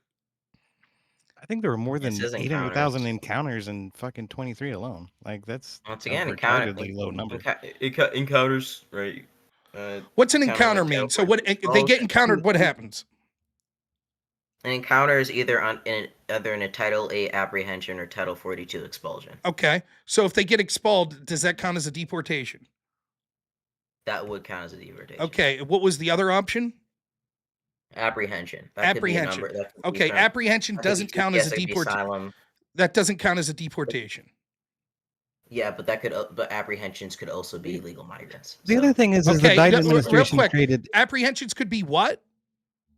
Legal migrants. Legal migrants. So the border encounters include people that are legal migrants. Yep. Okay. Okay. So your There you argument. go. So That's what your percentage of issue. border encounters include legal migrants? Release that data, or I don't know why they don't release that. They also don't officially release gotaways either. It's usually IG reports that dig that kind of information up. So I'd start with looking at like DHS IG reports if I was trying to actually find it. I haven't been able to find anything personally though. Okay, so the problem with this is that the DHS doesn't consider asylum seekers to be illegal immigrants, right? But if you include asylum seekers, the number skyrockets to an abysmal degree, and that becomes an untenable fucking program. So part of the issue is this whole quibble over whether or not someone is legal or not. Honestly, because under the Biden administration, they made every avenue to available to anyone who just raises up their hand. And This says that the statistics on border encounters include apprehension and expulsions. They mainly focused on unauthorized border crossings and encounters. Encounters at ports of entry involving legal immigrants are not detailed in the same manner as unauthorized entries. So this seems to be suggesting that the people that legally come to ports of entry, they're not counted in the same border encounters numbers. That's a little bit of a simplification because per the Immigration Nationality Act 8 USC 1158, asylum seekers, I think also people with TPS can come through any land border. Okay. You just made my point right there. Okay. So the point would be we know how many border encounters are. You're saying that huge swath of those are legal migrants. That has to be your argument, because we could look at the encounters and we could see the tens of millions or the millions upon millions. And you're saying, but those don't count. They're just encounters. Because what we could do is take the encounters minus the deportation and get somewhat of the government's official data on how many people are then still in the country. And you're like, but we can't do that because a large portion of those people are actually legal. Do you have any proof of that? Deportation. We saw millions of people coming here on TPS in asylum. Millions came under TPS and asylum. But just because they came under TPS and asylum doesn't mean that they're legal. See, this is what this is going to be. They're legally present. Yes. Yeah, this is going to be sort of so then, just so everyone's listening, so then anyone who claims refugee status would be legal, correct? Correct. So then the argument that you're that making seeks asylum. tantamount is when you say there's only 800,000 illegal, it could be 7 million more that just crossed the border and said, hey, I'm a refugee. And you're not counting those as illegals, even if they're still in the country.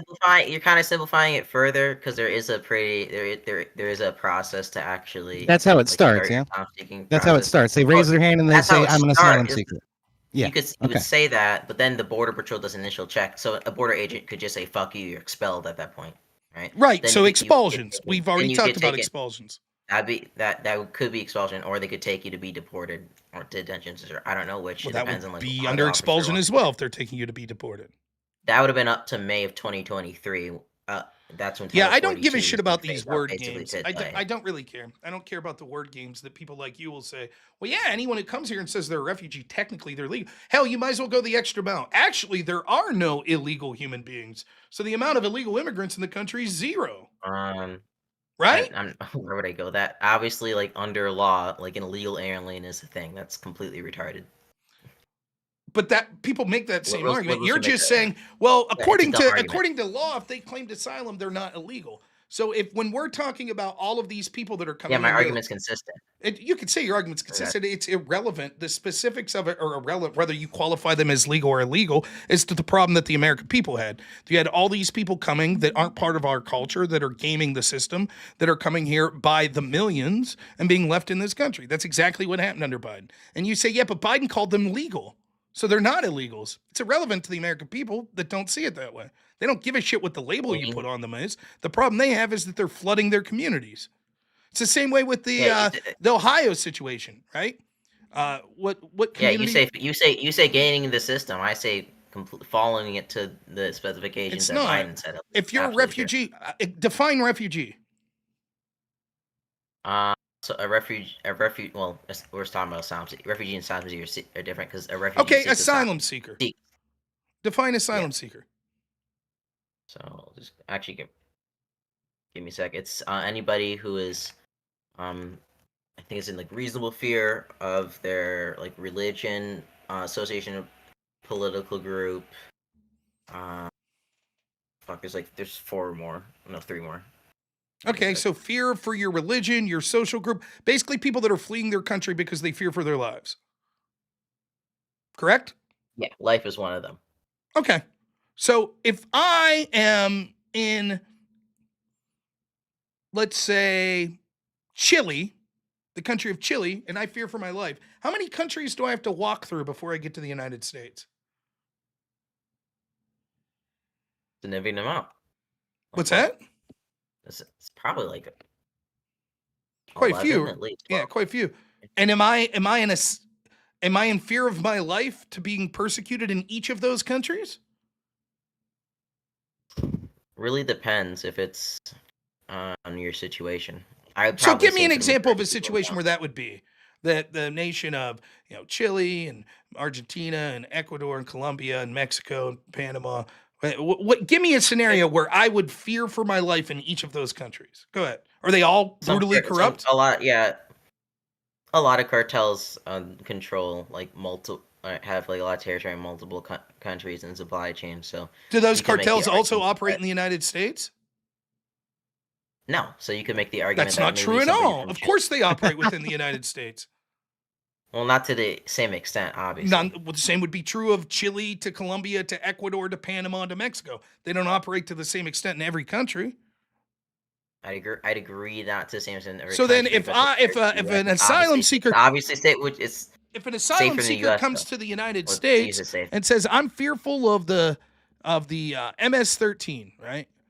And we say, "Well, there's MS-13 in the United States. We better ship you up to Canada, right?" Canada would have to accept them, right? Yeah, they can't actually. Yes, so under. But they don't. No, they do. They just have The a lot. truth is, these people aren't asylum we have a treaty. seekers. They're economic migrants. That's what they are. It's the same story in Europe. The reason that you had this big thing in Calais on the border of France trying to get over to the UK is because the UK gave more benefits. They didn't fear for their lives. When they're fleeing a country like Syria, they're going through all of Eastern Europe to get to the places that have the best welfare benefits because they're economic migrants. That's what they want. They want to go to the place where they'll financially be the best. That's different than I fear for my life. That's the same truth Yeah, that's so going. And you, people like you, are like, well, that's cool. As long as they say they still feared for their life in each one of those countries, well, then we have to accept them. They're legal. I say, because of people like you, that's why we tell them all, fuck you. Because of you. I'll give you an analogy. I've done this many times on my show. because of people Let's like say you, I have because a people like ring. you, Let's say I have specific- a let's say I have a ring doorbell candy, and I'm always working on Halloween. And so I put a bowl of candy out, and I put a note up that says, "Hey kids, take one."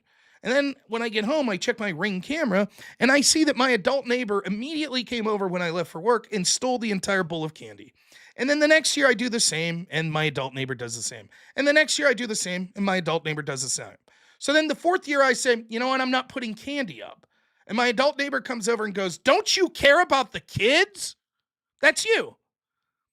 You and people like you have gamed the system to the detriment of the American people because you care. You don't give a shit about the American. You've already admitted that. You're globalists. You don't give a shit. You put no more value on an American person than any person around the world. You think that Americans should be taxed to benefit people around the world. And so you're perfectly fine with a system of people that say, hey, if I say I'm in danger, fair enough. You're legal. You're allowed in the country. We have to accept you. And the American people, because people like you, not you, you're 18, but people that share your beliefs have encouraged this system because they tantamount want open borders, because they see benefit to demographic changes and bringing in potential voters, et cetera, and they want a globalist system. That's what's going on. They want to erode the nation state. They want to bring in people So that Biden don't. brought in Let me finish. over 4 years. Biden brought in a bunch of potential voters who then voted against him. And Trump was These people that came in voted? that's what the claim usually is, isn't it? On top of that, like they were legally voting. Okay, if they were illegally voting, show me proof of that, and then show me proof that they voted against Biden. That's not what I'm saying. Like I'm saying when you're saying. Like, Wait. You just made the claim. Show me they voted. If any of them did vote, show me they that's voted not against. what I was saying. Did you? Okay, did they poll these people? Why were there so many coming under Biden? Let me finish my soliloquy, and then we'll get to these specific questions. And so that's the problem. You have exploited the system, and these people have exploited the system so bad that we've been forced to say, you know what? We're not putting the candy out anymore. Sorry, y'all got to go back. And that's what's going down. Yeah, I wish it would happen. I wish it would. I feel bad for those people. You don't. You had an ulterior agenda, or the people like you had an ulterior agenda. You wanted to flood the country with people from around the world for various reasons. And now the people that maybe necessarily needed that, they get no succor from us because the American people have been taken advantage of for too long. Now, you just made a claim. You said, he let these people in to vote, but then they voted against him. Now, you're not going to be able to prove that they voted or not. Fair enough. But you'll at least be able to prove that they were pro-Trump as opposed to pro-Biden. Can you show me any evidence of that? Do you accept like Hispanic voting? Why would I? Do you think that all Hispanic people are illegals? No, they're disproportionately though. A disproportionate amount of illegals are Hispanic, but not a disproportionate amount of Hispanics are illegal.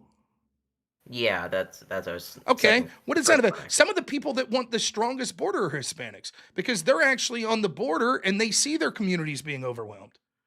So just because they share an ethnicity doesn't mean jack shit. Well, yeah, there's a very, if you've talked to immigrants before, they have a very like kick down the ladder, like climb it up, kick down the ladder. Like there's even a lot of, I've met illegals who are like, why are these new illegals coming and you've been here for 10 years? Like you're okay. Nonetheless, then you have to respond to the claim that you said that these illegals came in and were voting for Trump. Okay, you can't prove that they voted for Trump, but they would vote for Trump. Do you have any proof of that? Let's just play this out. Would vote for Trump. I think I could point you. Wait. When you're saying the claim that they're bringing in illegal immigrants and so they can gain votes, what do you specifically mean by that? Do you? It's not seriously. It's not just gaining votes. They're hoping to, and we saw Chuck Schumer say this. The goal is to ultimately give these people a path to citizenship. A path to citizenship would include voting. Votes. Correct? Yes or no? That's correct. Citizenship would involve voting. I okay. Agree. So then that's Chuck Schumer telling you, yes, the goal was to leave these people in under the pretense of, they're just refugees, we're just helping them. And then ultimately we give them a path to vote. Now they said that that's great replacement theory and you're racist, but they admit that's exactly what they're doing. They admit, and it's not just about voting. It's also about destroying the idea of the nation state, like something you want to do. They want to have each country have people that don't have roots or connections to that country. So that maybe they're not as connected to like the geographic landscape or the foundation of the country, etc. They want all people to be workers and cogs that you could interchange around the world. They don't want individual countries with individual beliefs. For example, one belief that many of these globalists don't like is the idea of free speech. They don't like that that's the very First Amendment in our country, the first Bill of Rights. They don't like that. So they would rather move people around to people that maybe don't share those values. And then when they vote, maybe it'll be far easier to get rid of free speech. And they make these communities, they sort of make them like homogenous. There is no ethnic population or ideological population that's rooted in certain areas. Everyone's interchangeable and movable. That's what's going on. Now, if your supposition is correct, now I answered your question, so I'm going to ask you one. If your supposition is correct, that most of these illegals that came through would have voted for Biden if they were given the opportunity, why is the numbers of illegals since Trump's been in there, or would have voted for Trump, why have the numbers of illegals since Trump been in there precipitously dropped? Surely if all these illegals are such big fans of Trump, they'd be crawling over the border now. Yeah, they consistently drop because immigrants generally want to generally over here for some period of time, earn money. A lot of times send back to their family remittances, and then they will go back to their country. So we saw like from Mexicans. None of that addresses That- why they what? dropped when Trump Well, came in. I'm telling him why they were moving back. Right? I don't. None I'd of that agree. I would addresses the agree with question. you. I don't think like illegal immigrants are clamor across the border because they're like so pro-Trump. So wait, so your argument is they didn't like Biden. They're coming in record numbers under Biden, despite the fact they despise Biden. And if they were able to vote, they would vote for Trump. Now that the guy that they want is in there, they're like, yeah, we're going to stop coming to the border. How does that make sense in any world whatsoever? Number one, why would people that are illegal want to vote for the guy that's saying, I'm going to kick your fucking ass out versus the guy that let them come in? And number two, if that was the case and they really like Trump more, why wouldn't they be coming now instead of the numbers falling off a cliff compared to where they were under Biden? Neither of those things make sense. I made a bad assumption. I thought what you were saying when you said they're coming in to get their votes, that they were coming in there illegally voting, and then to me that would be okay. Then why didn't we see why do we see such a big capture of like Latin Americans within? That was the argument I would have gone down. So But wait a I made minute. an assumption You that knew you were even specific- arguing that there was fraudulent votes. You made an assumption, all right, but it's not the one that you're saying, because I directly and specifically asked, I was like, can you prove they are voting? You said no, because you said two things. They were voting and for Trump. Why would Biden let in people that voted for Trump? That's what you said. And I was like, can you prove they voted? He said no. And I said, well, if they could, why would they have voted for Trump? So you didn't make some assumption. You knew exactly what I was asking, and you answered as such. You said, yeah, they would have voted for Trump. That's clearly nonsensical. Now, the assumption you made, though, was you conflated Hispanics with illegals. That's what you did. That was the assumption. You said because there's a lot of people in this country that are Hispanic who are tired of immigration and have conservative values, then that must mean that all the illegals that are coming also would be tired of illegal immigration and have conservative values. And that's nonsensical. Now, I'd this say it'd be happens better all the time when you it'd see be- people... It would be a Go ahead. It'd be a better indicator if I was to make that exact same. If I was to make that exact same argument with Black people versus Hispanic people, which you think would be a better indicator of like where immigrants are voting? I have no idea what you're talking about. Okay, so if I was to make an argument that illegal immigrants have conservative social values, and I then pointed to Latin American statistics to prove that in one scenario versus another scenario, I said that, and then I pointed to like let's say Black people. Which of those arguments do you think probably somewhat better supports the argument? If we were saying that there are populations of people that are more alike than different in certain areas, would it make sense to say the one that were more alike than different? Sure, right? But the problem is the difference that we're talking about from, like, that would be like saying, oh, well, then I would compare illegals to Blacks because I could have compared them to Vietnamese. And there's almost no Vietnamese illegals. right? You see the stupidity in that? Yeah. The problem isn't that you could find groups that compare less to illegals than Hispanics. The problem is that you're making the mistake of saying Hispanics that are here legally and living here, many of which cite illegal immigration as their number one issue, would have a voting pattern consistent with what illegals would if they could vote. In addition to that, you're actually incorrect anyways about the Hispanic population. What percentage of the Hispanic population voted for Trump?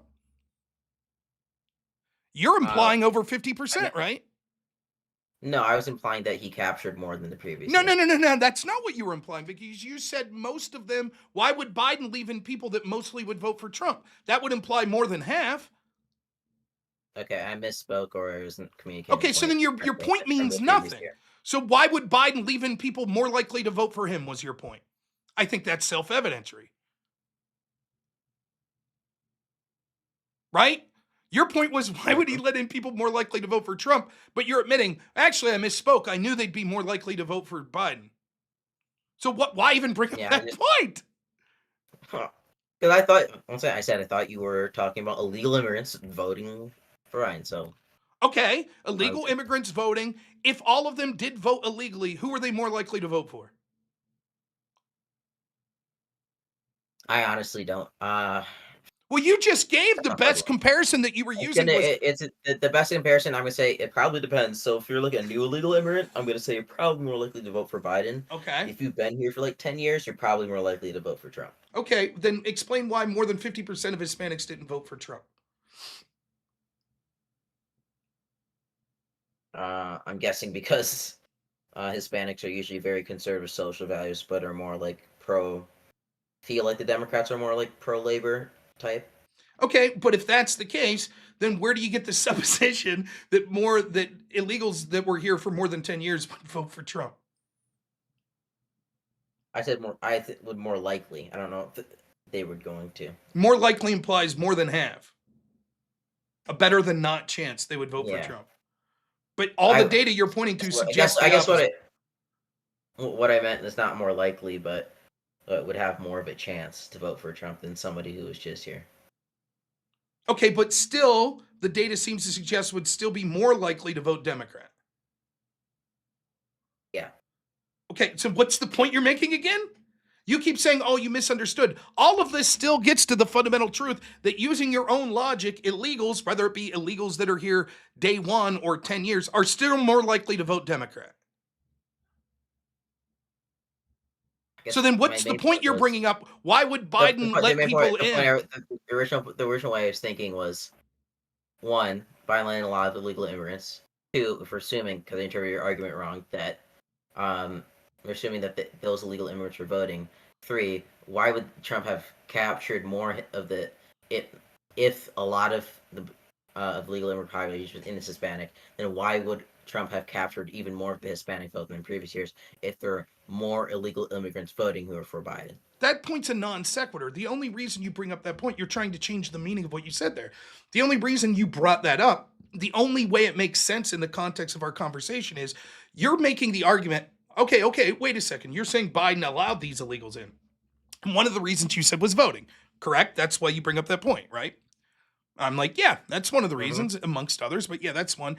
And you say, but actually, those people were more likely to vote for Trump. You first said we're voting, then we'll dispense with that. You said, well, they'd be more likely to vote for Trump, right? If your point was, well, no, they'd still be more likely to vote for Biden. I just mean they'd be more likely to vote for Trump than they would have in the past. Then the bringing up that point by you makes no sense at all. So the most logical interpretation is that you were actually saying what originally seemed to be the case, that you were making the claim that these illegals, if given the right to vote, most of them would cast their ballot for Trump. Therefore, it would make no sense for Biden to let them in. If your argument is, well, formerly 20% would have voted for Trump, but now 25% would have voted for Trump, you know the answer to your question. Okay, then why would Biden let them in for voting reasons? Because 75% would vote for Biden. Simple. So it's clear that you're not that dumb. So what you were saying was you were misrepresenting the data or misremembering or whatever, and you thought more Latinos or Hispanics voted for Trump. You were wrong. That's what happened. Admit it. You legitimately thought more. That's not what happened in my mind, but I'll say the argument wasn't good. Yeah, it wasn't good. That's It not was what not happened a in my good one. mind. But That's that's not what happened in my mind, Rob. but that's Like why. I'm not. I'm gonna say. I'm not gonna say like I remembered the data to not be over 50%. I'm not gonna like say something that I didn't do. All right. So here's the deal. I'll give you the last word. I do appreciate the conversation. I'll give you the last word. I do have to get to bed at some point here. So anywhere people could find you or anything you wanted to say on your way out here. I have a TikTok account. I don't really care though. But yeah, I guess the last point would be that immigrants are hugely beneficial to our economy. They can look. They don't decrease wages. In fact, they can actually they can increase jobs when they come in. They add more demand to the economy, which just means that we need to produce more goods. And oftentimes those jobs tend to be managerial, superior jobs, which then higher educated, well-working Americans take. It benefits us that way. If you look at Cato, illegal immigrants actually bring in more fiscal revenue for us than they take out. So there's Do you other think sources contesting that from FAIR and CIS. I disagree with their reports because of how they label what illegal immigrant is, and it'd take like another hour. Let me ask you, if that's true, do you think that Democrats tend to be more educated? From what I've seen, yeah. Like particularly affluent Democrat neighborhoods, right? Yeah. And so they would be aware of this, correct? Particularly the ones that are sanctuary cities, right? Yeah, they should be. How come every time we send illegals there, they can't wait to ship them out? Because America is hugely xenophobic and liberals don't want to admit it. So your argument is that these Democrats know they're saying we love these people, but really they hate them. But they do know that they would be of benefit to their entire life, to their culture, to their economy. But still, just because they're xenophobic, they're like, even though we know these people are of benefit to our community, we're still going to say kick them out. But we're going to pretend we like them. That's your argument.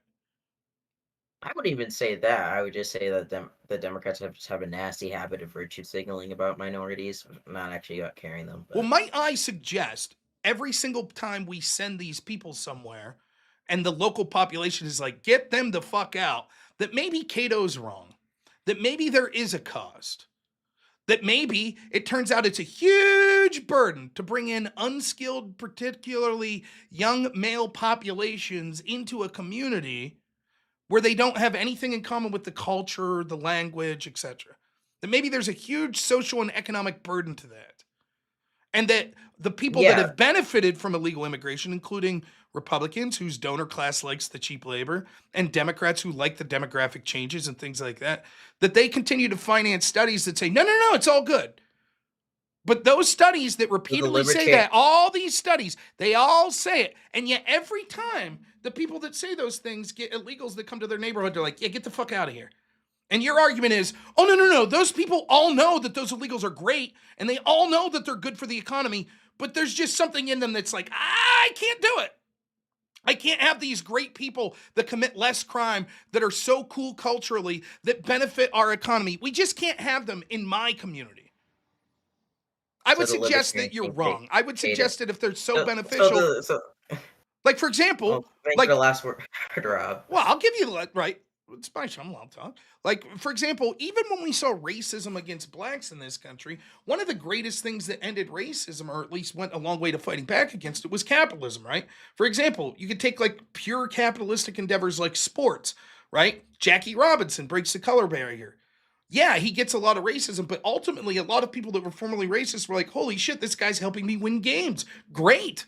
He's making, maybe the owner of the Dodgers is racist. So what? I'm making big money. I brought in this guy who's awesome, right?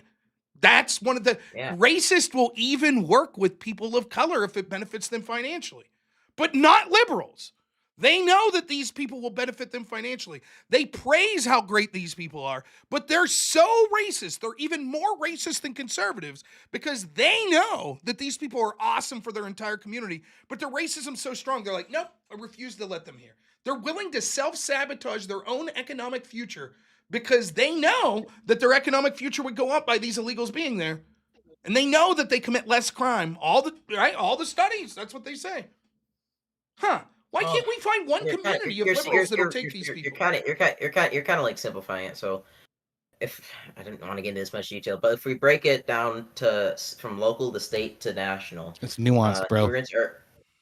Yeah, well, I'm explaining it. So thanks for adding on to the conversation. So if we break it down, immigrants are beneficial nationally, they're detrimental state, and they're detrimental local. But they're more positive to our national government fiscally than they're at the state and local, right? That's not true. So what happens? That's I don't believe you. I don't believe those studies, but you can go on. You don't believe? Okay. No, I don't believe. National. In fact, some of the people that advocate, I forget the name of the guy, but I read this whole study. He argued that the GDP wise, it basically breaks even. And with the benefits from the government, from the federal government that goes to a lot of these illegals, such as hospital benefits, schooling benefits, welfare benefits, etc., that basically what happens is that it just shifts the pool of money. Yes, the illegals benefit. Yes, the employers benefit that are now have a cheaper labor pool because supply of labor has increased. And so the people that money is being siphoned out from is actually the people that are competing with the illegals for jobs, which tends to be low-skilled labor in the areas where these illegals are living. Predominantly because these illegals go to so many cities, they're actually competing with Black Americans. And so it basically breaks even. Yes, there is an increase to GDP. Yes, the richest Americans do benefit at the national level. And yes, the illegals benefit. But everyone in the middle and lower class ends up getting the detriment to that. You are correct that it's more detrimental the more local you get. So they become more of a burden, which further isolates the Democrats' disgusting policy. They were happy when these people were being shipped to red areas and when they were being shipped to border towns that had towns of populations of 1,000 people that were being asked to take on 5,000 immigrants. They were happy to say, nope, you're racist if you question it. That has to happen. But as soon as it was like, okay, well, if anyone has to bear the local cost of this in the name of the greater GDP, why not wealthy liberal areas such as Martha's Vineyard? How did that work out? 48 hours. Miyama, they shouted as they had the National Guard take the fucking people away. Rob, you're acting like I'm not going to call the Democrats for being immigrants in that case. Like, absolutely. Like, they should. The point is, they should have accepted those people. There's probably somewhat of a valid argument to say. Because your studies are wrong. That's why they didn't. No, because there is not only economic there's not only economic cost to these people. There's not only economic cost to these people, but there is a massive social cost. Massive. Yeah, the studies you're probably pointing to, and they do this a lot because they're slimy. So what they do is they take snapshots and they don't actually look at the lifetime cost of illegal immigrants, right? Because initially they're probably going to be detrimental, or they get more integrated into society. They work a job for a little bit, then they eventually become beneficial. So that's the first thing I point to. The second thing I point to is that oftentimes when you bring a population into another population, there's an initial kind of like cultural shock. And eventually, as these people interact more as they get like more integrated in society, and people are like, oh, they're not like these like bad, terrible people. They're just here trying to they're trying to make a better living. Like, okay, but if that's true, then why is there such public outcry against them if only 800,000 came in under Biden? Well, it is true, right? If you've heard this from conservatives before, right? Like, legal immigrants coming to my country, they're ruining us, they're destroying us. But my legal immigrant across the street, Tim, don't deport him. He's great. He works so hard. He's great. Where do you live? What's that address? I live where I live. Where your neighbor lives. Your legal immigrant, Tim, neighbor. Yeah, I'm asking for a friend. Don't tell me your address. I'm just fucking with you. No, the problem with that is, so you would argue there's 10 million illegals here, right? 11. Yeah. And only 800,000 came under Biden. Mm-hmm. But if the American people know that those 10 million that are already here are great people and they already fit in with us, why would they be skeptical of the 800,000?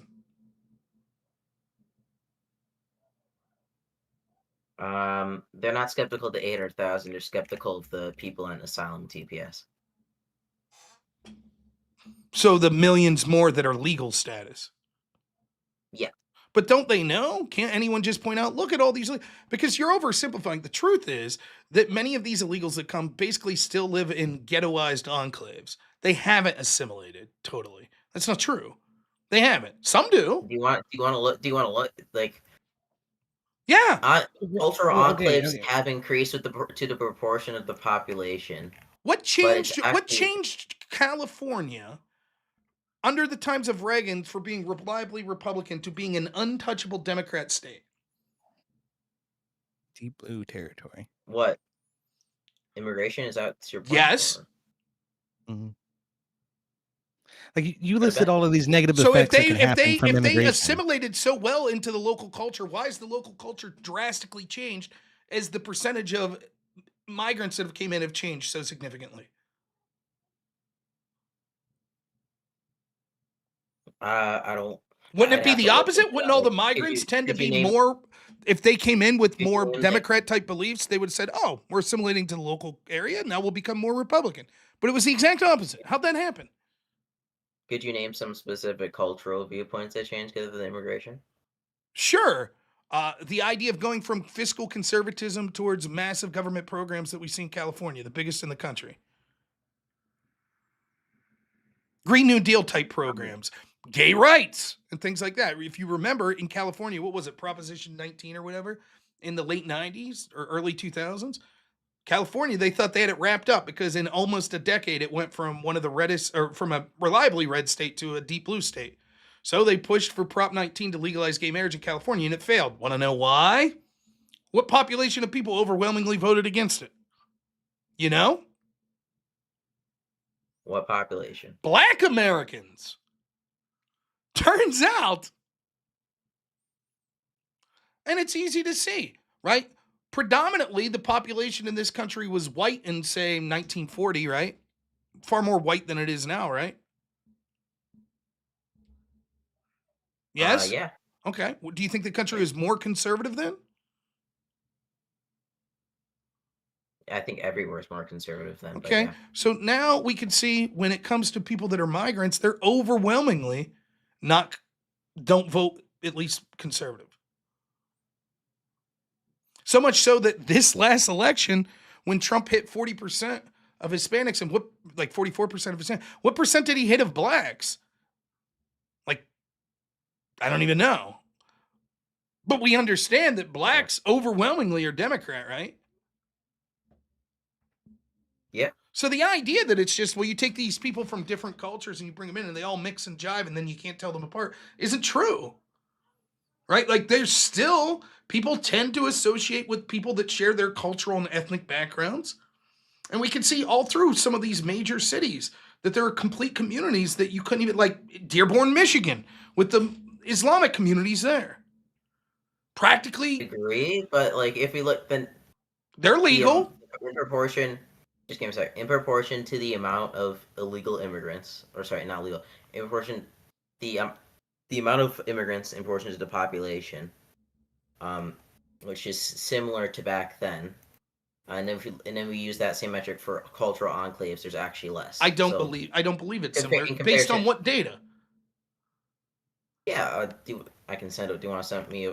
I can send over. A Well, study. it depends. You tell me. You're the one making the statement. So when you say the amount of immigrants we had, say, in the last 4 years was comparable to, say, what, 1940s?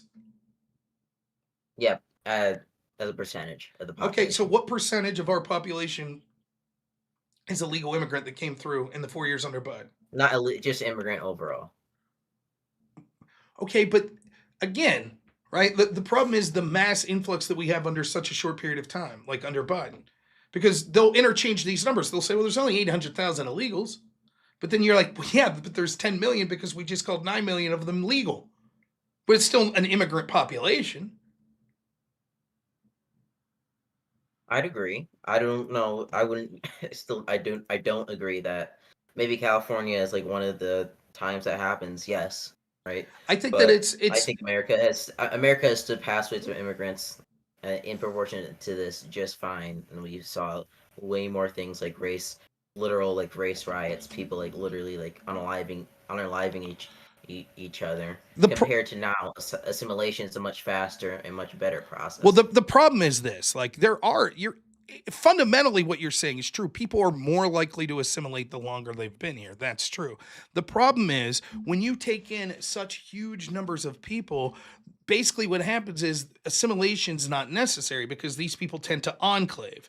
And then, so they don't really have to assimilate with the local culture because there's a lot of people around just like the area they came from, and they're all going to stick together and have their own little mini economies there. Little China, little Italy, things like that. Except now it's occurring with millions of people that are crossing the border. And so where do you put these people? You put them And in how certain communities that are overwhelming. So for example, here in Pennsylvania, like Charleroi, Pennsylvania, I think it's a town of like 5,000 people. They were asked to take something like 2,000 immigrants in a 2-year span. Like, we're not talking about 3% of the population is migrants, and sure, they gradually assimilate. We're talking about in like a 4-year span, injecting 30 to 40% of the population as people that have nothing to do with the people that are culturally there. That's what's happening. Yeah, absolutely. Springfield, I think Ohio, it's- same sorry, thing. Sorry. Yeah. Number one, the shit in Springfield, Ohio was like a blatant example of like a xenophobia against immigrants. Holy shit, that shit was fucked. But like literally like people making up shit about immigrants just to shit out of them more, and then people like literal like Haitian children getting harassed in schools just for being Haitian. Like, I don't give a you shit can't about be that. having White people get politicians- harassed for Yeah, being no, you white don't give a too. shit because you only give a shit about your little fucking people in America. You don't give a shit about the people coming No, here. no, I and how don't give a fucking shit badly about you're you, treated. but I don't No, and give you a shit. constantly no, and you should no, you give a no, you don't. What you do is you constantly fear about immigrants, and we have shit what happens in Springfield, Ohio happen. That's what fucking happens. What we have is people in Actions Springfield, Ohio. and Like, facts. so the illegal that violated the driving laws and killed a toddler, you don't give a shit about them, right? Fuck that toddler, right? Because your open No, border but I globalist think that was policy is more terrible. important, right? Right? Fuck No, I them. think that was terrible. I think Fuck that all was the ter- people I that are think that killed was by terrible. illegals in this country, right? Because your policies are more important, right? Really? So wait, Rob, I want to ask. Lake Have and you ever Riley, fuck mentioned- her and her family, right? Wait, Rob, did you ever mention Coney Coates? Coney Sharon Coates. Davis?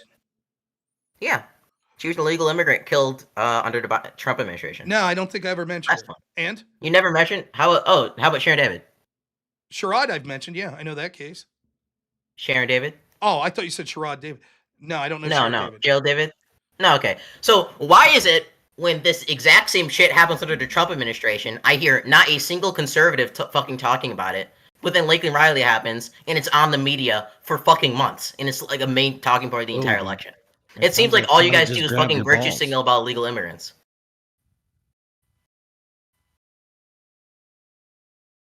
It's just constant fucking fear mongering whenever the Democrats are in charge about immigrants, and then no one ever points out when Trump does the exact same shit.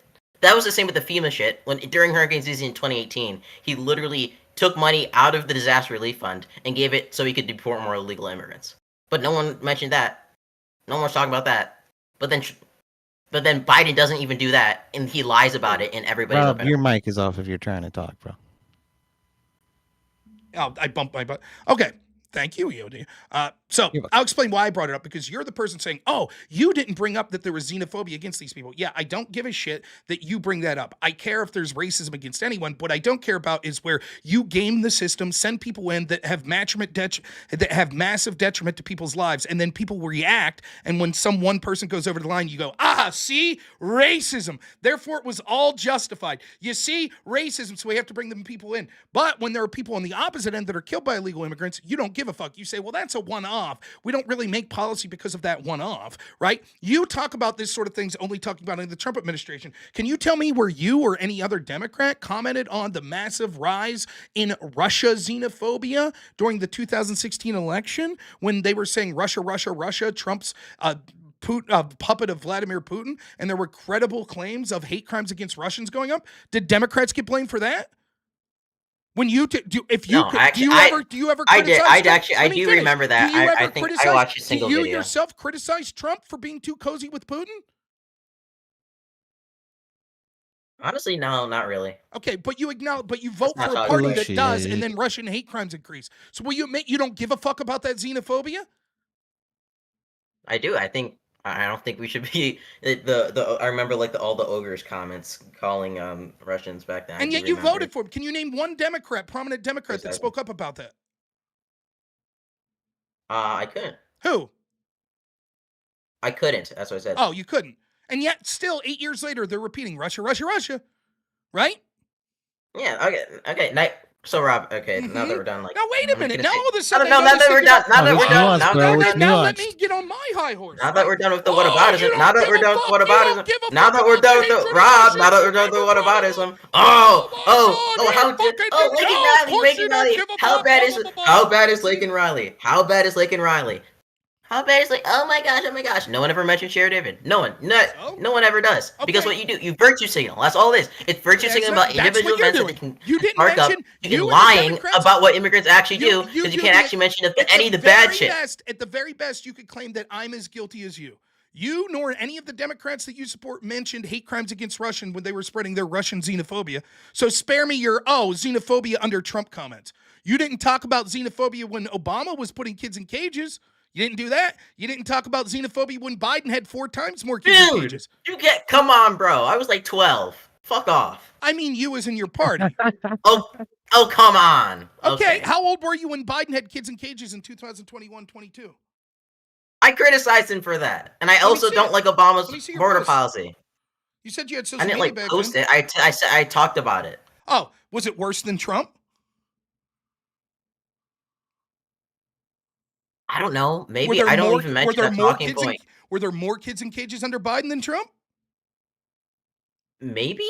Like, I don't know. I never used it as a talking How point. many since prominent my research. Democrats? How many prominent Democrats Like criticized from my Biden? from my research, like the kids in cages thing has happened under like almost every administration to some point, and it was a really bad talking point. Wow, and yet the Democrats used that talking point not under Obama, then they did it under Trump, and then not under Biden. And now they'll do it under Trump again. Huh. Strange. It's weird, but that's the party you support. And you're going off on, well, because I didn't say Sharon Davis that died in the Trump administration, then clearly I must not really care about illegal immigrants. I'm just Oh my xenophobic. gosh, Rob, you're being disingenuous. I never brought up any of those examples. You I wasn't brought using up- them as talking points. No, I never brought up I never brought up the kids in cages talking point because I don't think it's a good talking point. I would never use it. So? But what I did bring up is when you brought up Reagan Riley, and then I called you out for the fact that you specifically, Are you you forgetting- an adult, Are you did not forgetting know how about this any of happened? these people Are that you happened forgetting under. about what happened? Are you forgetting about what happened? You brought up that some kid in Springfield, Ohio had racism against him. By the way, can you point to me that story? Can we see it? Can you show it? Yeah, it was just the. What yeah, happened? It was What an happened to this poor invitation. kid?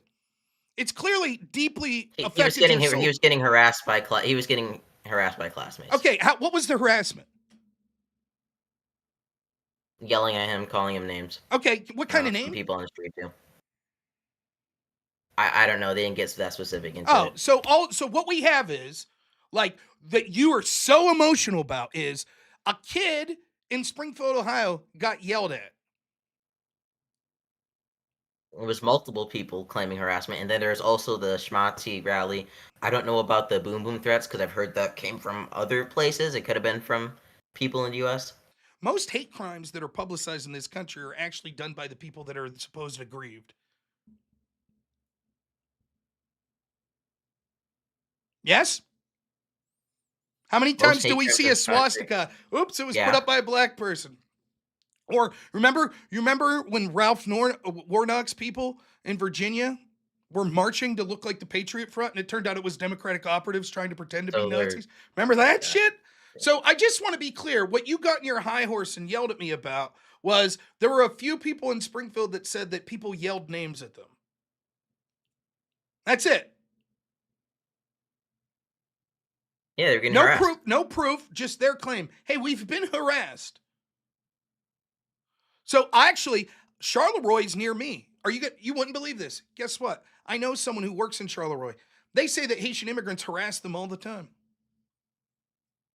Now what? I know 10 million people, and they say that there are Asians who say that they get harassed by Americans all the time. So. Oh, cool. That's your argument. You heard that some Haitians said. They didn't say what they were called. You just heard that they were harassed. They said, hey, we've been harassed.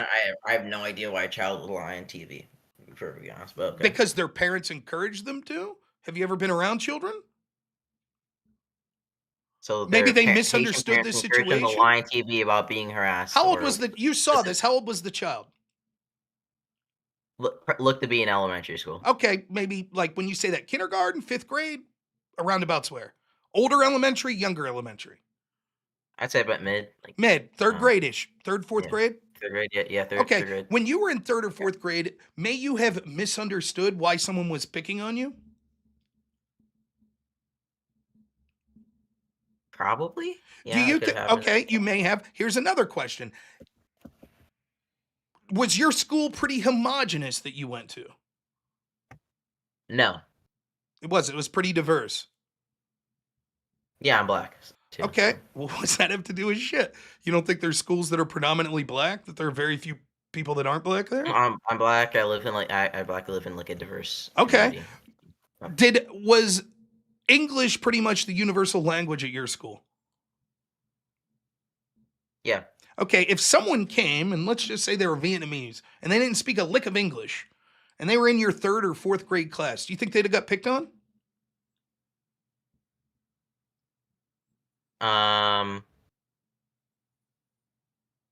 Yeah.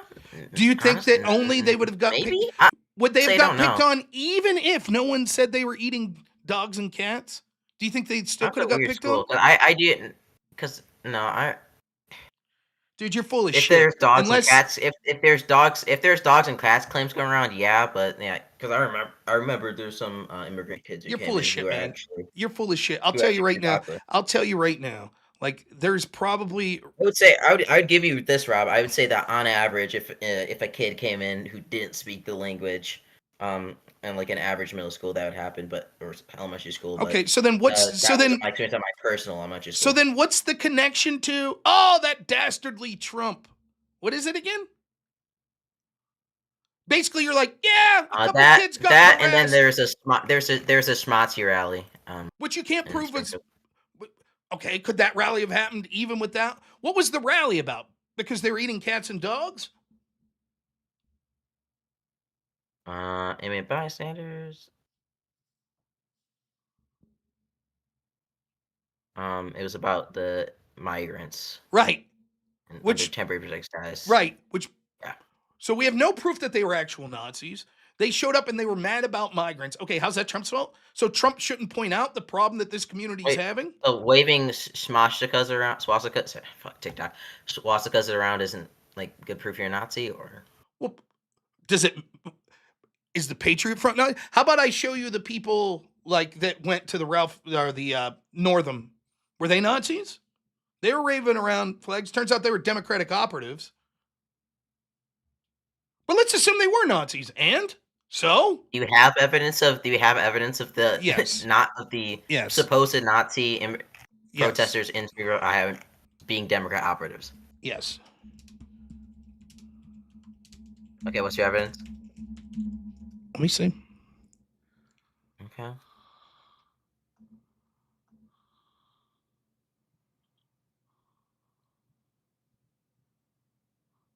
In October 2021, a group of anti-Trump Republicans were behind a fake neo-Nazi rally in Virginia, which they used to criticize Glenn Youngkin's campaign. The demonstrators were sent by Youngkin's opponents and the Democratic Party of Virginia. The Democratic Party denied the involvement.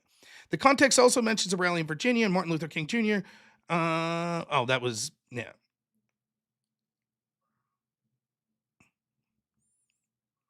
That's from Reuters. The group of anti-Trump Republicans behind the fake neo-Nazi that were working for the Democrat opponent of Glenn Youngkin. Nonetheless, let's assume they were real Nazis. I was asking for the ones in Springfield, Ohio, not whatever ones in Virginia. I said they had this fake one in Virginia. You said, do you have any proof of it? No, I meant the one in Springfield, Ohio. No, I don't have proof. I have historical proof that we don't know that Nazi rallies are always Nazi rallies. No, sometimes it's done for propaganda reasons. I don't have I'm not even aware of the supposed Nazi rally in Springfield, Ohio, right? My question is, let's say it happened. And so now we've got off the, okay, kids got picked on, which would have happened anyways. Now we're on, okay, the bad thing about Trump was there was a Nazi rally in Springfield. So is the implication here that, okay, well, Trump couldn't talk about the problems in Springfield because Nazis would pay attention? He shouldn't lie about the things happening in Springfield so Nazis pay Well, attention. he was reporting, JD Vance even said this, that this was things that they heard locals talk about. Now, while I will agree, before a candidate says something with such assuredness, they should get to the bottom of it. But it isn't a lie if someone says that. For example, if it turns out that it's not true that those kids were harassed, did you lie to me when you said they were? No, you would say, that's what I was told. That's what I was reading. I believed it. Right? Mm-hmm. Okay. So if JD Vance and his team are talking to people on the ground that are saying, we think they're eating dogs and kids, and they say that, that's not a lie if it's not true. And we haven't even proven that it's not true. Though admittedly, the burden would be ridiculous to prove that something's not true. I agree that I don't think Vance should have said it. It's not really prudent for a candidate to say something like that, or Trump, right? But that's not a lie. And there are significant problems that were occurring there, and no one gave a fuck at all. No one gave a so fuck he's about the just problem at really Springfield. bad. So he's just really bad when it comes to being an honest reporter, or like. Well, that has nothing to do with honesty. It would be that it was bad in this instant to say something with certainty that he didn't have direct evidence of. He just had a testimonial of, right? What's more of a crime, that or completely ignoring the Americans in Springfield, Ohio, despite the significant problems that they were facing, like the entirety of the Democratic Party, including Kamala Harris? What's the greater sin? Completely ignoring the Yes. people? Like, for my... I don't know. It depends on who you're talking to. Like, I feel... How does it? Can you show me, for example, mayor. can you show me Joe Biden talking about, yeah, they're really struggling in Springfield? Can you show me Kamala Harris? Can you show me Hakeem Jeffries? Like, Any Democrat? Chuck Schumer? Though? What's that? What was the struggle? What was their struggle? Well, for example, their schools were being overran. They didn't have enough translators. It was a school that had everyone there that spoke English, that all of a sudden had something like 40% of their student population now speak other languages. There were all sorts of problems with housing and other things like that. There were people that were talking about losing their apartments that they lived in all their life because landlords were getting government subsidies. So they were kicking out people that lived there domestically and bringing in illegals because the government was paying more money for them.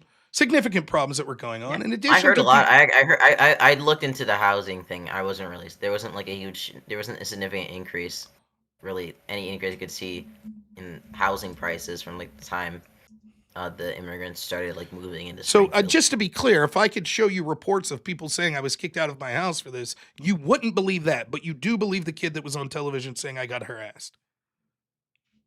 Just to be clear. They could have. I believe they got kicked out of their house. Okay. For what reason would be?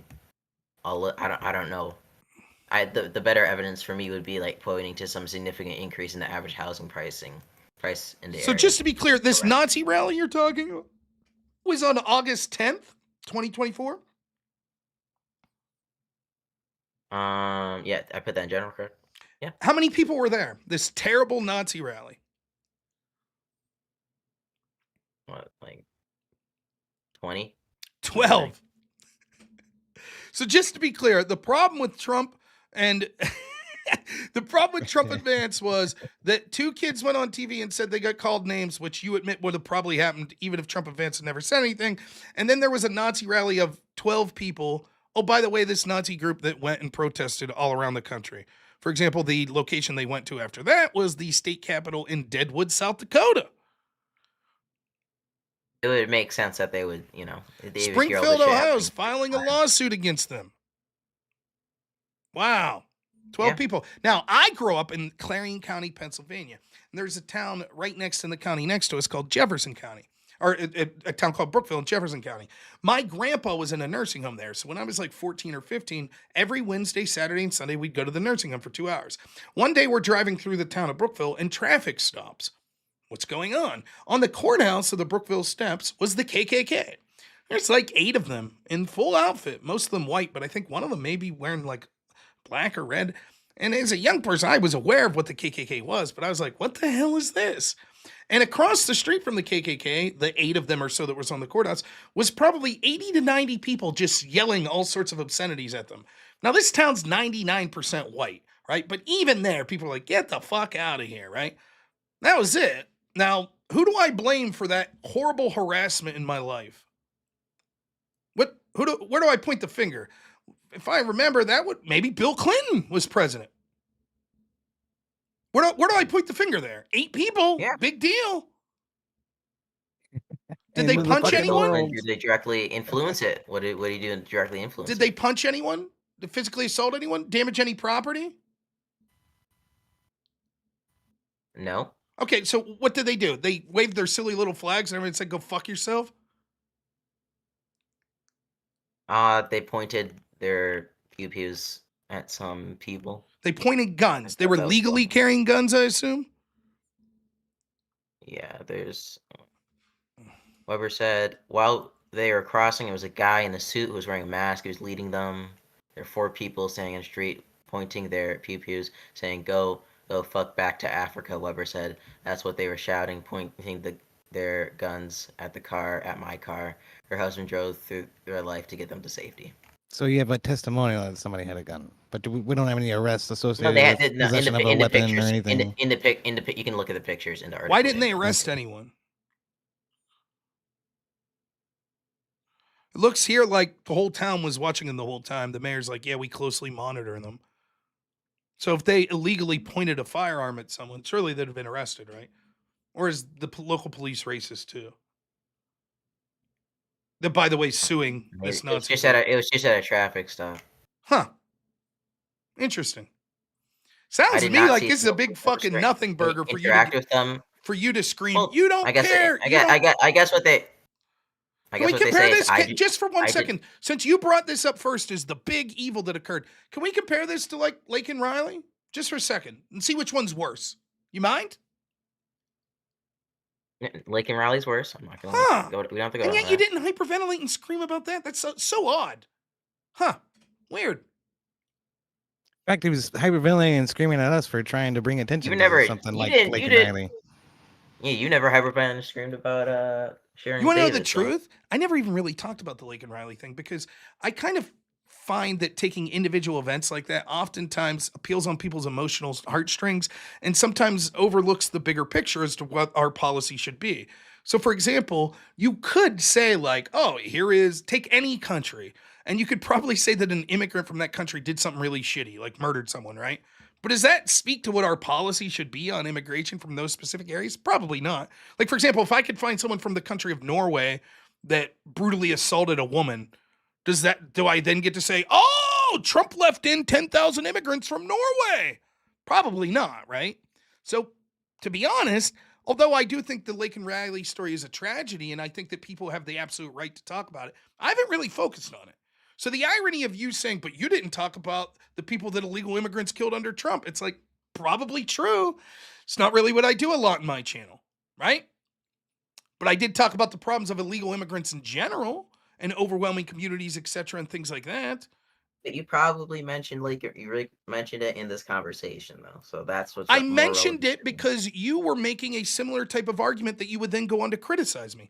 You took a hyper-specific situation that was basically nothing, one little area where one thing happened, and once we went through it piece by piece, it's tantamount to 2 kids in 3rd grade said they got picked on, and 12 Nazis marched down the street. That's it. That was the issue, and you somehow pointed to that as like criticism of Trump and JD Vance, like that this is their fault and this was this horrible thing. And you've already admitted the Lake and Riley situation's worse. So if that's the game you want to play, looking at a hyper-specific situation, fine, I'll play that game too with Lake and Riley. And then all of a sudden you act like, well, that's out of bounds. My original point. I did. My original point that we shouldn't. My original point is that we shouldn't just like go around making unsubstantiated claims that could lead to future harassment of demographics. Do you acknowledge that happens all the time against like white people, Christians, men, Jewish people? Is this a systemically racist country?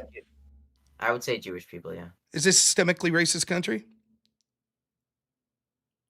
You could probably say that, yeah. Do you think that law enforcement in this country is systemically racist against black people?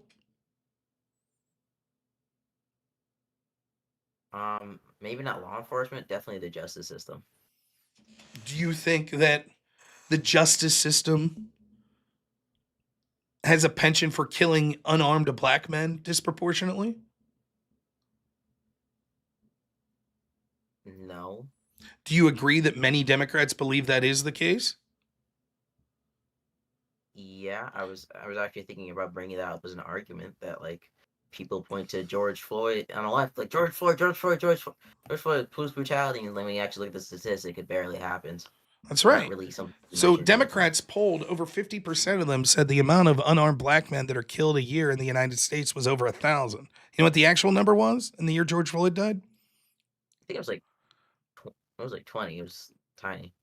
I think it was 12 that year. Right, 12. Yeah, I think it was almost nothing. No. Jussie Smollett tried to encourage a race hoax against white people by making up a story and saying they yelled, "It's MAGA country," encouraging violence and animosity towards white people. There are curriculum in our country right now that talk about the dangers of whiteness. Texas, they still don't teach that the Civil War started by slavery. So, okay. So, what's that one have to do with the other? Let's say that's true. I don't believe it, but let's say that's true, right? And is that denigrating a race of people? I could, yeah, probably, maybe to some extent. I don't think so. I think a sin of omission. I think a sin of omission is different than saying this group. They're trying to implicate that they didn't have as much of a part in. What's that have to slavery do? That's thereby- protecting themselves. That's not saying black people are inferior, black people are evil. That's what criticizing whiteness is. Do you think we should have policies in this country that say, for example, if we're giving out life-saving medication, we should do policies that will lead to more people dying, but it's okay because it prioritizes black people? You think that's something our country should do? That's what the CDC did with the vaccine. Do you think we should have policies that say that we give out money to people based on skin color?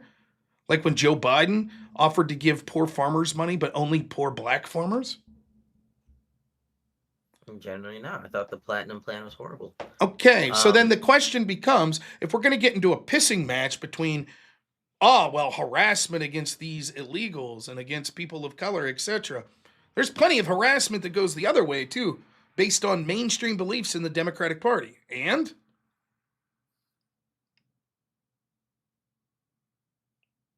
Okay.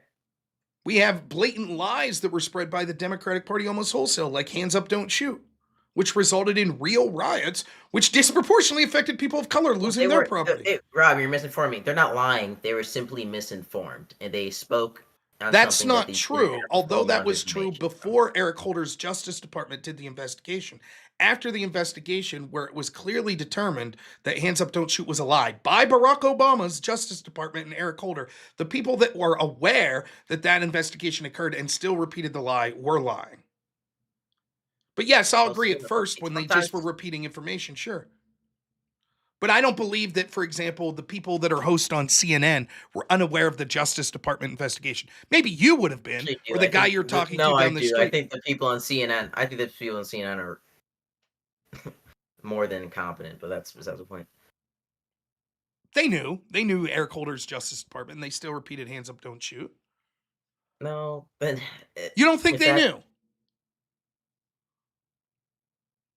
Or how about this? Did Trump say Nazis were good people? I've read entire CNN articles where they cite. I've read entire CNN articles where they completely, or just mainstream news ones that they're talking about some court case or a motion that was filed. I was like, that's entirely not right, and you can just go. Nonetheless, I'm not going to believe that the editors at CNN and the people at CNN didn't know that Eric Holder had an investigation. Anyways, did Trump ever say Nazis were good people? No. Yeah, that's Joe Biden's claim as to why he decided to run for president. Did Trump ever say that a judge was making an unfair ruling against him because of his nationality? Yes, and Joe Biden literally said, we're talking about harassment being directed. We're talking about harassment being directed at people. Joe Biden said his reason for running for president, which he would ultimately win, was when he heard Trump say Nazis were good people. A blatant lie that was repeated by almost the entirety of our media and Democratic Party. Blatantly lied. How much harassment was brought to Trump supporters because of that? Did Trump constantly lie about the election being stolen? What's that have anything to do with what we're talking about? How much harassment did that bring to poll workers? What does that have anything to do with what we're talking about?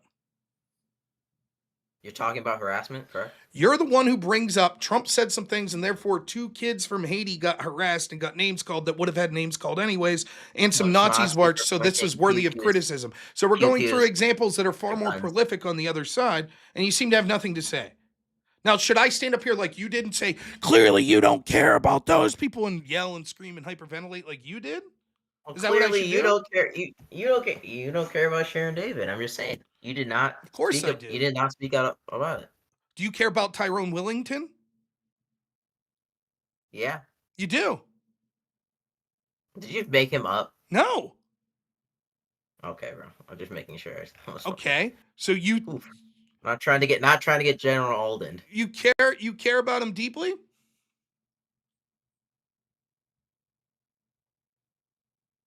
How many times have you brought him up? No, never. Like almost. Never. So you don't care what happened to him? Yeah. Not just insignificant. Truth is, just because you don't know every specific, you don't know every specific, same argument. you don't know every specific person's name doesn't mean you don't care about those sorts of things that occur. You're the person who started off accusing me of not caring. What I was saying is I don't care that you're going to pull on heartstrings by saying this bad thing happened to one person as if that's indicative that we shouldn't have been trying to deal with this problem. But you interrupted and just yelled and screamed, of course you don't care, of course you don't care. Then I bring up Blake and Riley as an example. Right. Then I bring up Blake and Riley, and you're like, here's another person that was killed by illegals. Keep going. Yell some names of more people that were killed by illegals to prove your point of how great illegals are. Go ahead. Do you know one illegal immigrant that was killed under the Trump administration? One illegal immigrant? No, one citizen that was killed by an illegal immigrant under the Trump administration. I don't know. I only know like 2 or 3 names of people. And so, no, probably not. And what's the point of this? Do you know one black American that was killed by police officers under Barack Obama? No. So you don't care about blacks that are killed by police officers? Obviously not. It's just that I'm not going to virtue signal about it. That's bullshit. One, I'm not virtue signaling by bringing up a counterexample to what you are. Do you know one Haitian that was harassed during the Obama administration? No.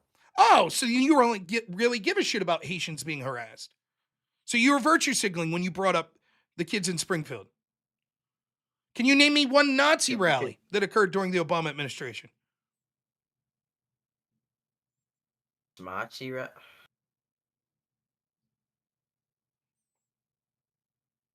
No, I was like, I couldn't. No, you can't. Oh, so then you don't really care about Nazi rallies that occurred in places like Springfield. You were just virtue signaling. I wasn't paying it. No, it's more because I wasn't paying attention to politics till recent. It has nothing to do with paying attention to politics. There's probably going to be several Nazi rallies that occur in the next 4 years here that you'll have probably hundreds that you'll be totally unaware of. And if someone says, well, if you start talking about Springfield, Ohio, and they say, well, in 2026, the Nazi rally that occurred in North Dakota, did you say anything about that? And you're like, I didn't know about that one. Oh, so you didn't give a shit. You didn't give a shit about that Nazi rally? Is that what and you're going to be like, yeah, I guess you're right. I was virtue signaling. It's a stupid, childish point. You brought up a specific incident that 2 kids got harassed and there was a Nazi rally. I brought up, okay, I could play that game too with people that have been killed. I specifically said in Springfield there were accusations that there was a traffic accident that killed a toddler. There were also times where illegals had killed citizens like Lake and Riley. And then you're like, oh, but you don't know this other time that an illegal killed a citizen. Tell me more. Go ahead, keep going. How many more illegals do you know that killed people? Their names. Go for it. This is really proving your point, dude, that illegals are great and we shouldn't criticize. Go ahead. I'm good. Right. Because your point's nonsensical. Anyways, last word, I got to go. I said that a while ago, but I got to read super chats and get out of here.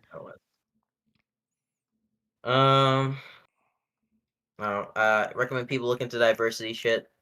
If you want some good studies by the National Bureau of Economics on it, looking at like assimilation rates, it's actually pretty good. If you look at the assimilation culture of America is actually quite good compared to like others that of Europe. We do great taking in like larger amounts of immigrants. I generally think they're beneficial to the population. And lastly, I don't know, welfare is a good thing, and let's keep the economy growing, and let's not ignore 3 court orders to unfreeze USAID funding. How's that? And also, let's not do a quid pro quo of air gaps. And also, let's not fire an inspector general who was investigating your Starlink chip between Starlink and Ukraine because he released a bad report about you. So. Okay. Hey, thank you so much, Rachel Mano. We appreciate you for being here. Now, maybe we'll talk soon. So, all right, man. Take it easy. Okay. You do. We got through all the points there. All right, EOD, I'm going to let you go here. And fun, huh? I'm glad someone called in and made it good. I didn't get to talk about Jake Tapper, but I'll talk about him tomorrow. So I'm going to read some super chats and get to bed. It's late for me. Tomorrow's my one day off, so I'm going to enjoy it. I think I'm taking the family out to Red Lobster. Fucking A. How about that? Delicious. Cheddar biscuits. And I like shrimp more than the lobster or crab. So for me, I always get shrimp. But, oh, man, you got to get lobster if you go to Red Lobster. Come on. Man. I know. And it is. I know. Maybe I will, just for you.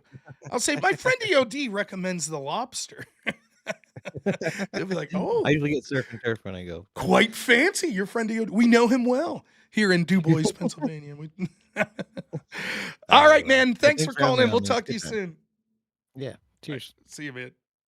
All right. Let's read some super chats. Sorry, I missed most of them as it was going. Janice for $10. Oops.